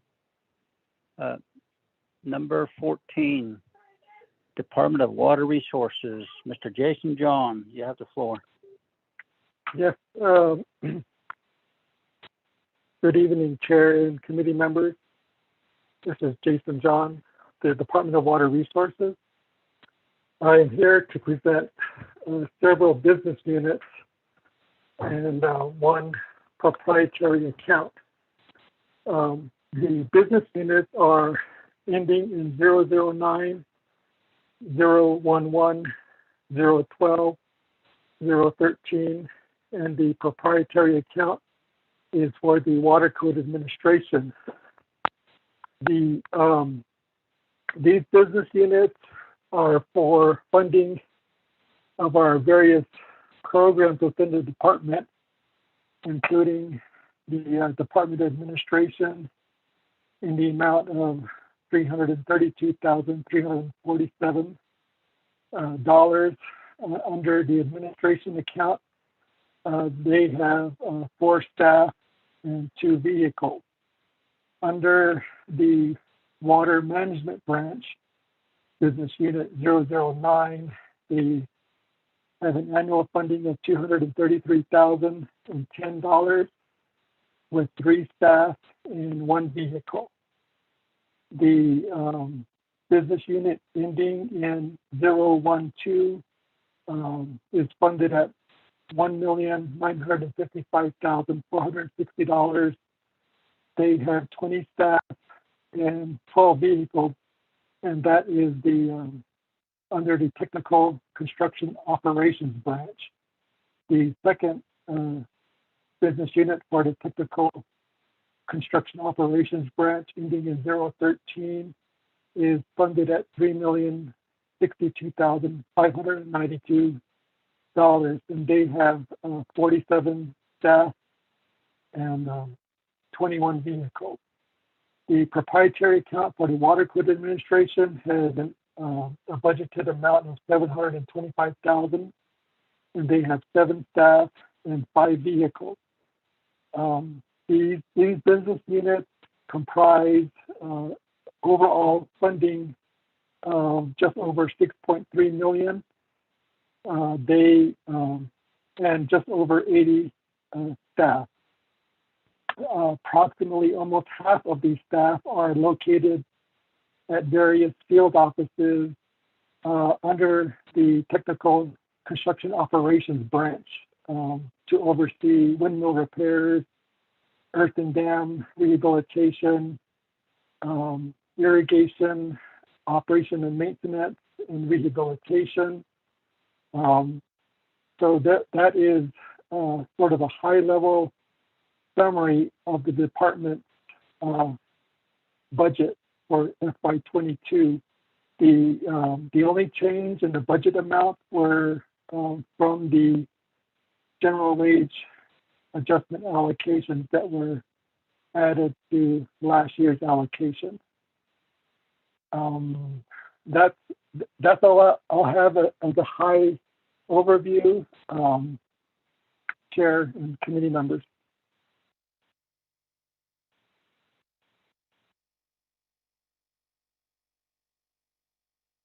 Thank you, Mr. John, for your presentation for Department of Water Resources. Honorable members of RDC, do you have any questions or comments for Mr. John?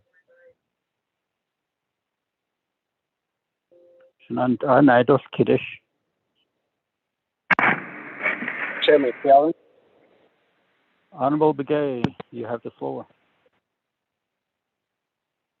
Chairman,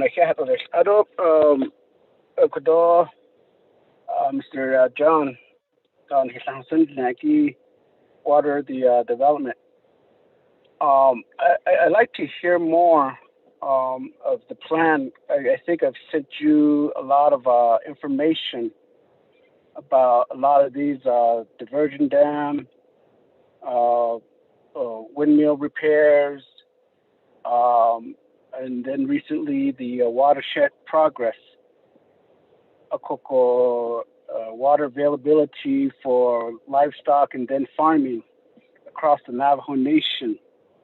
What specific is there within this budget that alludes to these overall program, and how is your budget and the ongoing progress, ongoing daily purpose of this budget, the intended purpose, once it's approved, and how it's going to interfere with this other opera funding allocation, including a lot of these water development across the Navajo Nation about domestic water, drinking water,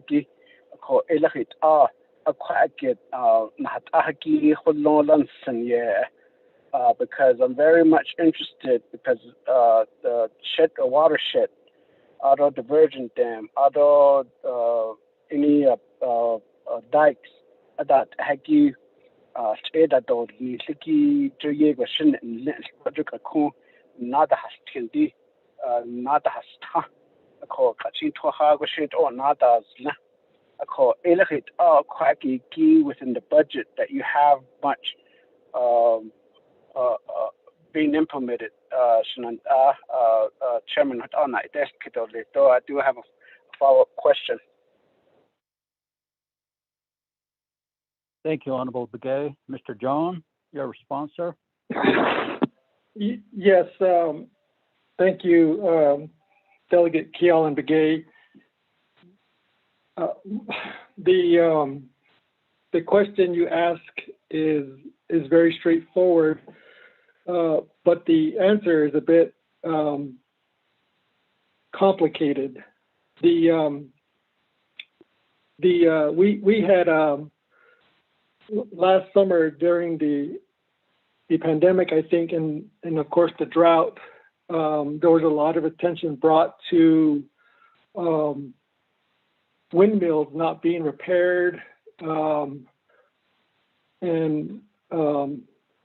things like that. And when I sent out information to the council, and I can send it out again, about how the repairs of windmills are staffed at each, at the field office level. There are over 900 windmills across the Navajo Nation. And as I had stated before, we have field offices, and they make up about almost 40 staff. Almost half of our staff are out in these field offices. Some of them are for our staff there for irrigation, O&M, but a majority of them are for windmill maintenance and repair. When we had discussed, or I had sent out information about what it would really take to properly oversee the windmill maintenance and repair program. And just the windmill program alone really should be funded at around $12 million per year if you're looking at replacing windmills about every 20 years or so. But that has not been happening for a long time. So we are at the point where we only repair what is broken. And of course, there's a lot of aging windmills out there, and we keep repairing. Every now and then we do get some monies to repair, to replace a windmill, and we'll do that. So that's the windmill program. Right now, they receive under $5 million. That's just for the technical construction operations branch from the general funds account. But that includes funding also for irrigation operation and maintenance. So there is some competition there. So that is the windmill program. It is underfunded, understaffed. I mentioned in other meetings that we had about 7 or 8 heavy equipment operators still vacant. They are very hard to fill, and these heavy equipment operators are needed to transport equipment to the field offices when they arrive from where they are bought from, including pipes and heavy equipment and other items. So there are heavy equipment operators needed for those transport vehicles. Then you have heavy equipment operators that are needed for operation of equipment, including dozers, backhoes, and those equipment itself. And so our primary focus all these years has been on trying to keep up with the pace of broken windmills. What that has done was put a lot of stress on earth and dam rehabilitation, where you're basically using the same staff to try to repair earthen dams. The program for earthen dam repair is not as extensive as the windmill repair. We don't have equipment at every field office to work on earthen dams. There's been a lot of attention given to the former Bennett Freeze area. We have been able to get funding from the Ag Infrastructure Fund, from BIA, to focus on the former Bennett Freeze area. And so beginning since this past March, they have rehabilitated approximately 40, maybe over 40 earthen dams since March of this year. But there's not that kind of staffing or equipment available for the other parts of the Navajo Nation. When we get, as you will see, if you look at some of these general fund budget forms, you will see that there are also other funding sources external funding that are managed by these programs. And to some extent, the Department of Water Resources is not top heavy. We don't have a lot of staff to manage a lot of the contracts, write contracts, and so they're stretched a little thin when it comes to contract administration. And so that does take a toll on some of the expenditures from the general fund, because this past year we had to focus on the CARES Act. So some staff had to drop what they were doing underneath general funds and sort of help focus on spending CARES Act funding.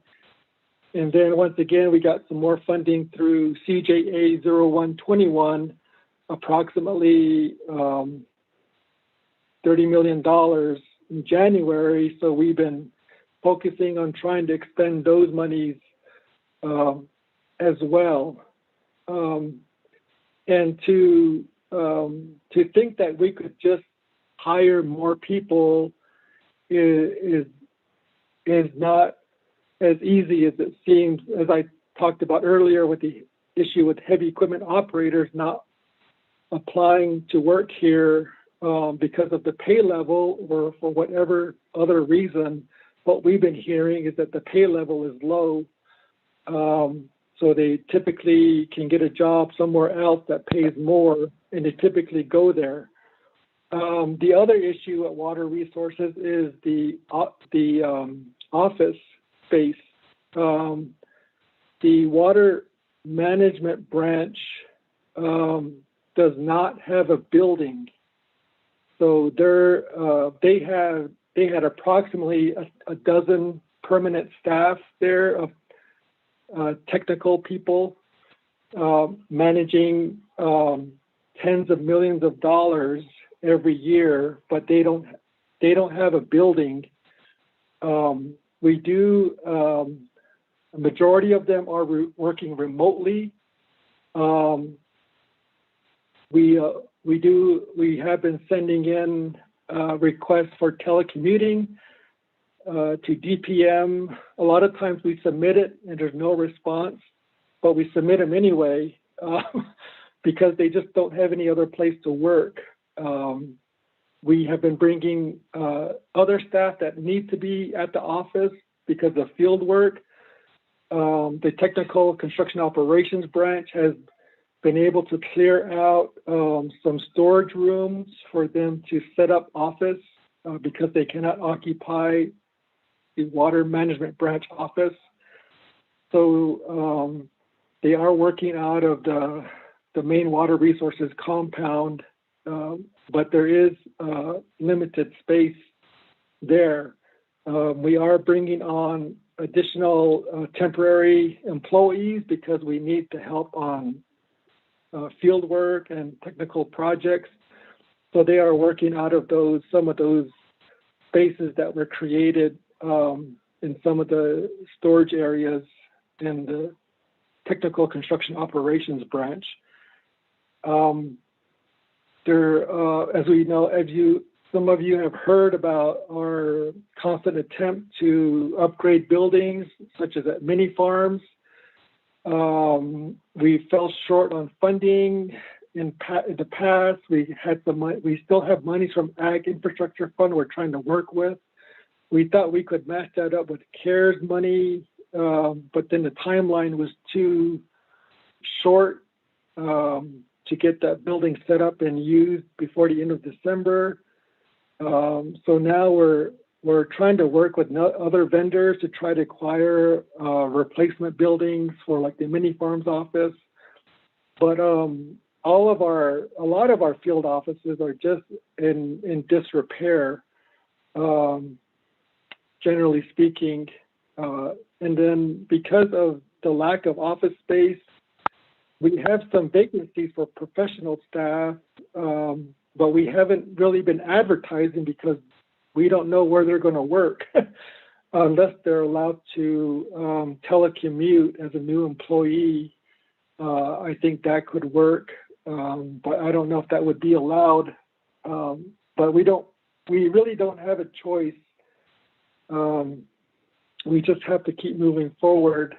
Sorry, I was trying to answer the question quickly, but it kind of got convoluted about staffing, buildings, the windmill program, and we talked about external funding. We get some of that, and I think some of that watershed money. We have external funds.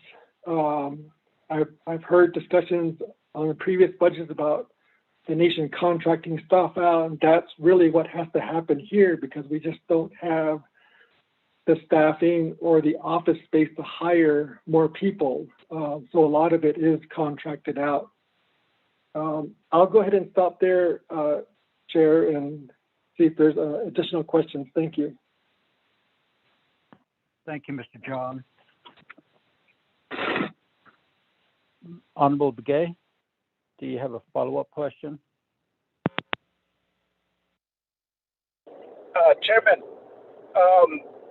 the other thing that to carry over, I've been pushing, and you just mentioned about a building for one of my chapter. That's been in the process for almost, 2 years now, or 3 years. I know there's certain areas that fundings were allocated for new facility. Because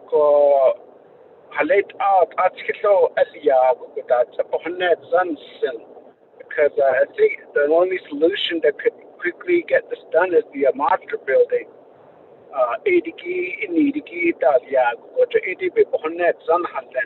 Unless there's a broader, bigger project that we can submit, and then that's the other thing. The infrastructure bill. I did mention this to Dr. Shabala when we were at Twin Arrow.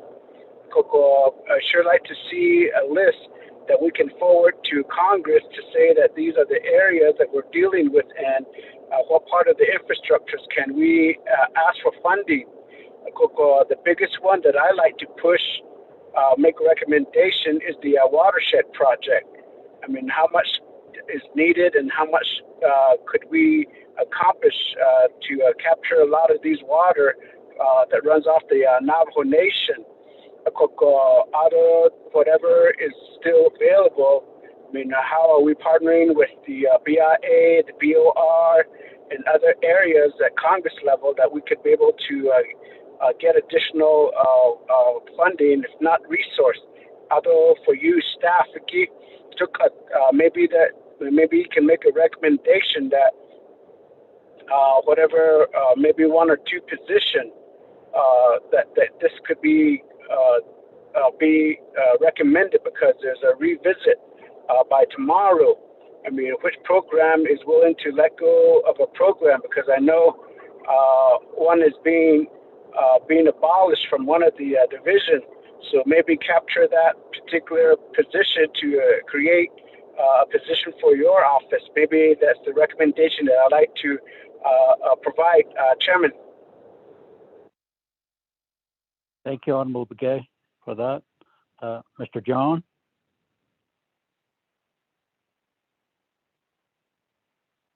Yes, we have been pushing some watershed planning projects, and initially, over a decade ago, we started working with the Army Corps of Engineers. We had some plans, preliminary assessments that were done by the Army Corps for the upper half of the Chinle watershed. Basically, it's anything upstream of mini farms. They came back and said, well, if you have approximately $2.5 million, we can start watershed planning. that was the cost, the overall cost of the planning study, and then there would be a cost share amount for the Navajo Nation. We wouldn't be paying the whole 2.5. We would be paying 50% or less. Their programs do change over the years, but if the Navajo Nation is interested in pursuing those, we can definitely have those discussions with the Army Corps. It was that watershed. There was also the Black Mesa area watershed, but that watershed planning did start, and it is still ongoing. There were other areas in New Mexico as well, where we had some preliminary assessments done, and the Army Corps made some proposals to see if the Navajo Nation wanted to move forward with those plans. Right now, they're on hold, but we can definitely discuss moving forward on those tasks. Thank you. Thank you, Mr. John. Honorable Begay, do you have a follow-up question, sir? Chairman, maybe other committee members have questions. Let me go after them. Okay. Thank you. Honorable members of RDC, any questions for Mr. John?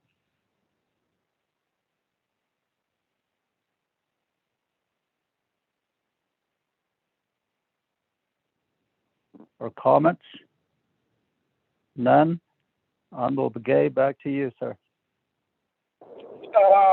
Well, I just want to ask the program that I'd like to make a recommendation to really provide a package together for a watershed project for the whole Navajo Nation. So that's the program, Chairman. Thank you.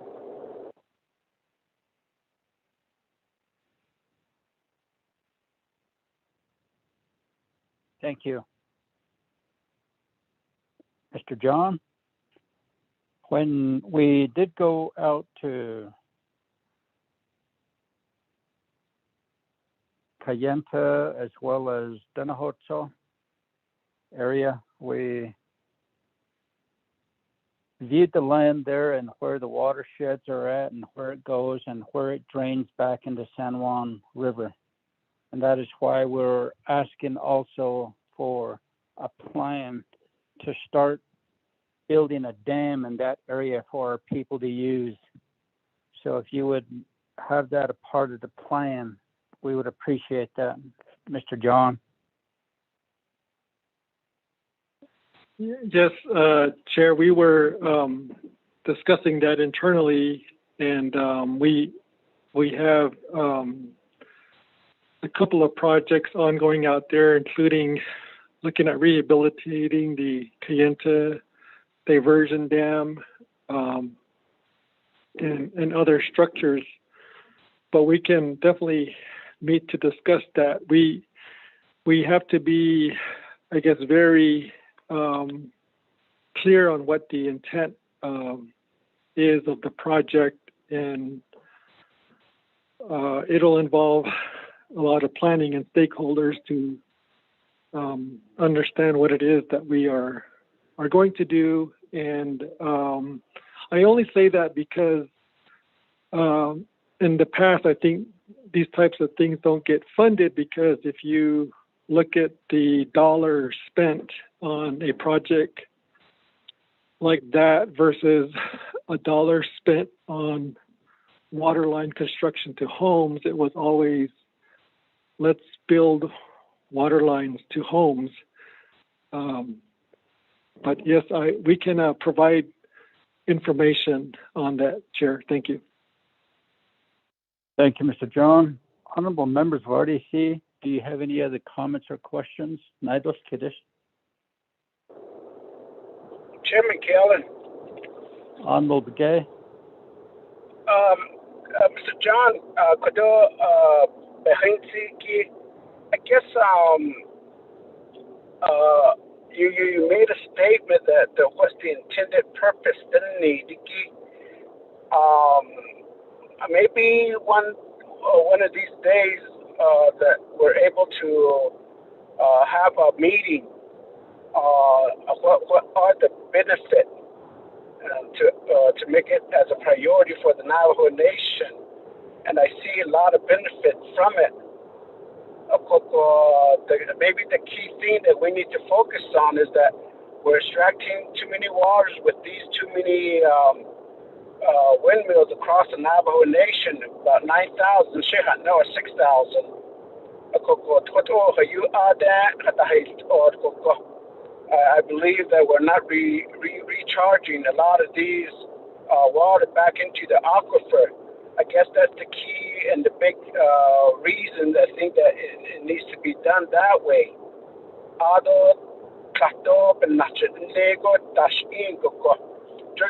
Like for example, for mini farms and other areas, it's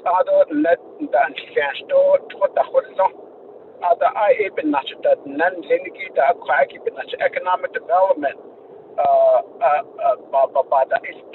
So although the preventions of a flash flood across the Navajo Nation, pictures of how many of our Navajo people live in these floodplains. You started another hastino, the nan leniki twala, the Dodge Edan, Natola, Hanna. Kadosh brother, Mr. Walker, Yahad seen and later, you'd let Twala, but Yahad does not know. So what that ego manage it does, ego happens and need manage it, controlling whenever there is a flash flood. So I think those are some benefits. But should be actually done the Katoshi, Pitashi, Benachi, adult Nilwings, and Nikishi will really benefit the Navajo Nation. That's just my response back to what is the biggest benefit from it. I don't know how it's given Chairman. Thank you, Honorable Begay. Mr. John? Yes, Chair and Delegate Keelan Begay. Yes, we definitely can have a meeting to discuss. I think it would be good to discuss the overall water development strategy. We have a listing of easily $4 billion in water projects, but it did not. I have to admit, it did not include large-scale reservoir construction.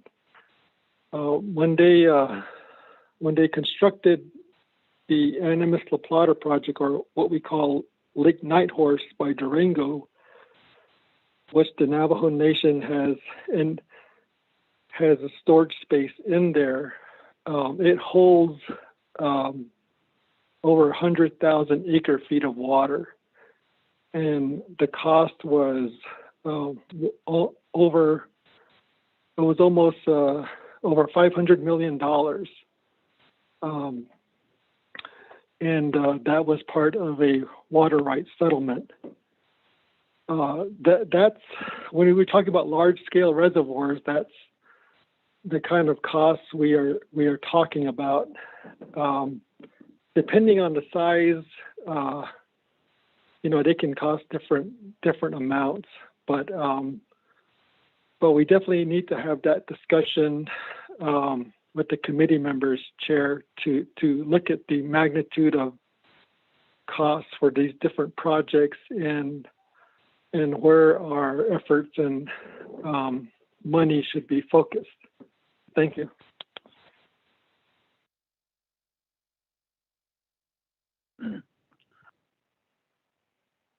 Thank you, Mr. John.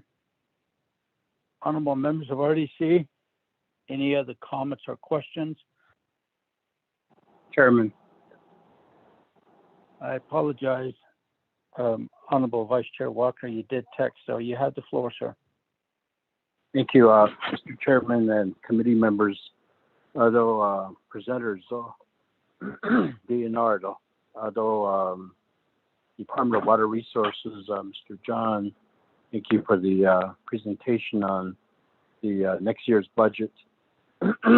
Although just to sort of echo my brother's comments and his line of thinking, Delegate Begay, Taik Halando, Koho Edit, I think his comments and his focus, we share those viewpoints at this point in time. The Resource Development Committee, I could say that we are intensely focused, though definitely interested, and most likely most determined to start heading in the direction that we're discussing here, water development of various levels, various scales. I've been on the council before, as everyone knows, and times may have been different back then, and maybe we didn't have the resources, or I don't know, but it's not like what we're saying today. They were like, okay, let's do this. We want to do this. Here's what we could do as a nation. Start focusing on water. What we think is going to be very precious resource. Unfortunately, in a scary way, that is kind of like what we're heading towards. But at the same time, we have groundwater, and it could be, I think it is in abundance, and that the nation, with its will and determination and focus, we could develop. Joko, I think the question is when and where is this discussion appropriate? Today we're doing this budget, focusing on the budget. And then we have regular updates from Department of Water Resources and other programs and departments on a ongoing basis. But I think we need to create the discussion, the conversation with partners.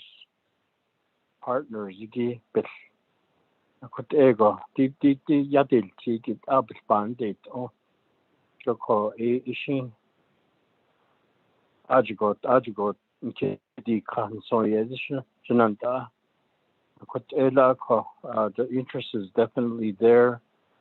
I hear determination in the voices of the leadership, although with Mr. John and your leadership, Ada, I could see us taking steps from here on. I welcome the ideas and the discussion to take place soon. Mr. Chairman, with your leadership, although with our staff, keep us focused, keep us on track, and to help set up some of these discussions. Back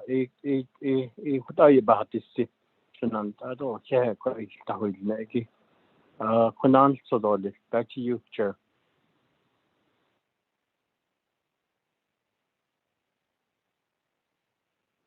With that, Honorable Vice Chair Walker, Mr. John,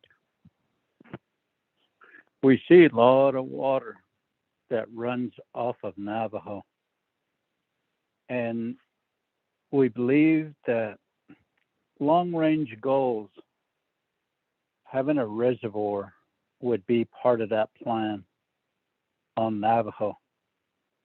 We have been talking about it since we had a tour, and I believe that if we have a meeting over by Denahocho and look at the land and where it converges, I truly believe we could make that decision and say, let's get it started. We cannot wait. We cannot afford as Navajo Nation to wait another 20 years and start talking about it. It has to be now. An opportunity is before us. And to really look at this and bring people to the table, such as Army Corps of Engineers, the BIA, DNR, your department, Water Resources, as well as Resource and Development Committee, and really look at this carefully and see how can we get this started. We're talking about it, it's good. We just need to move forward with it. Mr. John.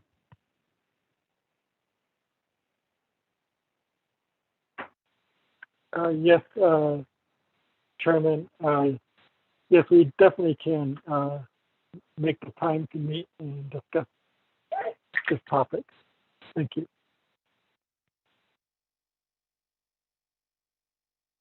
Honorable members of RDC, any other comments or questions for Department of Water Resources?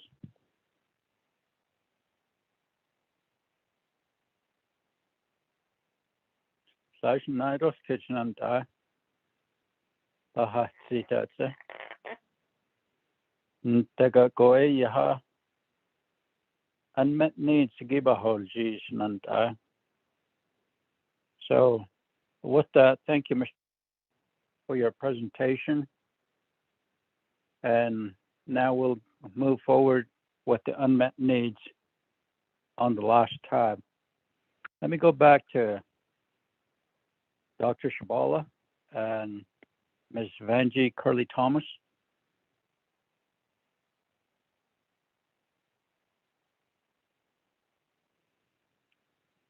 Are you still on the call with us?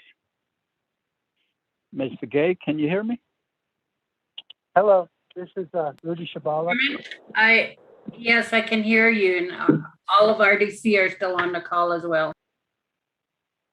Thank you. Dr. Shabala, go ahead. Good afternoon, Ashnant. AUCG unmet needs, the Office of the President, 1.9 million in Hayden for the annual transmission costs. We came up short $85,292. So that amount you see in Shini K. So we can pay that annual transmission cost.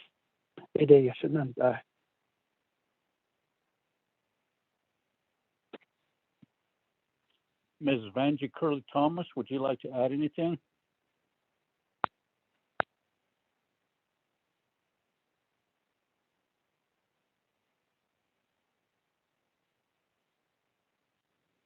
Nothing? Okay. Honorable members of RDC, if there's no other comments or questions, and I believe we are at the end of our agenda. The revisits will take place tomorrow. We're at the conclusion of our budget hearings. Are there any announcements?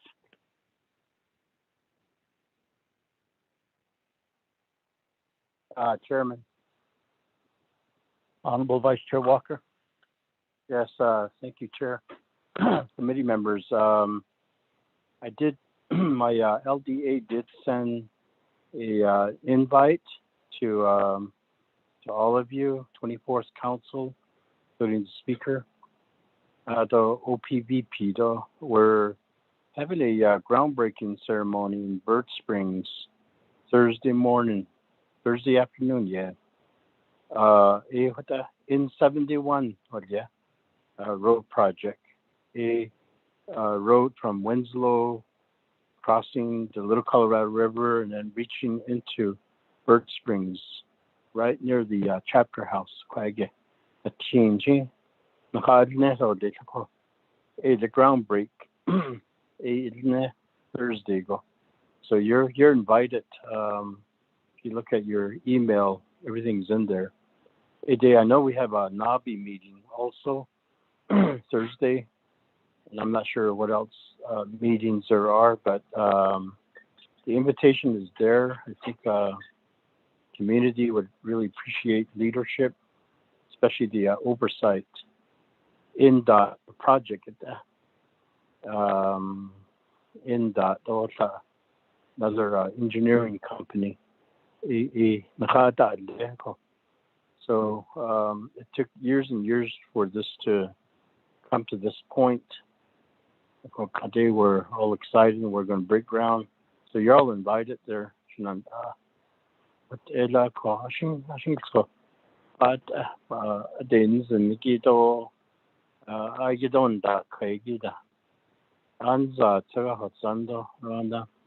Chairness Nikaya don't be quite answer the call. Is at the end, but the invitation is there. It is been tradition, so chairman, so and the staff, so and she the Holland. I could yeah, I could. Thank you, Honorable Vice Chair Walker, for your announcements. Thursday, I'll be leaving to Montana, Wyoming for Intech Mine Tour with shareholders. There's a few delegates going up there. It'll be Thursday, Friday, and return Saturday. So that's my announcement there. So I won't be able to be there, Honorable Vice Chair Walker. Oshie, much success to you and your project there. Thank you.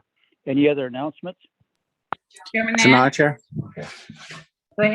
Go ahead, Wilson. Thank you, Honorable Shema. Oh, Sanaa.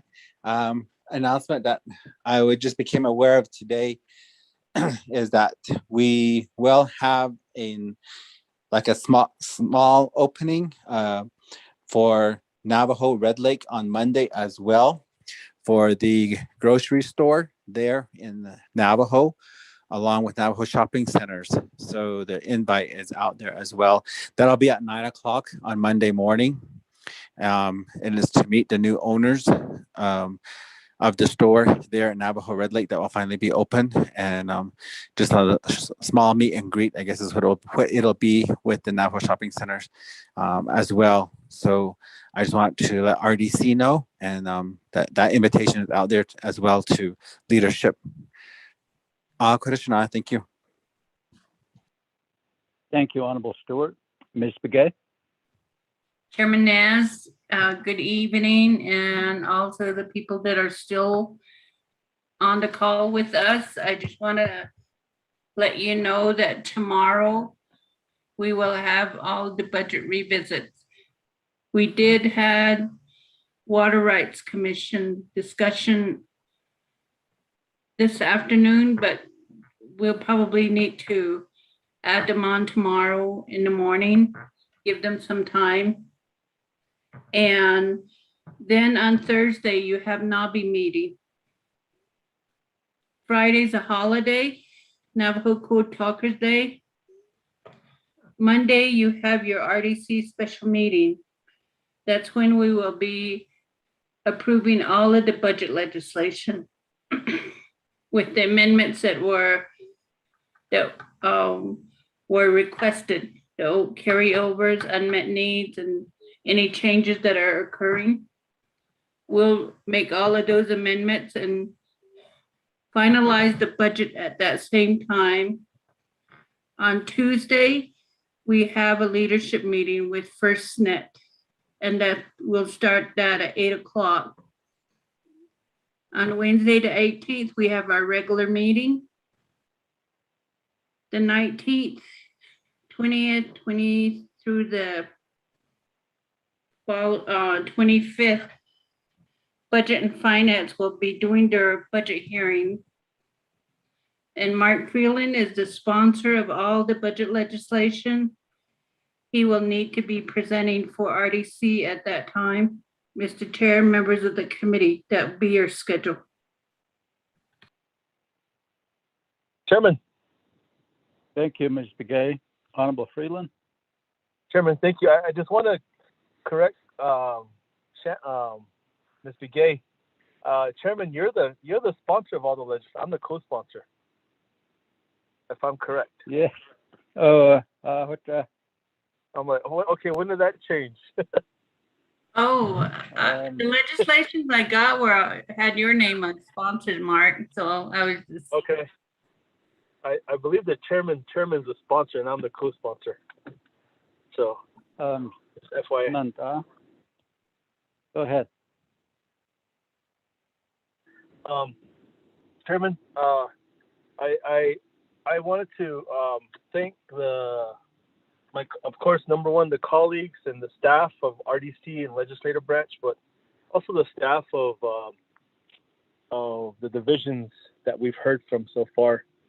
There's a lot of information provided, and it's always encouraging and helpful when program managers or when directors stand up for their programs, and I think we saw that today. And I just want to say kudos to everyone, all the staff, all the employees of the executive branch and legislative and judicial branches. But more importantly, how can we create or enhance revenues that will benefit services to our people? The long term, how can we do that? How can we ever get back to, the increases rather than the decreases of our general fund budget? So just something to think about, Shantai.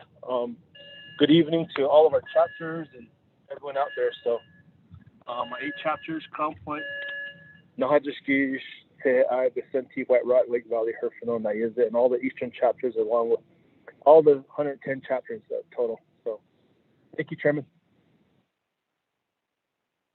Thank you, Honorable Freeland, for that. Are there any other announcements?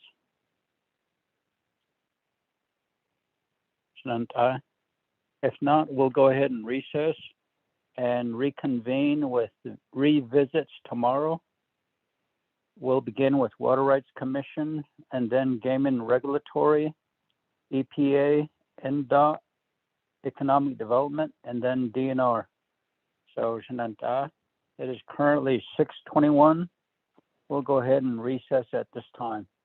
We'll call back in the morning at 9 o'clock. Thank you all, staff. Thank you to all the division directors, program managers that are on the call today. Certainly appreciate your dedication to the Navajo Nation, the work that you do, and how you advocate for your departments. It is understandable that you will speak out for them, and we thank you for that. We're here to support, and you all be safe. We'll hear from you tomorrow. Hakona.